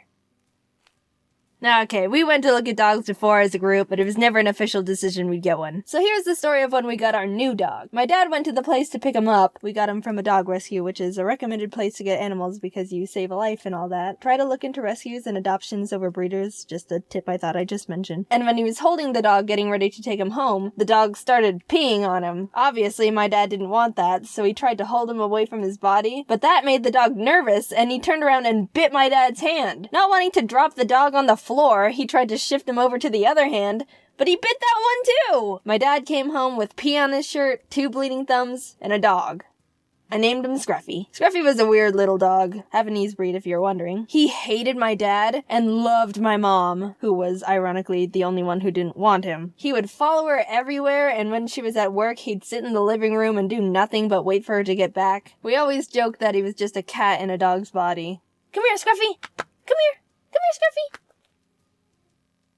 But we loved him anyway. My mom gave him haircuts to make it look like he had a mohawk. So back to stories. Every morning our mom would drop us off at our elementary school down the street, and Scruffy would ride in the car too. He'd sit in the back with us and stick his head out the window, but one day he just jumped out. He freaking jumped out the window of a moving car! We weren't driving fast, mind you, because we weren't on the main road yet, but friggin' heck it, Scruffy, you can't just jump out moving cars whenever you want! He ran into the desert because he was freaked out, and we lost track of him. Of course, my brother and I still had to go to school, but I was pretty messed up for the rest of the day. And by the time I got home, he still wasn't found. This was in summer, too. A little black dog in the Arizona sun without water isn't a good combination. And he definitely wouldn't survive a night with all the coyotes around. He'd be like a little Happy Meal to him. We drove around looking for him for a long time. I was leaning out the window calling his name. And no, I didn't jump out and run away too. We didn't need 2 family members jumping out of car windows that day, you know what I'm saying? After searching and searching for so long, we were actually starting to lose hope. But we finally found him! Scruffy! Time for a bath. Finding Scruffy again was the biggest rush of relief I've ever experienced in my life. Want to hear about the second time he ran away? This was several years later. We were driving back from visiting my aunt in Tahoe, as I mentioned we do in a previous video. But it wasn't just my mom, dad, brother, and Scruffy with us. My dad's dad was with us too. We call him Opa. He's this old retired 4'11" horse jockey to give you an image of what he looks like. So we were driving in the middle of the desert on our way home, and we decided to stop at a gas station. My mom and I had to go to the bathroom, so she gave Scruffy to Opa and told him to let him go to the bathroom while we went to the bathroom. He was on a leash, so nothing could have gone wrong, right? Right? Yeah, of course not. While we were in the stall, I was still young enough to go in the same restroom stall as my mom, okay? Opa busts in and yells for my mom. There were a few other women in the bathroom too, so they were a bit startled to see this tiny old man come in and start making a ruckus.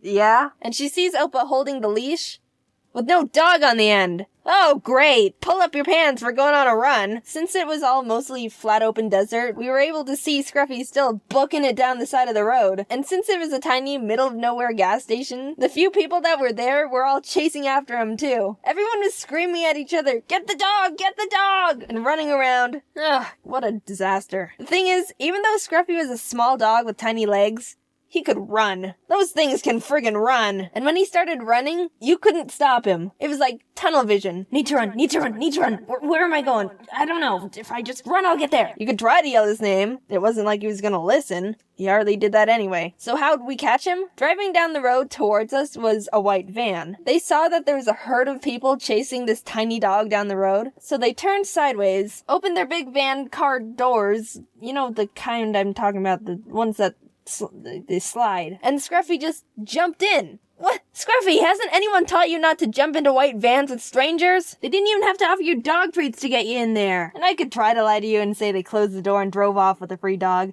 but they didn't. They gave him back to us. But think about how easily they could have. Oh, thanks for catching our dog. We could have never caught up to him. I don't think you would have forgiven me if I tried to pull off that ending. And that was runaway attempt number 2. He loved us, I promise. Scruffy was a great dog, too. And even though it might not seem like it because I only talked about him trying to run away from us, he was glad to be part of our family, and we all loved him. If you have an animal, make sure you give him a good pat on the head and tell him you love him. Even if it's a snake. Yeah, snakes want love, too. It's sad to hear when animals die. Scruffy dying was the first time I ever had to experience death, and I was really heartbroken when he wasn't with us anymore. But just knowing we gave him a good life and he was a happy little dog helped me feel better. Make sure you give your animal the best life you can while they're still around. All animals deserve to be loved and cared for properly. They aren't your possession, they're a friend and a family member. Give them the right care, the right food, the right toys, the right amount of attention, everything. And make sure you do research beforehand to know exactly what it takes to make sure they're happy and healthy. Too many people impulse buy animals, and the poor thing doesn't end up being treated for correctly. Research and then love. That's the steps. Rest in peace, Gabe. Keep on borking, little pal. It's that time of year again. Ari turns 3 this year, which means he'll be dead in approximately 27 years if all goes according to plan. The clock's ticking, Ari. When are you gonna get a job? But for now, we can just focus on giving him a good birthday. Since he's still just a wee lad, he hasn't accomplished much yet. And the world is full of amazing treasures to be experienced, like making friends, or, I don't know, going to a park. Oh, wow. Oh, yeah, Ari, look at you go. Wow, look at you! There you go. Now wasn't that fun? Getting back to the making friends part, believe it or not, Ari's actually made another bird friend. He's not as socially inept as I thought, since he hates everything but bells and spaghetti. My buddies Jordan and Kelsey also have a bird named Baby Jim, so when the two of them met, they became instant best friends. They snuggle and get each other's pin feathers and poop on my computer together. They're practically inseparable, and it's frickin' adorable. Except for the double poop. That part is not as good. Since it's Ari's special day, I thought we could make a nice dinner for them to celebrate together. I invited Jordan, Kelsey, and Joel too, but Joel, you're uninvited because I forgot Ari doesn't like you. Careful. Ah! We got a bunch of party stuff, so Jordan, you're working on the spaghetti, so maybe Kelsey and I we can decorate the table. Alright. You got confetti. Want to sprinkle some on the table? Well, I want to open it gently. I don't want it to just... Kelsey! No, you said... I think I got confetti in my eyes, guys. Baby. Aww. You got a little heart.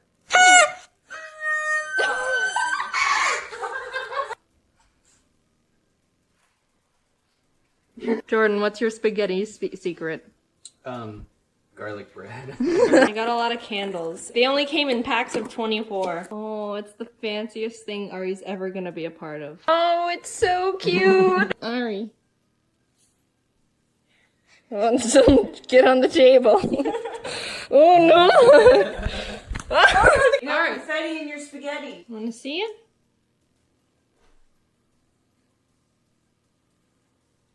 No, it's spaghetti. Oh, oh no! You want spaghetti? You don't have saucy feet. Oh, that's the good stuff, isn't it? Oh, it's a good party after all. Yeah. Oh, good boy. Oh, it's like Lady and the Tramp. He's got spaghetti on his wing, right here. Does he? Yeah. I want to see what happens when the meat and... Oh, Ari just took the whole thing. Maybe it's time for cake. It's a bird cake. Want to know how I got the candle in? Oh, nope. If we pretend to eat it, will he eat it? Do you want to try and eat it? It's like a UFO.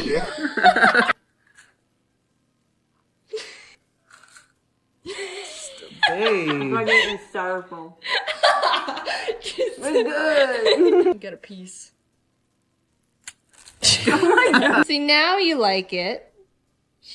Oh, see, it's good. Look at Ari, he's got his piece too. We could just pretend that they're eating right next to each other. There you go. What if we take the plate away? Maybe he doesn't like gay. Oh, there we go. Go get it. Get it, baby Jim. Get it, baby Jim. Why is there a staple? Ari, why do you have a staple? Want the toy? Why are you on the floor? Come here.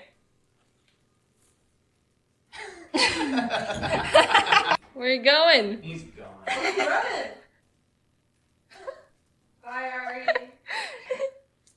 Last year, we supported a local bird rescue with helping fund their renovations, which they were really thankful for. I followed up with Anika, who works there, and she said with the donations, they were able to revamp the electrical work and AC to be more stable, and are in the process of building more aviaries and a shed for extra storage. I was blown away with how much we were able to help, and I want to do something like that again this year. This time, I want to help out the Bird Gardens of Naples. They're a non-profit Florida-based organization that takes care of birds that need a home and prioritize education on general bird knowledge and care. They put a lot of time and effort into caring for the birds they have, and all the donations they receive get put back into the birds through vet bills, flight cages, toys, renovations. I asked them to set up a GoFundMe for this occasion, and if you donate at least $10 to it, you'll be entered into a raffle to win a special Ari's birthday shirt or an Ari plush. I'm giving away 20 shirts and 10 plushes, and they all come with a signed card. I've also donated $1,000 to the rescue as well. If you can't donate or want to do more, there's links on their website to volunteer, adopt or sponsor a bird, or just tour the sanctuary. I hope Ari enjoyed his birthday, even though he's a little brat poopy bite toddler.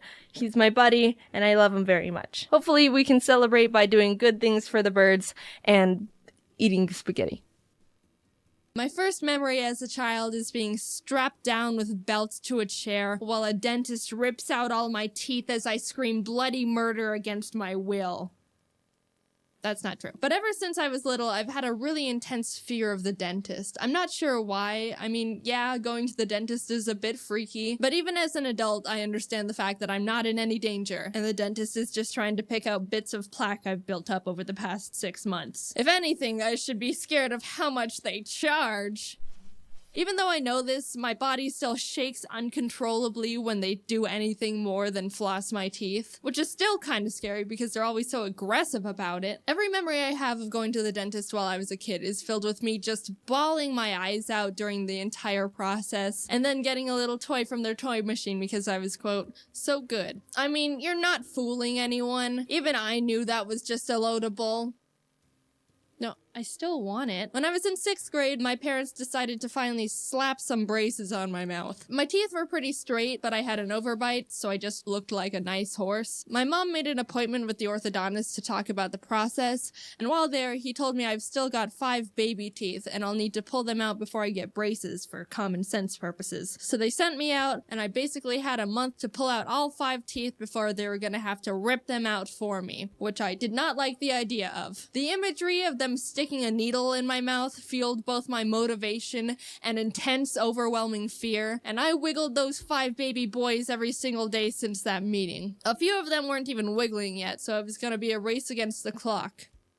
Does anyone want to get into a fight? By the end of the month, I managed to pull out 3 teeth on my own. A PB. But it wasn't enough, which meant my mom was gonna have to schedule that dreaded nightmare appointment where they were gonna shove needles down my throat. I was in the living room and could hear her make the call, which made my stomach sink, and I felt petrified that doomsday was going to be my reality in a few days. I could hear them preparing all 100 needles and barbed wire over the phone. That little reality check was enough to fear charge me into new power levels, because maybe an hour or 2 after she confirmed the appointment with the orthodontist, I'd ripped out the last 2 of my teeth. The conversation where my mom had to cancel the extraction appointment 2 hours after she booked it was the biggest feeling of relief I've ever had. She also ended up paying me $75 because she said I just saved her like $500 for yanking the teeth out myself and not having to pay the dentist to do it.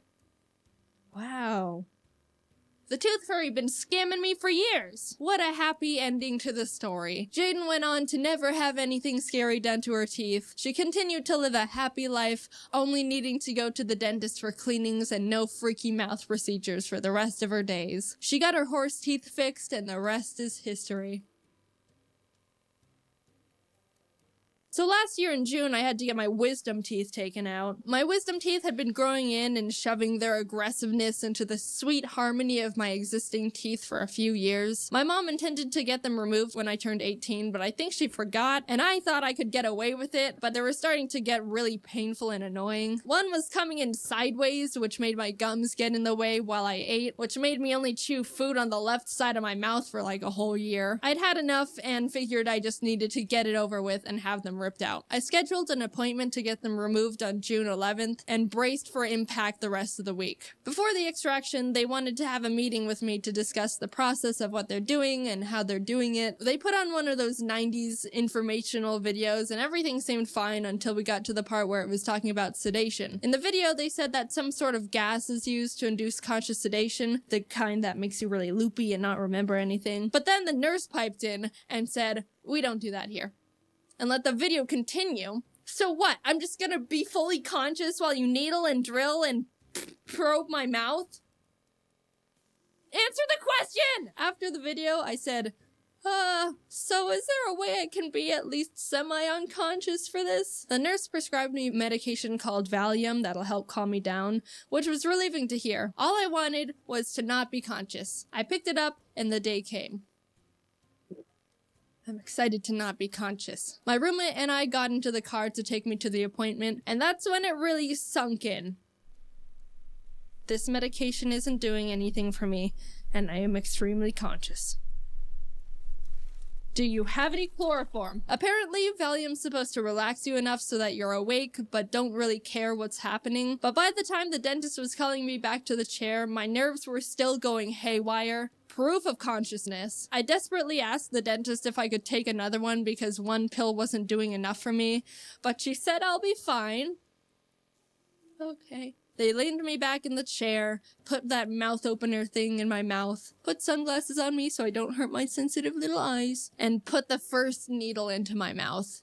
And that's when I couldn't hold it anymore. Fear was overwhelming me the entire day, but that was the moment it really got me. Tears burst down my face, and I was trying desperately not to make that annoying noise when you're trying not to cry too hard, but you need to breathe, but you breathe too much. I kept apologizing because I knew physically I was fine. There wasn't any pain I couldn't tolerate. They hadn't really done anything yet, and I was being irrational. But just the idea that I was awake and present was so intense and I couldn't handle it.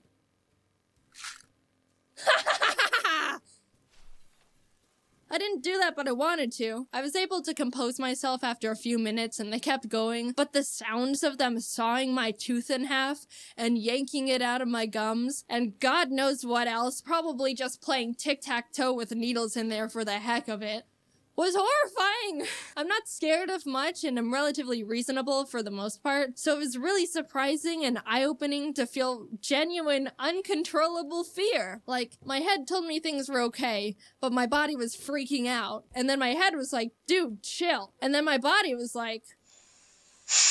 All in all, everything went well, and I was able to go home after they finished up a few hours later. Since I wasn't drugged up and just super numb, I didn't have much recovery to deal with other than swelling, and I kinda just chilled for the rest of the day watching YouTube videos. The dentist even told me I can eat normal food and wasn't restricted to just soup as long as I was careful. I ordered a smoothie bowl to my house, and when I opened the door to take it from the guy, I didn't realize until afterwards I had blood dripping out of my mouth, so luckily he didn't call the police. I was trying with 100% focus to not bite my tongue because I couldn't feel it at all in my mouth and was at high risk for just biting a chunk of it off without knowing. The smoothie bowl had sliced strawberries on top, and you don't realize how much sliced strawberries resemble the texture and sound of biting into a tongue until you don't know where your tongue is in your mouth and also can't feel anything.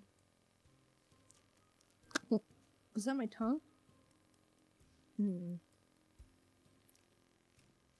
If I had to get my wisdom teeth out again, I highly doubt I'd be this freaked out about it. The hardest part was just not knowing what was going to happen and not being able to brace for it. But afterwards, it was like, that wasn't too bad. But also thank the holy merciful gods that I don't need to do that again. So I've got an update. I think I've just been going to a not great dentist.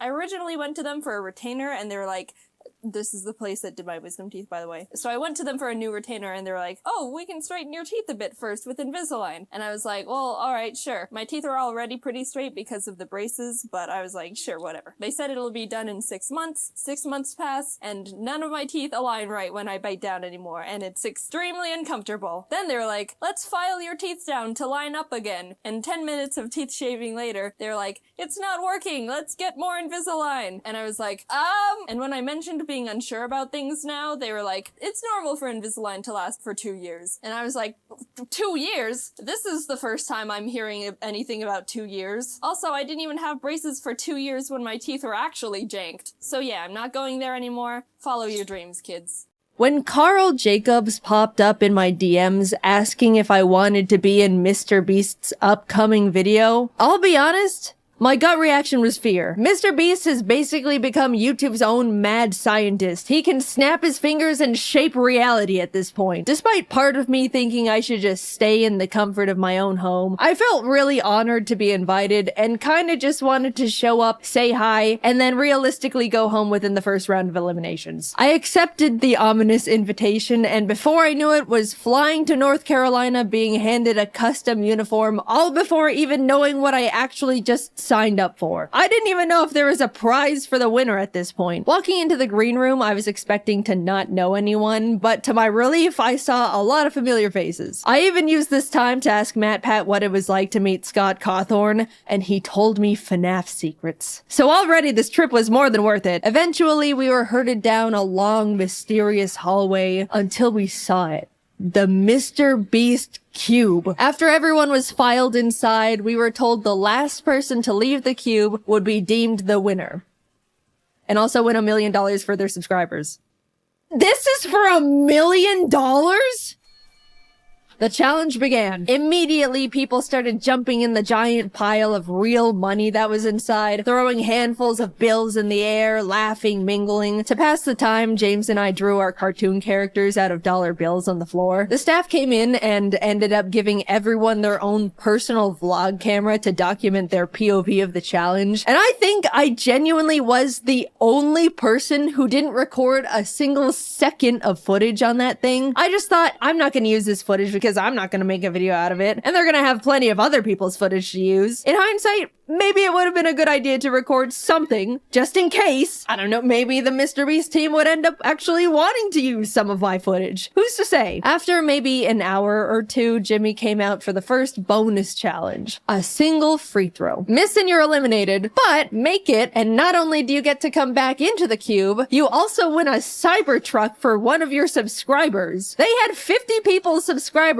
just in a room waiting for something to happen. I'll be honest, when Jimmy explained the extra credit challenge, I was like, hell no, I'm not going up to miss a free throw and leave immediately after nothing's happened yet. If my subscriber back there knew what was going on, they 100% would have understood they weren't getting called up for nothing. If I remember correctly, maybe 2 people ended up making their baskets and 3 people were eliminated. I could be wrong. I don't remember because I didn't vlog it. While chatting with friends, Ludwig walked up and asked if I wanted to do a dice bet. With nothing else to do, I agreed. And to no one's surprise, I lost. And an evil expression washed over Ludwig's face. Alright, since you lost, I want you to walk up to Kai Sanat and introduce yourself with, "Hi Kai, I'm Jaiden. So which of my videos have you seen?" Maybe I should have just missed a free throw. "Hey Kai, there's someone I want you to meet." "Hey man, I'm Jaiden. Nice to meet you. So, which of my videos have you seen?" Excuse me? Holy shit, I'm gonna kill myself. "Oh, so which of my videos have you seen?" "Oh, I'm sorry, I haven't seen any, I don't think." "Ha! That's okay. Nice meeting you, bye." Kai was super chill and nice about it, but oh my god, I wanted to rip my skin off. I'm stuck in this cube with him until further notice, and it's all Ludwig's fault with his stupid dice. I hate it in here, let me out! Oh, hi Jimmy. We were told to gather up in groups of 5, designating one as a team captain who will have immunity for the next challenge. I was with James, Schlatt, Ludwig, and Charlie Moist Critical, using the dice to choose the captain. This time, I actually rolled highest, but reassigned it to Ludwig because I couldn't cope with the idea of possibly being responsible for a teammate's elimination. And then it was revealed captains would just have to assign their teammates a shape for the Squid Game Honeycomb Challenge. Okay. Well, I definitely overthought that one. I had triangle, James got circle, Charlie was star, and Schlatt unfortunately got umbrella. The 10-minute timer began, and everyone started deploying various different strategies to get their cookie shape out. Charlie used a new technique called huck as much spit as you can into the tin to dissolve it all. It was really gross. He ended up filling the tin almost to the top with spit. By the end, 2 people with stars were eliminated, and not a single umbrella made it through. Bye, Schlatt. It was very funny seeing Mr. Beast lift the lid off Charlie's tin and immediately reel back in disgust, though. A total of 14 out of 50 people have now been eliminated, leaving 36 people. Honestly, that was good enough for me. Losing at any point going forward was already further than I was anticipating. We were fed our little thing of rations and left to wait again. It probably doesn't seem like long in Mr. Beast's video, but it was like 9 p.m. by the time we began the second real challenge. After being directed to choose a partner, James and I shook hands, ready to take on the next game as a team, and froze as it was revealed we had just chosen our own opponent. Another Squid Game tactic. I probably should have seen it coming, I just didn't expect the double up. The Beast staff revealed the next challenge as they rolled in a giant Jenga tower. Winner stays, loser walks. Unfortunately, the very first game of giant Jenga between KSI and AJ ended up taking literally 2 hours. Doing the math in our heads, we all kind of figured we probably didn't have the time to play Jenga for the next 30 hours. But just as AJ won, KSI hoisted him over his shoulders and ran out of the cube. No! Huge drama! Everyone was freaking out. AJ was stunned. No one knew what to do. Was that legal? Can you just carry people out of the cube? Jimmy had everyone take a vote, and pretty much everyone opted to bring AJ back in. Yes, out of the kindness of our hearts, but also out of fear of being manhandled. So since giant Jenga was a bust, production ended up scrambling to try and find like 12 sets of normal Jenga at midnight in North Carolina. A feat that seems impossible, but I feel like Jimmy could just call up the president of Jenga and have it all delivered via helicopter within 30 minutes. It took a bit, but the slightly larger than normal, yet still reasonably sized Jenga towers were all set up. As our game was going on, James and I ended up making a pact that whoever was eliminated would relay to the outside world that the other was okay, because we didn't have our phones, by the way. Our friends only knew we were in the Mr. Beast cube and haven't responded for 14 hours. Our game of Jenga was pretty intense. Eventually it got to the point where as I was watching James pull out a final piece, I realized there wasn't any left for me to safely remove. I'm about to be eliminated. And a flash of bliss washed over me. Sure, I'll be gone, but that's okay. I'll be set free into the outside world again. The cube is harsh, unforgiving. It's taken so many of my friends from me. The glass floor is hurting my butt. I'm ready to go now.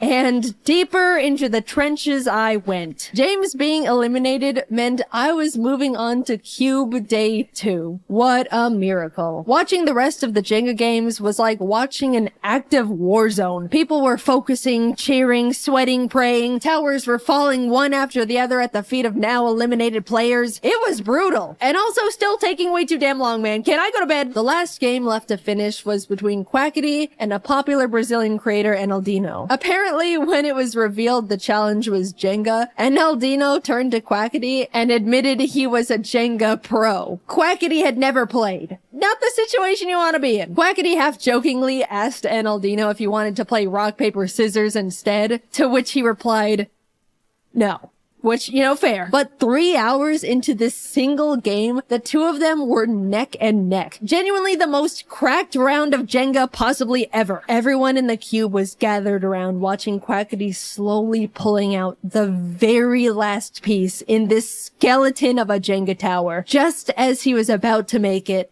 Enaldino asked, rock, paper, scissors? Quackity looked up at him. Muito tarde. It was over. Enaldino tried to hang in there, but in the end, he fell. 18 people were now eliminated.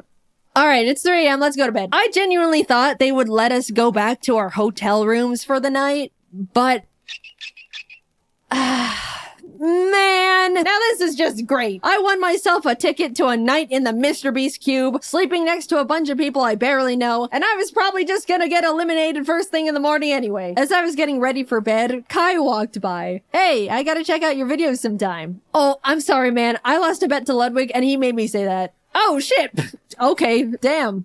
Oh, well, that makes falling asleep a bit easier. Thank God he only thought I had a huge ego for 19 hours straight. Crisis averted. In the morning, production had to prep for filming again, which meant they turned on every single light in the building, flash banging all of us. They were turned off, and then these loud-ass brrrr sounds from construction started blasting. They turned the lights on again a few minutes later, but this time in a crazy strobe light effect for some reason. After breakfast rations, Jimmy returned, pointed to the entrance hallway, and in walks I Show Speed. With too much energy for a group of people that just had the weirdest sleep of their lives. Alright, you guys have the chance to vote Speed into the cube to join you in challenges. The kind thing to do was to let him in, but we all just survived trenches no one could even understand. We were trauma bonded together. And also, it wouldn't be fair. The majority of us moved to the voting side of no. Admittedly, me too. Mainly because I was a bit scared of him. Speed looked at Kai. At least shake my hand, man.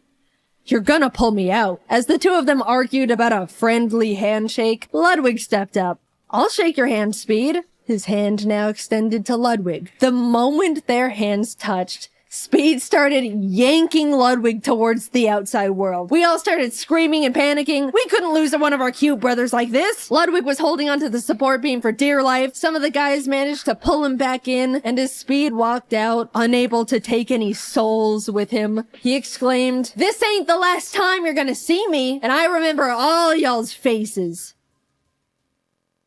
Alright, let's get started. Challenge 3 was steal or no steal. Basically a modified version of deal or no deal. Some cases have the word safe in them, others say eliminated. One person looks inside a selected case, and the other decides whether they want to steal it or no steal it. And also Howie Mandel was there. Hi Howie, big fan. People started getting eliminated one by one, others securing safety. Eventually, Ludwig was up at the podium asking if anyone wanted to volunteer to go up. At this point, the ratio of safe cases was very high. 60% in favor of safe. Figuring the odds would just get messier from there, I volunteered. Ludwig looked inside his chosen case, looked up, and told me it was safe. I knew mathematically I should steal the case, but I've been burned by math before. As I started hesitantly saying I was gonna steal, Mr. B suddenly burst out saying Ludwig's heart rate was spiking. By the way, he was wearing a heart rate monitor, which made me scared it was actually an elimination case, and he was excited at the idea of avoiding going home. So last minute, I decided to let him keep the case. It was the safest play. If it said eliminated, then good, I dodged a bullet. If it was safe, then at least I'm not actually eliminated yet. I just have to play again. Shit. It was now my turn to bring someone up. Even though I didn't want to pick a friend out of fear of getting them eliminated, more than that, I didn't want to be up there with someone I didn't know. I picked Quackity. He came up to the podium. I grabbed case number 2. It says safe.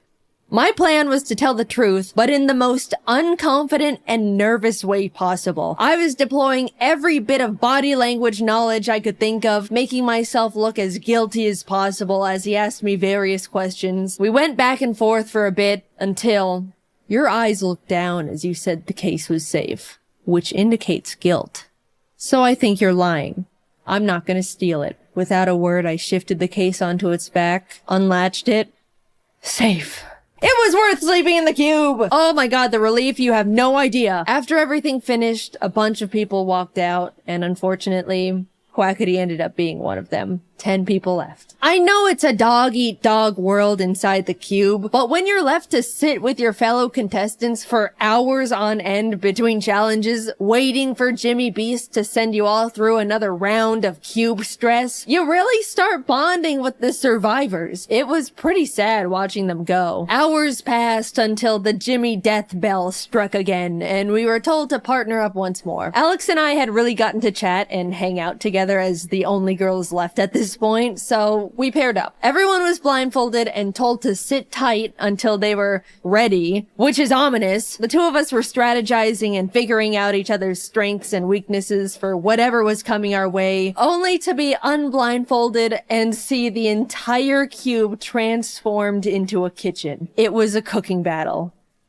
we're actually fucked. What? Alex started panicking, saying she can't cook for her life. We were freaking out. Then Mr. Beast brought out the judges. Professional competitive eater Joey Chestnut, Miranda Cosgrove, hi big fan, and Speed. Bottom 2 teams are eliminated. Time starts now. We ended up committing to mac and cheese with a slice of chocolate cake, under the fancier title of American Comfort Food. AKA the only 2 women left in the challenge can't cook and they're trying their fucking best. The judges walked around to check in on everyone, and eventually Speed was at our station. So when you all were voting to let me in, which side were you on? Well, originally we were on the side of no, because we were a bit intimidated, but we ended up switching to a yes at the last minute. Right, Jaiden? Yeah, I switched. Alright, cool. 'Cause you know I don't forget, right? Yep. Later on, during the challenge, Mac and Nolan from the Beast team came up to ask what we were making. At the time, I was grating up Feastables to sprinkle onto our cake for decoration, and I thought, oh, it would be funny to have them ask what we're making, and it's just their own brand of chocolate. So I was like, close your eyes and open your mouth, and gave Mac a piece of chocolate, and immediately, without chewing, he was like, is this Feastables? And I was like, yeah. And he kind of stood there for a second with his mouth still open, and Nolan was like, oh, he's allergic. And they both had to leave.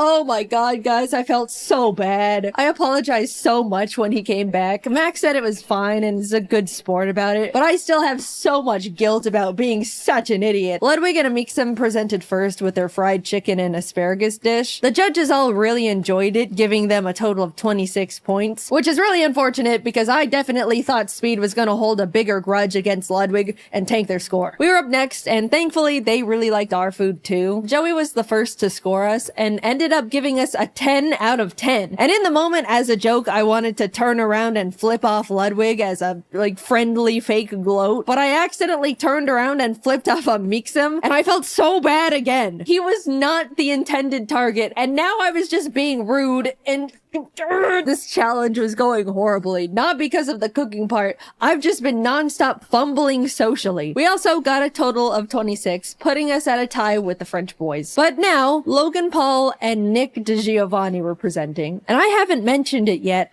but Nick is actually a goddamn chef. They even gave us all his own cookbooks as a helpful tip for the challenge, which is just a knife twist in my opinion. So yeah, they knocked it out of the park, got a 29. The judges were licking their plates. After them was Kai and AJ, who had a great presentation, but their food, not so much. They got a 16. After eating, Speed got up and started smashing the plates on the ground, and Logan Paul saw this and got really excited because he wanted to smash plates too. Without thinking, he ran out to join Speed, and we all shouted at him in panic. Confused at the sudden change in the air, Logan looked back at us before realizing he left the cube. To this day, none of us are truly sure if he did it for, the content or it was a genuine accident. In his defense, the set was so cosmetically different that it really did feel like we weren't in the cube anymore. Either way, he content created too close to the sun, and even though he had a guaranteed spot in the finals, he was eliminated. The last team of Rubius and Spriter went up with their Spanish tortilla, but turns out Spriter is a huge fan of Speed, so he made a special Thai dessert just for him that the other judges weren't allowed to eat, which is honestly hilarious. We all held our breath as the judges flipped through their scores.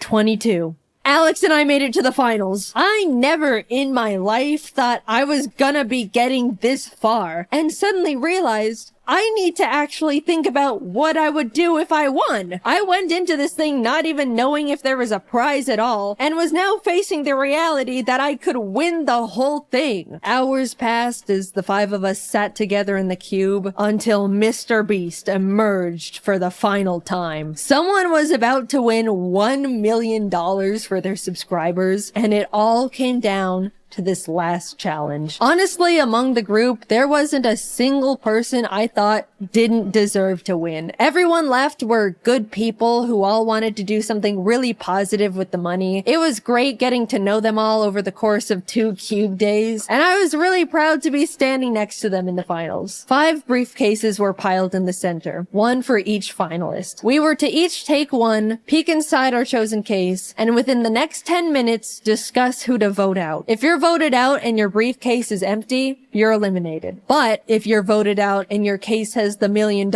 inside, you win instantly. It was basically like reverse Among Us. The first round started, we all grabbed a case, peeked inside. Holy shit, I grabbed the $1 million case round 1. I started shaking. I didn't know what strategy to use. I didn't know how to make myself look like I should be voted out. And during the discussion time, it definitely showed because I was really quiet and nervous the whole time. The 10-minute discussion wrapped up. We all unanimously wrote our votes down, and it fell into a tie between voting out Ludwig and somehow me. It could end right here. We had a few minutes to discuss again and recast votes, but Alex and Nick were able to figure out I voted for myself, so Ludwig was eliminated. The cases were reshuffled. We each grabbed one. I pulled it again. In that moment, I froze. Since I was in the hot seat last round, I was probably gonna fly pretty under the radar this time. Someone else is gonna be voted out, and I statistically will not see this case ever again. If I'm not voted out here, I basically lose. The second round began, and it was pretty much a blur from there. I was trying to talk more because being quiet last round got me found out, but was still flying too under the radar. Amidst trying to keep up with the conversation, strategize, and hold myself together, I couldn't find my win con. But with a few minutes left, Amixem said something that I think shifted the entire game. What are the odds Jaiden pulled the $1 million case twice? There it was. Gambler's fallacy, save me. Save me, gambler's fallacy. I couldn't mess this up. I don't know what to say to that one. Everyone's attention was now on me, and I could tell they were all thinking about what was just thrown into the ring. We all looked down at our papers. I wrote my name as quietly as possible, worrying the sound of the letters were gonna out me. Jimmy read them all out. Jaiden. Alex. Jaiden. Jaiden. They voted me out. I slowly walked to the middle of the podium with my briefcase. In that moment, I was the only one who knew what had just happened. Everyone leaned in as I unlatched the case and revealed the $1 million. I won! Confetti cannons blasted. Everyone immediately started congratulating me. All the eliminated contestants left in the green room ran out screaming and jumping around me in celebration. I started to tear up for some stupid emotional reason. So yeah, I won $1 million to give away to my subscribers. That is a Looney Tunes amount of money. First of all, top 5 all agreed that whoever won the $1 million would give the other 4 $100K each to do something for their subscribers too. So a total of $400K will be going to Ludwig, Alex Botez, Amixem, and Nick DeGiovanni. With the remaining $600K, I decided to put it towards paying for as many people's art degrees as possible. It's really scary going into the art field right now between the animation industry hitting their rough patches, AI threatening to take artist jobs. The overall career path is extremely intimidating and difficult to break into. I'd really like to encourage and make it easier for some of the up-and-coming artists by being able to send them through art school stress-free. I have no idea how to set it all up, but I'm currently working with as many qualified people as I have available to me to make it happen. As my and Mr. Beast's team figures it out, I'll keep you all updated through my Twitter. We'll get it sorted. I entered the Mr. Beast cube ready to just talk to my friends and screw up in the first challenge, but instead I was isolated from the world for 48 hours, watched my peers fall one by one in front of me, and left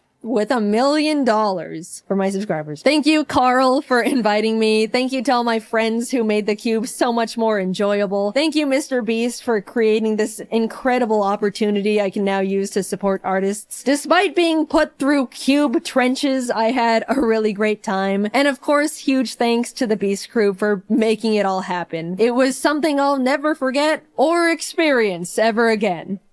Hopefully.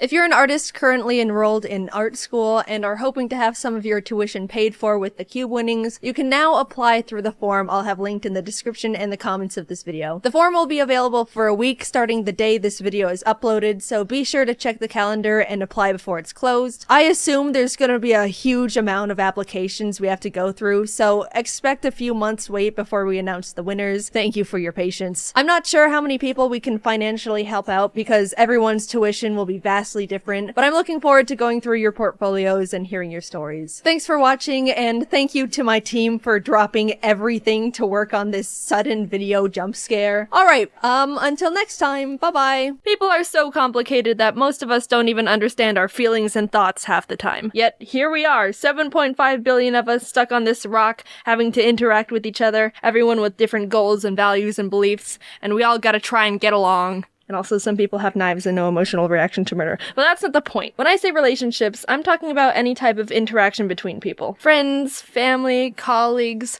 when you do the kisses with someone. Red flags are a term that everyone's familiar with. That person cheats on everyone they've been with? Red flag. That person only uses people for their personal benefit? Red flag. That person doesn't wipe off the knife after spreading butter on toast, and when they go for more butter, little crumbs get stuck in the tub?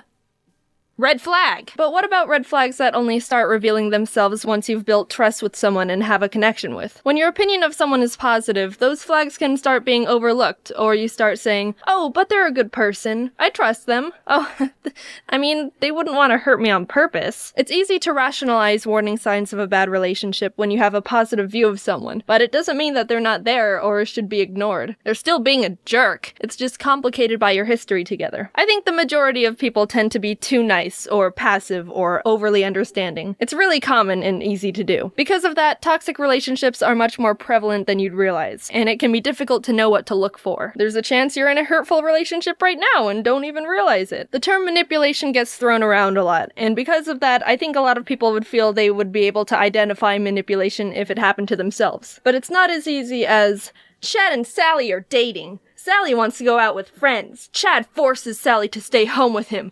Chad's a manipulator! Yeah, that's actually a super common manipulative situation. But the way manipulation works is that it builds up slowly over time and is almost entirely emotional. Chad might instead start isolating Sally from her friends by nitpicking things he doesn't like about an individual person at a time. I don't like how Nick talks to a lot of girls. That's kind of weird. Don't you think Dawn drinks too much? That's not too responsible of her. Little implants like that can make Sally view her friends not as highly one by one and start trusting Chad more. A few months of this go by and Sally's not hanging out with any of her friends anymore and Chad successfully isolated her, which means he has much more control over her thoughts and emotions. You still might think that's easy to see through, and some people are better at picking up on warning flags than others. I think it's important to keep in mind that everything in real life is much more humanized than when we talk about them. For example, we're raised to believe that drugs are awful. It's pretty much brainwashed into us. You're at a party, the lights are blaring, and someone comes up to you and goes, "Hey kid, wanna do a drug?" Time slows down, the cigarette is glowing with evil energy. You look up, and all of a sudden they've grown horns and fangs, and oh my god, it's Satan! No, that's not what happens. Realistically, you'd be at a small get-together with close friends. You've had a nice night with them so far, laughing and having a good time just like normal. One of them just takes out a little sandwich baggie and is like, "Hey, I've got Coke." There's no time slow-mo or sirens. It's a completely normal feeling situation and all of a sudden your brain is confused. Drugs are bad, but this is my friend. We've known each other since 5th grade. He's just a normal dude. He's not bad. Are my other friends gonna do it? Your brain thinks of any excuse it can to rationalize behavior from people you trust or think highly of, which applies to relationships. It can be difficult, but you need to define how people should treat you and respect yourself enough to not let people maneuver you into bad situations. Emotionally abusive and manipulative relationships are super frickin' common, and it's tricky because they jostle with your head feels and can make you feel like a squashed fly on a window. Stuck, powerless, sad, if fly corpses even feel sad. I mean, I guess they're just dead. Emotional blackmail is a way to control or manipulate someone by using guilt, fear, and obligation against them. Is someone passive-aggressive, overly controlling? Do they use threats like, "Do this or I'll hurt you," or even, "Do this or I'll hurt myself"? That leads to another difficult situation. If someone ever belittles themselves, I'm pathetic. You should just leave me. I'm gonna hurt myself. It puts you in a complicated position because it can feel like there's a responsibility to provide this person with whatever they need because obviously you care about them and you don't want them to feel this way or even do something bad to themselves. But this is a hard pill you've gotta just swallow. You are not personally responsible for anyone's happiness. But they've got really bad self-esteem, and I'm worried that not responsible for anyone's happiness. But they're really depressed and can't help it, so I feel like if I just not responsible for anyone's happiness. But I'm Santa Claus. Alright, gray area. Responsibility shouldn't be assigned to you, even if it breaks your heart to step back. People normally aren't equipped to be able to help someone with their issues anyway, so it's best to encourage them to see a professional who's been trained to know how to handle things. Someone might be struggling with their own personal stuff, but mental illness doesn't negate their responsibility to maintain a healthy relationship. It just means they need to work on themselves, which is okay, but you don't need to be a part of that. You've got your own junk, they've got their junk, you need to decide how much of their junk you want to help with. Don't let them forcefully shove their junk on you. I like to imagine I'm my own little ecosystem and I do my best to maintain it every day. If there's a person or a relationship I have that just feels like pollution in any way, maybe it started off well but slowly started feeling damaging, then I've got to just step back and ask myself if I need to kick them off my planet. It sounds harsh at first, but you really can't drop your responsibility to maintain your ecosystem in hopes to improve someone else's. Who's gonna watch your ecosystem? No one. Because that's your responsibility. Communication is the most important way to know if you can work on fixing the relationship or need to cut it. Hey dude, can you stop dumping toxic waste into my ocean? You've been doing it for a while and all my cute little dolphins are dying. Oh geez, I didn't even realize I was hurting them. I'm sorry. What can I do to be better? Not only have you communicated that there's a problem, but the person takes full responsibility and is willing to work on getting better. But if they say, look, how was I supposed to know? I was just trying to help. Why are you being so sensitive? That's toxic as shit! Shifting blame, gaslighting, guilt tripping. Catch this deportation. Let them know how they're affecting you, set boundaries on how much you can give, and make sure you both have your own support systems so you don't have to just rely on each other. If things don't change, look at your behaviors as well. Do you feel like you need to justify or explain their actions too much? Do other people you trust not like them? People can get stuck accidentally blaming themselves or over-rationalizing things that are just not right in the first place. And don't forget that you can also be doing things wrong too. Self-reflect a bit. Verbalize your feelings. Ask yourself, am I being an asshole? Why are you doing things? Out of spite? Anger? Jealousy? It's tough to admit your faults, but it's more important to be 100% real and brutally honest with yourself if you're gonna maintain a 100% real relationship. People who manipulate most often don't realize they're being manipulative. No one wakes up and is like, haha, I'm gonna be super manipulative today. Think about your contributions to your relationships and how they affect things. It's okay to admit when you've messed up. It's more messed up to turn a blind eye and keep being a jerk. It takes a lot to break off any sort of relationship because it can feel like a defeat or like you've given up, but sometimes that's just straight up the best and healthiest solution for both of you. Two people can be great, but just not mix well together. And if you feel like leaving is dangerous for either you or them, ironically, that's a pretty strong reason to leave in the first place. Someone shouldn't ever need you. They should want you. Your ecosystem should be able to sustain itself, and relationships are just the little sprinkles of fertilizer benefit for it. If you feel like you're not strong enough to break something off, a good way to work on that is to build confidence. Build a good support system, journal your thoughts, practice positive self-talk. I am a god. Alright, not that positive. Treat yourself as a friend. It's not selfish to want the best for yourself, especially when someone's over here being a happiness vampire. When you break something off with someone, remember why things didn't work. Repeat it in your head if you need to. A lot of people try and rekindle relationships when the initial problem hasn't been fixed. People need time to change. You don't owe someone a second chance if they haven't put in the work to fix anything. And you can't force someone to get help. If you're unsure about a relationship, think about these questions. Do you put off seeing or responding to them? Do you feel worse after spending time with them? Have they threatened you or themselves in any way? Do they make you feel like you can't do things on your own? Or you can't make a single decision without them? Do they ask for a lot of favors or money and don't pay it back? Do they talk badly behind your back? Do you feel like you're walking on eggshells around them? do they put you down? If it's a yes to more than one of those, then you should start considering either ending it or try to communicate and resolve the problems. Don't tolerate any pollution. You're the one who has to live in it, and you deserve clean air. Big thanks to my friend Katie Morton for helping me out with writing this video. I wanted to make sure I didn't say anything inaccurate, and she's a licensed specialist with this type of stuff, and I trust her a lot. Of course, I hope you're able to take this advice and interpret it to situations in your own way. If you want to put a lot of energy into trying to help or be there for someone, that's completely fine. I just want people to know it's okay to think about yourself as well in situations. I've met and am friends with so many great people who have tried to help someone they care about, but it ended up being too much and starts dragging them down too. Like, once you start talking to people about it, it's like, holy crap, literally everyone's gone through something like this, and it's so easily preventable if you know what to look for. Anyway, thanks for watching. Hope this helps someone out there. You're great. Talk to you later. Bye. Ari says bye too. I promised you a flirting animation in the last video, so here you go. Brr. Big shocker. I don't like it. I'm assuming you all guessed based on my personality that I'm not one to partake in swooning someone over with charming words of flattery. I don't think I've ever flirted in my entire life, come to think of it. Okay, well, I did this one time by accident, but I'll get to that later on. I'm more of a make someone feel good and just overall let them know I care about them kind of person. I have no courage to do anything else. All I can imagine is me just trying to approach someone being like, hey there, I have a girlfriend. Oh my god, same! We have so much in common!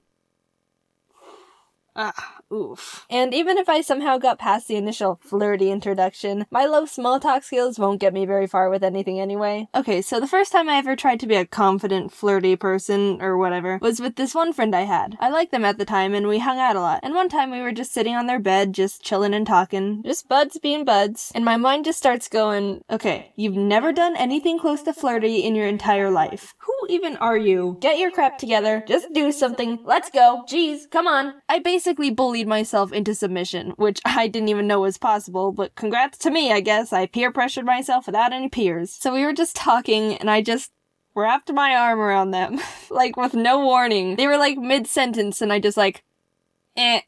And I immediately regretted it. Like, okay, no, this is not what I want anymore. Why'd I convince myself to do this? God dang it. Cutting the story short, we just remained friends, and honestly, I'm glad we did. I realized I prefer this person much more as a friend, and I'm glad we didn't start a relationship. If anything, we just became closer as pals. They're literally one of my best friends now. They also watch my videos, so...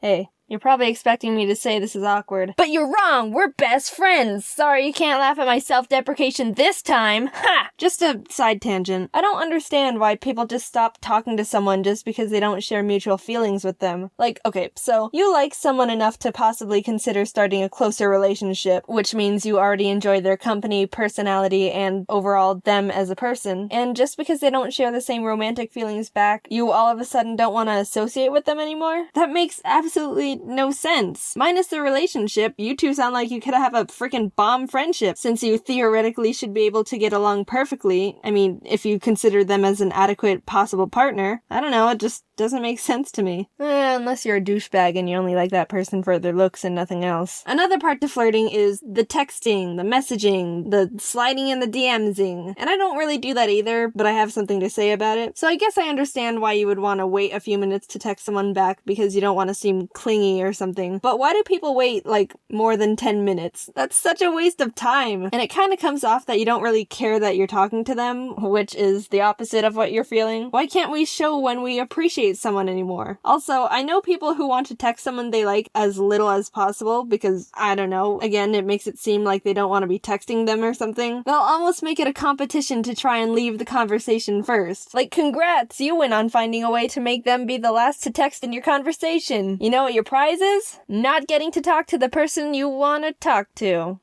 Putting it that way doesn't make it seem all that appealing, does it? So now I'm sure you're wanting me to tell you stories that make me kind of die a bit inside, but provide you with entertainment. And you're right, let's start with awkward first date, shall we? During my junior year of high school after our homecoming dance, my group of friends and I wanted to go bowling because fun. I didn't have a date. Obviously. At the bowling place next to our lane were a group of people around the same age as us, and out of the blue, one of my friends just goes, "Hey, will you guys take a picture with us so it looks like we have dates?" Rachel! So we took pictures with these random people, and the one that was my date was like, you should send that to me. And me being freaking innocent and clueless just goes, okay. Wait, I don't have your number. wait, how did I do that? So blah, blah, blah, I had this person's number now. And I was like, oh yeah, I totally meant to be all smooth like that to my friends. But in reality, technically, nah. I have no idea what I'm doing. They end up asking me to the movies, and I was like, okay. But my parents didn't want me to go alone, so they made me invite Kate and her boyfriend at the time to go as a double date. So we all go to the movies, and since I literally don't know anything about this person, we didn't know what to talk about the whole time. It was all just flop conversations like, so how was your day? Good, how about you? Good. What's your favorite color? It was really, It was scarring. Like, I'm serious. I will never accept any movie invitations unless it's with close friends or family. Ever. All that comes to my mind when I think of movie theaters are just flashbacks. Like, I don't want to relive that. I already lived through it once. That's quite enough. No more, please. So that story wasn't too bad, just awkward tension. Come on, let's bump it up a bit. Awkward first kiss. So, hey, my first date was with someone I literally didn't know. You think I'd learn my lesson and would kind of get to know someone before I accepted date invitations, right? Wrong. Hint, I'm bad at saying no to people. Also, this was my second date ever. Just putting that fact out there. During my freshman year in college, this person invited me to go on a date, and yeah, I didn't know them either. Like at all. I've learned my lesson now, okay? We meet up and decide to eat at a restaurant, and heyo, I'll save some time just by saying it was going very similar to my first date. Exposition time. My college has this mountain near it called A Mountain, and people like to hike it. Well, it's really not even a hike, more like walking up at a mild angle. So we wind up walking up a mountain and sitting on a rock platform at the top, and we continue attempting at a normal conversation, not really succeeding. At one point, they put their arm around me.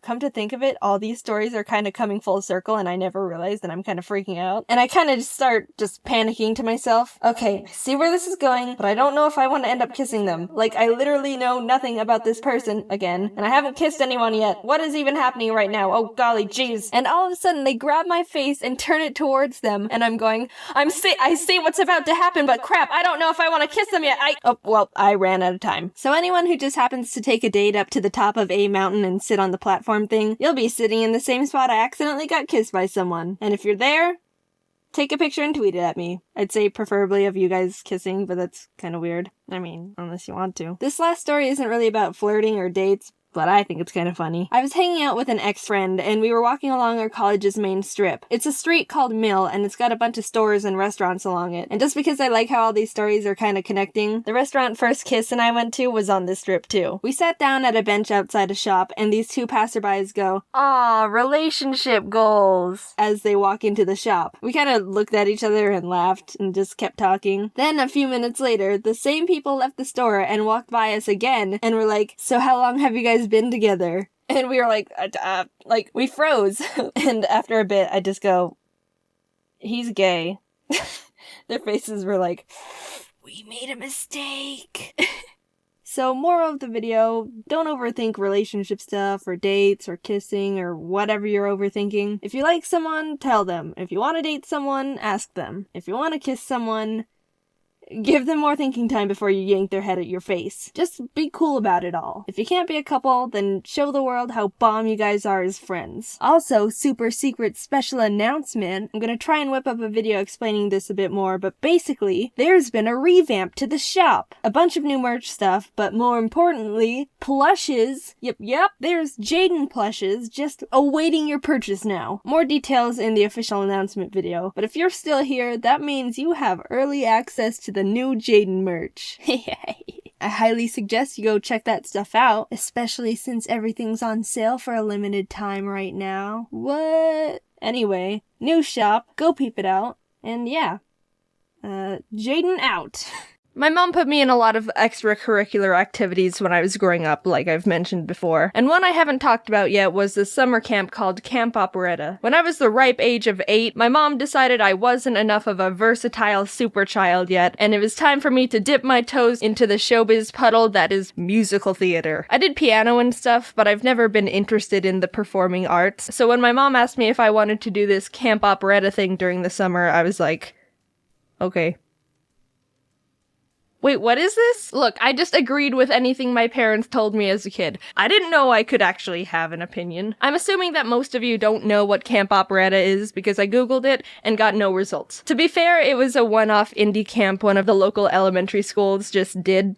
So, basically Camp Operetta was for young artsy theater kids and would start off by sitting in a group and reading a picture book. Then everyone works together to rewrite it into a musical play to perform in front of the parents at the end of the camp. And then what should the tiger say?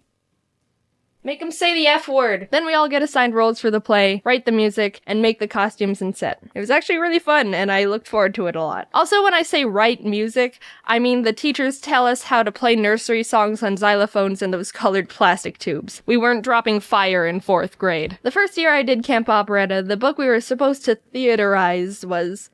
I can't remember. I just know it was about a bunch of animals in the jungle, and I wanted to land the role of cheetah because I thought cheetahs were cool. And obviously, I'm the best cheetah out of all you losers. She wasn't the main character, but I've never been a main character kinda guy. I'm the I can't cope with #1 spots because the expectation, spotlight, and stress is enough to break me kinda guy. So that's why I'm always happy to sit at, like, #2 in most things. It proves, hey, I'm talented and hardworking enough to land an important and high-up role, without complete judgment and pressure of being at the top with everyone waiting for you to mess something up. Bit of a depressing life hack for you guys. Spoiler alert, I nailed the audition and reeled myself in the role of cheetah. The catch was there were too many kids in the camp for the amount of characters in the play, so what the teachers decided we'd do was assign 2 people per character, and then halfway through the play, switch out casts. The girl who landed Cheetah 2 was this one girl who I don't remember the name of, but I thought she was super cool because she only had 1 arm. It's a good thing the teachers didn't care that the 2 kids who shared a role didn't have to look similar because they'd either have to dye her hair dark brown and make her look Asian somehow,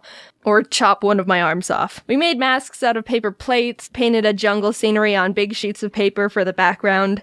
I think the costumes were made of paper too.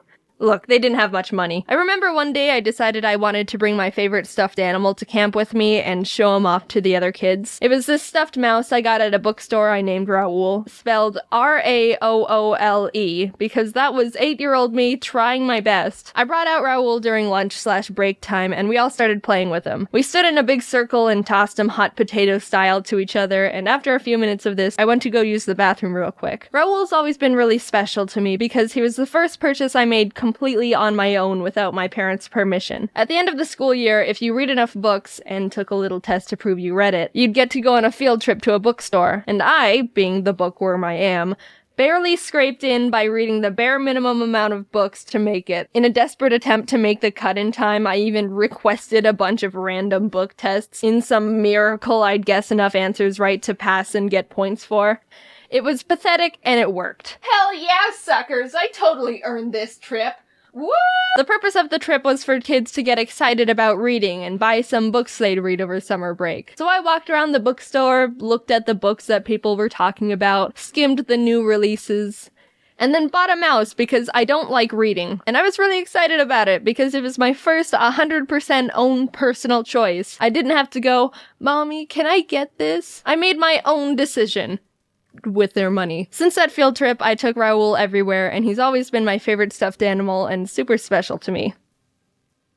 Hey, we ripped his foot off. So in the literal 2 minutes I was gone taking a pee, the kids got so rambunctious that they ripped Raoul's foot off and all the frickin' beans were spilling all out the gash hole. What the frick, you barbarians! I immediately put Raoul back in my bag, upside down so no more beans spilled out. But I wasn't really that upset about it. For some sixth sense reason while I was in the bathroom, I actually thought to myself, they're gonna rip him open somehow. And they did. I was cool, and we were all able to joke about it. The beans that spilled out looked like little eggs, so we were like, oh, he's laying eggs, oh. After camp, my mom was able to stitch him back up, too, so he's all good. Look, here he is, doing good. Anyway, we kept working on the play, finished getting the show set up, practiced our lines, and after a couple weeks, we were ready to perform in front of the parents. And I think it went really well. I honestly don't remember anything about it, but my parents are sending videotape footage they took of it, so here's some of that.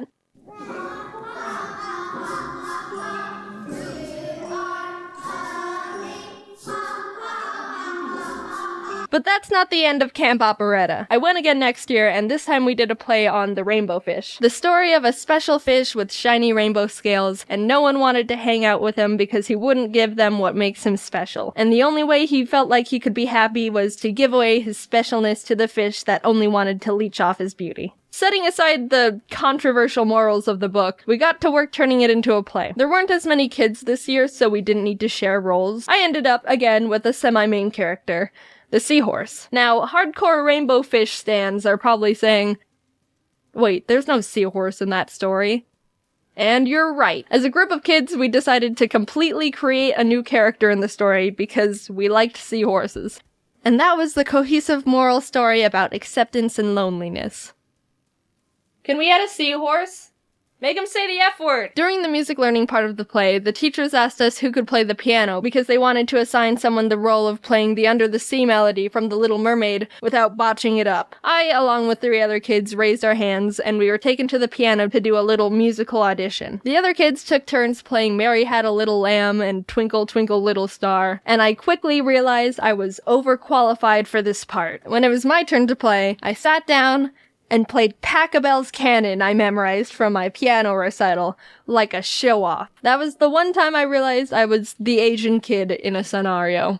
I got the part. The night of the play, we got into our costumes. Mine was made out of a towel with the bottom rolled up to look like a seahorse tail. I thought the costume was actually really cool, but a problem arose when I was in the middle of my final lines in the performance. I had a solo part where I was supposed to build hype for the ending of the play, then raise my arms up at the end to deliver the lines that induced the big finale. But as I was saying my lines and getting ready to raise my arms up, I realized the bracelet I was wearing was caught on one of the towel strings. I started freaking out because this was the big finishing move for my character. It said in the script, seahorse raises both arms, blah blah blah blah blah. This was the big moment, and it's gonna be ruined because my costume is a towel. I was wiggling my wrist in all directions and trying to get my arm free as time was ticking down quickly. Finally, I delivered the last line and could only raise up one arm. Like Cheetah 2. I remember feeling really stupid because no one raises one arm to do anything but asks to use the bathroom.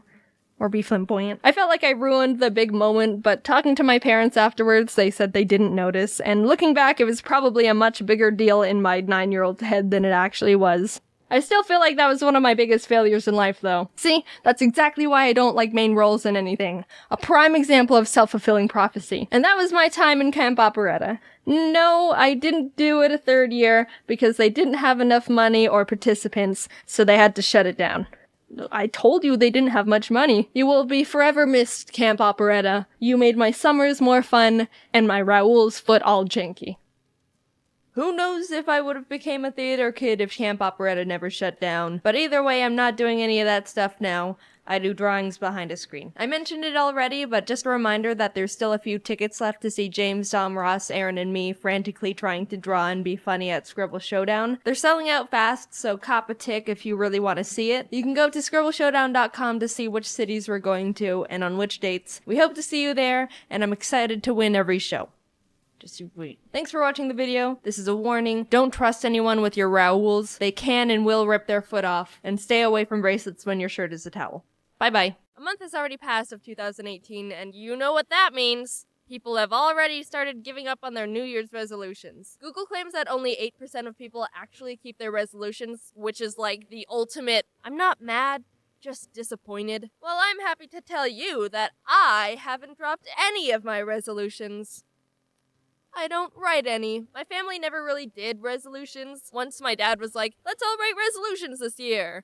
And we still didn't, and then I didn't accomplish anything. For me, when I want to change something, I start trying to integrate it into my life right away, rather than waiting until next week, or next year, or next lifetime for that fresh start. Every day is a Jaiden New Year. Woo! As someone who doesn't write them and probably isn't qualified to critique the art of New Year's resolutions, I'm gonna toss my opinion that no one asked for into the ring. I think the main contributors to those 92% failing goals are they're too unrealistic and they're too vague. Let's stop beating around the bush and talk about the most common resolution people make. Losing weight, eating healthier, you know, that rabbit hole. Lose 20 pounds by drinking this tea from a weird plant you've never heard of. Lose 10 pounds in 30 minutes or your pizza's free. Lose your money. It's all basically just... Alright, give All those quick fix weight loss scams that make too good to be true claims are just people who want your money. Sure, the scale says, hey, great job, you lost 7 pounds in a week. But your body says, yeah, but that was all just water weight, and also I don't feel very good. Or, ah! If you want change, you've got to earn it through work. There isn't an easy way out. Making changes in your lifestyle need to be sustainable for life. That's why they're called lifestyle changes. Not, I'm gonna pay $200 for this diet shake, feel good for 2 weeks, lose 10 pounds, start feeling bad, and give up in a month. Changes. I'm gonna start working out more. I'm gonna start going to the gym. Let's be honest with ourselves here. That's a weak excuse for a resolution. I'll go on a run every other morning. I'll lift weights 3 to 5 days a week. Those are much easier to follow than I'll exercise more. Psh, get out of here with that vague crap. You don't even know what you mean by that. And don't be flaky and say, oh, I missed a week. Oh, I'm hopeless. You're not gonna be perfect for a whole year. Take a breath, chill, and keep going. I'm saying that to myself just as much as I am to you. I've been trying to be more self-aware about when my brain just wants to turn one little mess up into an excuse to stop something entirely. I'm getting better at slowly ending that habit. I grew up doing a lot of sports. Soccer, martial arts, tennis, competitive Pokémon. I know my way around the gym. But I dropped it all my last year of high school to focus on YouTube and art. I didn't care about what I ate, and combined with not moving around much, I started feeling pretty crummy. So I ended up turning to what most people do when they reach a similar problem. Alright, here we go.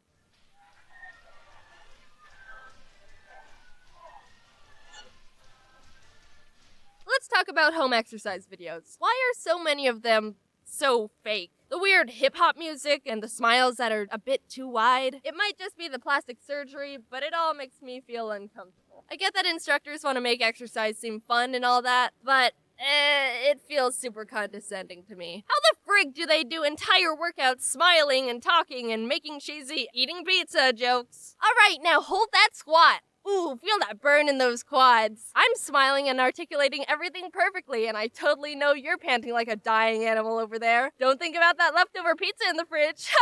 Looking at you, Brittany. If you're looking for good home exercise programs, I'm gonna recommend this blog I've been following for a super long time called Fitness Blender. Whoa, is that the sellout alarm? Is Jaiden finally selling out? No, turn that thing off. I've never talked to Fitness Blender. They're not paying me to say this. They don't even know I exist. It's run by this nice couple, Daniel and Kelly. They're super down to earth and have a really healthy view on fitness and wellness. You can tell they know their stuff. All their exercise videos and tips are completely free. And if you want to use one of their written programs or meal plans, they're like $15. And they don't have that dumb music in the background of their video. If you're just starting out exercise, it's gonna hurt and or suck for a bit. If it doesn't, you aren't gonna see changes. Well, okay, don't murder yourself. Be smart about it. But your body is gonna complain for a while, and that's good. There's plenty of activities you can do. Playing a sport with friends, walking your dog, a casual battle to the death, squats, and respect your starting point. When I first started trying to get back into working out, I was just... Okay. Alright, got through it. Alright, we're done with our warm-up, grab a quick drink of water, and we'll get right into the workout. But just stick through the beginning, because that's literally the hardest part. Raise your hand if you're sore! Ha! Trick question, you can't raise your arms. They're jello. Don't forget that exercise is only a quarter of the health journey. What you eat is the biggest variable to all this life-changing athlete hippie mumbo-jumbo. Eating right is like straight-up magic. You feel amazing. It's the closest thing to drugs that isn't drugs. There's a difference between being thin versus fit versus healthy. Kinda like Venn diagram style. Someone could be thin, but that doesn't mean they're at all healthy. Someone could be super swole and buff, but eat junk 24/7. And someone could be eating super healthy, but not have the body of a supermodel. There's a healthy range of everything. I used to have a really bad relationship with eating. I've talked about it before. In college, I developed an eating disorder and a fear of eating food, and I would go like an entire day eating almost nothing. No, Jaiden! You think that eating 600 calories a day is just gonna float you to all your hopes and dreams? Nope. It's just gonna give you headaches and emotional breakdowns. You can trust me. I'm from the future. Also, learn what Bitcoin is and invest everything you can into it while you still can. I wish there was more information being taught on the dangers of eating disorders, because if I knew about that whole mess 3 years ago, I would have been like, whoa, okay, never mind. Let's do a 180 here. This ship is whack. I'm getting out of here before it controls everything in my life. You can't abuse your body and expect anything good to come from it. Man, I feel great. I could totally run a marathon and write an essay right now. I'm so energized and my brain is so clear. Thanks for feeding me literally one grape. You don't go to the gas station, pour a cup of gas into your car, and then try to drive to China. Eating less than your body needs to physically survive accomplishes nothing. It might seem like it's working in the moment, but honey, you've got a big storm coming. Please try to end it as soon as you can. I'm not at all trying to shame anyone going through rough times with their self-image. I know it's a really hard thing to fight against. I was pretty far gone when I was struggling, and even though I'm in a much better place now, I do still have bad days. What helps me is trying to separate logical thoughts from the bad ones that fuel the irrational fears. They're not here to see you succeed. They're just the dumb brain versions of those TV and email scams where they're like, hey, give me your credit card info, social security number, and mother's maiden name, and I'll give you $1 million. I won't literally destroy your life. I'm just your friendly neighborhood Nigerian prince. It's all more simple than you think. Eat healthy when you can, fresh fruit, vegetables, whole foods, and it's okay to treat yourself every once in a while. Don't say, I'm never eating sugar for the rest of my life. You're setting yourself up for failure there, and end up pulling a James. Exercise as much or as little as you're ready for, and be mindful and respectful about how your body feels. Little changes go a long way. Remember, you're doing this for you. And don't play that dumb hip-hop music while you work out, or I swear to Hercules, I'm gonna run someone over with an exercise bike. Hey, it's been a while. Sorry. Anyway, I don't know if you've seen yet, but the Fine Bros made a reaction video on me. I've already seen it and had a reaction, but I don't think I'll be making a I react to people react to me thing. I know a lot of people wanted me to do that. I enjoyed the video. They said some nice things. I hope you see it. And thanks to the Fine Bros for thinking I'm someone worth reacting to. This video took a bit longer to get done. This year's actually going to be pretty busy, and we've got some special things in the works for you in the future. I'm really trying to up the quality of videos and not die in the process. I used to be super strict on uploading every 2 weeks, but it's really not sustainable for my mental health or my health in general, so the videos will just be done when they're done. If I could post more, I definitely would, but I care more about the quality of videos than a certain schedule. So yeah. Also, I hope you liked the video. Stick to your resolutions, keep working towards the person you want to become, and take care of yourself. I'm working on all of that stuff too. Okay, bye. You know those parent or adult parties your parents had when you were little, where all the adults would get together at a house and push all their kids off into another room and say, "Now play together." Well, one time when I was probably about 6 or 7, my family had a parent party, and all the kids decided to play hide and seek together. So I ran into the bathroom and hid behind the shower curtain, and looking back at this, I realized how horrible of a hiding spot that is, because that's basically the only spot you can hide in the bathroom, and I probably would have been found easily in a matter of minutes. But anyway, I was sitting there in the bathtub when someone walked into the bathroom. And I thought it was a seeker, so I stayed really quiet. But then I heard the door shut and the sound of someone opening the toilet lid. It was definitely not a seeker. Or one of the kids, for that matter. Turns out, I had to sit in the bathtub completely motionless, listening to some guy pee for a good amount of time. And the whole time I was so scared he would look behind the shower curtain and find me just sitting in the bathtub, thinking I was trying to watch people pee or something. So eventually he left and I could get out of the bathroom, and after that I was done. I was done playing hide and seek for a very long time after that. And no, he didn't wash his hands.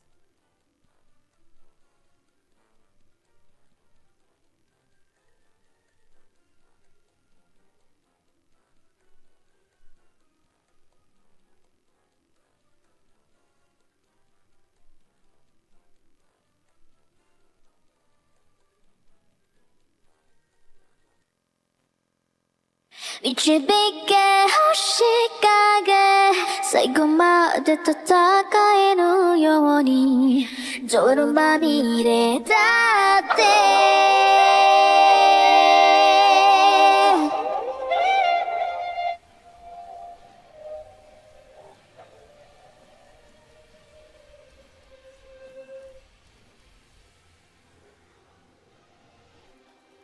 逃げ続けて嘘でロリ切ろうとして走り回ってやっと溢れ出した押せたピン気にピン逆らってとがめなんて押してしまえば君が追うのか変わらずに No my name No my name 導け星影最後まで戦えるように泥まみれだって